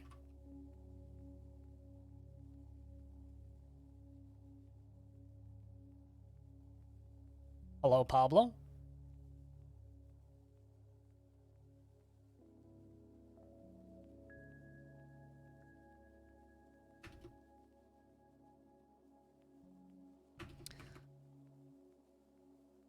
What am I currently working on? I'm currently building a obsidian manufacturing device for manufacturing obsidian, but I got a little bit ambitious initially with my sizing, so I'm shrinking it by a tiny bit. I know the math on how to build these things via squares, but I'm committing to building interesting shapes. So as part of that, you need to do some trial and error when it comes to building certain things. Your notes are a complete clusterfuck of languages. I believe it. When you speak multiple languages, you do that. What does obsidian get you? Bragging rights that you built a fort out of obsidian. That's what it does. What does it get you? Absolutely nothing. Oh, actually, you can make swords out of it, but they're terrible. Not last words. More like famous words before I have to spend an hour rebuilding the thing that I just built. Last words usually means, what could go wrong? You know, like, I don't need to put a safety ladder in here. I'm not going to... You know, that's what famous last words is, but getting overly ambitious with the construction of a thing, it's like, well, I was ambitious with the construction of the thing. No, I don't do the it'll be fine thing. I have like 4 different fail safes for every single thing. I try and avoid that.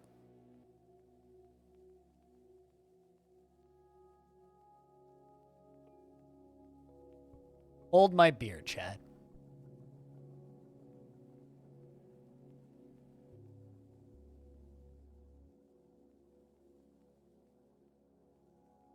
Also need to get, wow. I'm just amazed at how quickly this glass furnace makes stuff. Hold me burr. Hold me burr! Alright, this seems pretty much good. Basically just need like a piece there and a piece there, and then we're good to go. Just.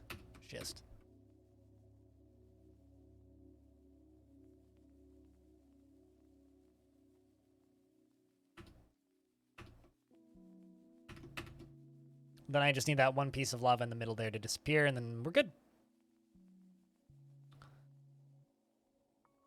All right, that's more than deep enough.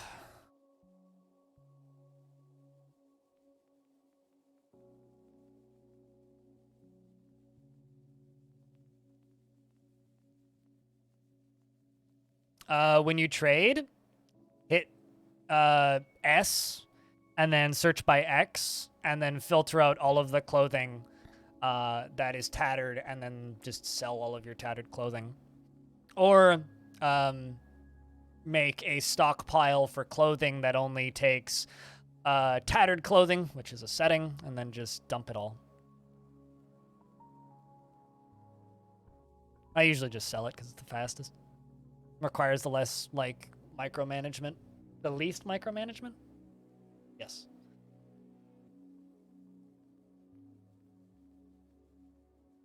Let's build an unsinkable fortress and call it the Titanic. I don't think that it's possible to name something in Dwarf Fortress the Titanic.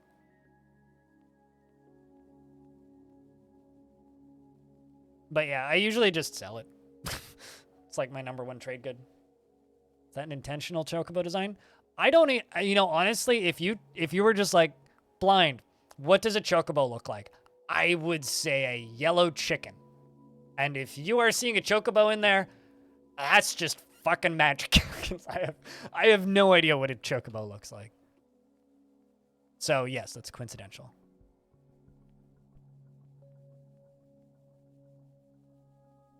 Oh wait, are you referring like on the white, like this? That's kind of a like vague outline, but yeah, completely coincidental. I didn't edit that at all. That's just the way the rock formation spawned and I cut through it. So no, completely unintentional. There was one time I built an entire fortress and then like, I was like 6 hours into this fort and then somebody pops in and they're like, did you intentionally shape this entire fortress like a funky shaped like a funky fat dinosaur? And my response was just like, what? And then I zoomed out and I was like, oh shit, it kind of looks like an upside down fat dinosaur.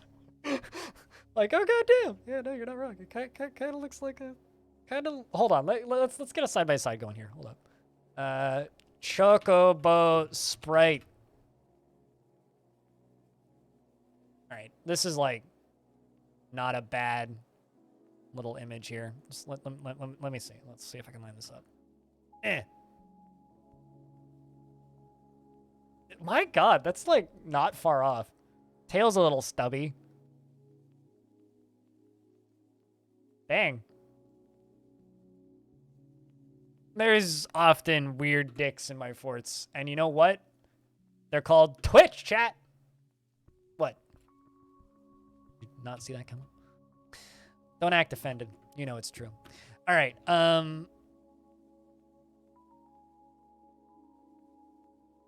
It's a sitting chocobo? It's about to be a burning chocobo.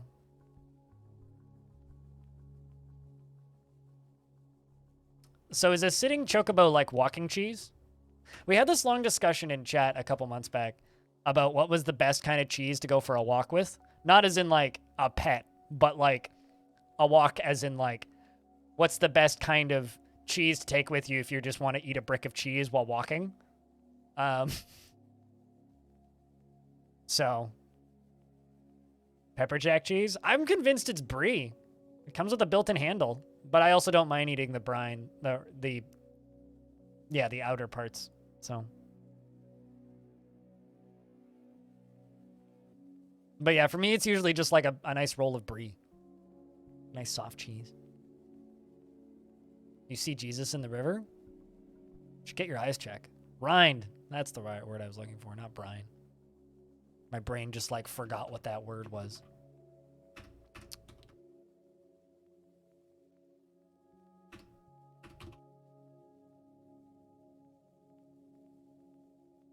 You love the Rhine, or... Yeah, I mean, there's some people who seem to think it's disgusting, and I've never fully understood that, to be honest. Might need to check in on my elephant population. It's time to move some of them down. I guess they get to live with a llama now. Whoops. I don't feel like reassigning it to where it needed to be, so... Alright.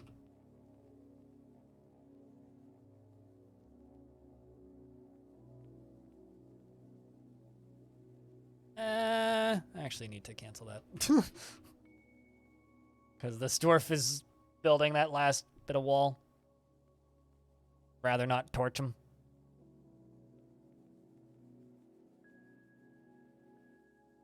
And pretzels combined in your mouth? Well, at least that sounds like a very useful method of efficiency, just simply using your mouth as a stirring device. My breakfast is usually overnight oats in the spring and fall, oatmeal in the winter, and toast in the summer. It's usually my breakfasts. Although I had like this weird realization recently where I was just like, I haven't had cereal in like maybe 5 or 10 years. Dairy products. Actually, no, meat, because I already eat almost no meat. I eat dairy. Well, I don't drink milk, but I eat cheese. But I eat meat maybe once a month.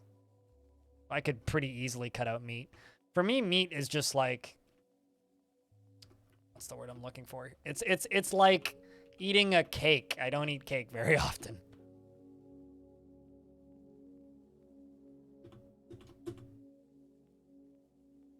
But I will occasionally eat some cake. It's not a very common practice for me. So yeah, it'd be much easier for me to give up meat than dairy. Because I'm practically a weekday vegan as is. I don't think cheese has created worlds. I don't know if it's necessarily godly. But cheese is very good.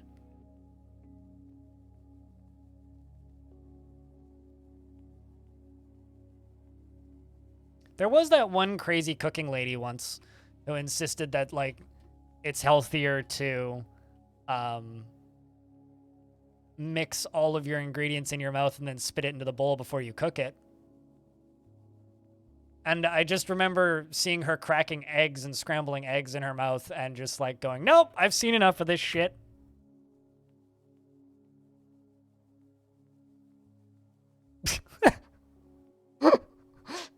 Like, that's so when that's just what this conversation is reminding me of, by the way. With just like literally go to Google and just like type in health food expert mixes food with her mouth. No videos of that, please. She has a very popular YouTube channel. But lots of people have popular YouTube channels that shouldn't. No more mixing talk? I mean, you can... mixing food with your mouth is literally just called chewing. Like, that's a perfectly acceptable practice. Sounds like fetish stuff? No, it's just people who've gone so far down the rabbit hole of health food that they forgot what the point was in the first place. And as somebody who's pretty obsessed with health food, how many times has she had salmonella? I would think none.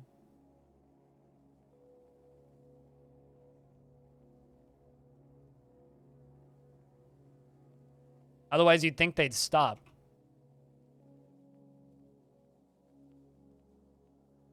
You know what I should really start doing? I should just start making serrated glass discs. Actually.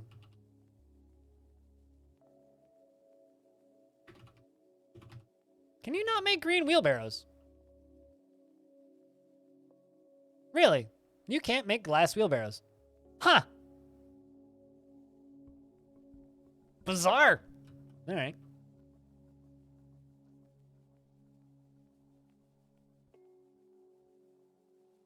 It's like that one psychopath on YouTube who just like sits in public and eats raw like animal organs as like counter protesting against vegans.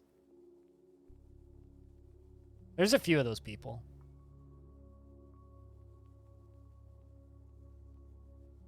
It's been a long day and you still need to catch up on the VOD for the first Stonewater stream. Gotcha. Well, you have a good night then.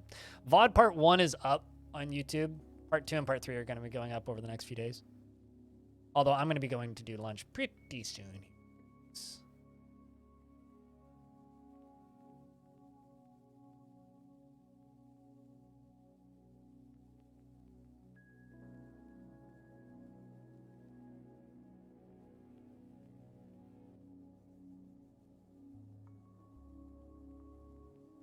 You're confused by this current conversation? Don't worry, I'm confused by most of the shit that I say.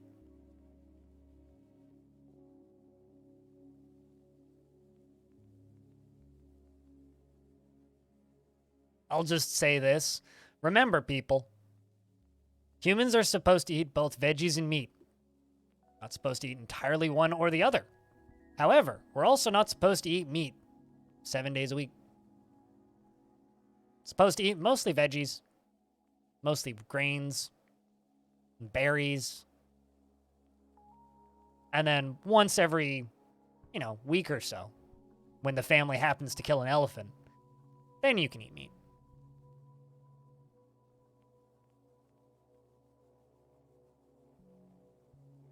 And that's why the planet has an obesity problem, is because people insist on eating copious amounts of red meat for some reason. Thanks, marketing. Is mostly the reason for that. I would like to apologize for killing your dwarf. I have no idea how you died. You went missing. That and tons of sugar. Oh, yeah, absolutely. You know, it's funny. Everybody points at fast food for, like, America's obesity problem, and then I turn around and point at Starbucks. I'm just like, have you seen the amount of, like, calories in those fucking frappuccinos? Like, Jesus Christ. That and fucking bubble tea. Everybody, like, so I've seen people insist to me that bubble tea is healthy. It's like, please look up the, like, how good for you, like, tapioca is. Starbucks is fast food? I mean, it's a coffee shop, but look at the sugar contents of half their coffees. Or coffee, beverages. Coffee beverages. Oh, I mean, lots of things are delicious that are terrible for you.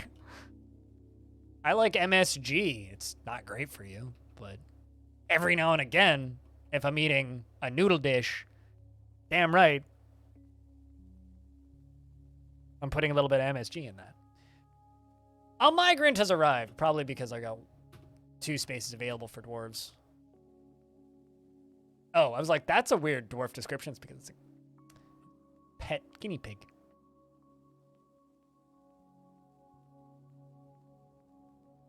But hey, Taylor, you're doing well. You group them in the same mental groups as McDonald's? Well, I mean, they're a big chain, so I guess in that respect, sure. But they're not fast food. There's a difference between fast food and coffee shop. They're a coffee shop.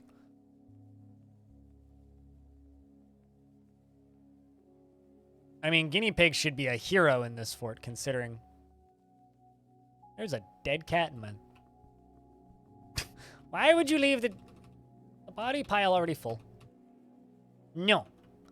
Cat, get rid of that dead cat, please. You big stupids. Somebody coming to get that dead cat? Nope. It definitely died of old age. We're in mid-spring. Wonder how long that dead cat's been there.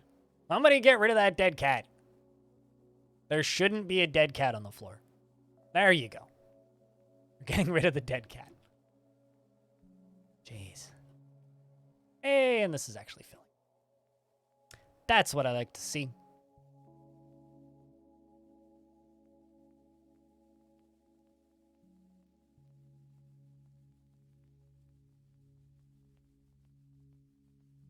You know, it's kind of funny to me, like, a lot of people are going on about,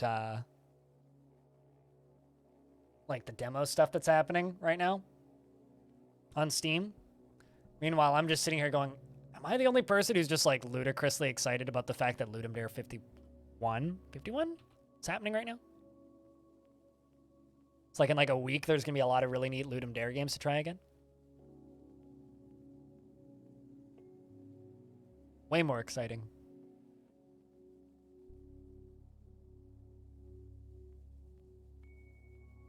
Ludum Dare! It's, massive game jam.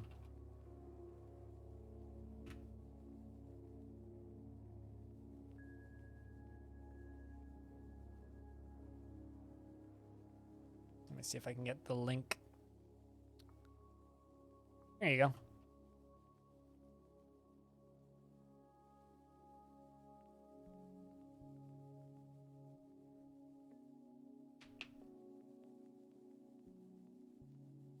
Yeah, I mean, like, that's me too. It's like, I like demos. I really, really do. Demos should exist, but I'm not, it's not that much for me, because all the games I want to play, I already play. And when those games are done, I will play those too. Like, I kind of felt bad. Like, I had to turn down so many, like, emails basically saying, like, hey, do you want key for a demo early? It's like, I mean, I wish I did, but honestly, I really don't. I really don't. All right, so we just need to let that fill for a bit. Could maybe speed it up in the future, but for right now, we just kind of need to let that fill for a bit. All right, chat. I think I'm going to pause because I've been streaming for almost 6 hours and I'm hungry. So I'm going to mute my background audio and put a marker in the chat and pause the game.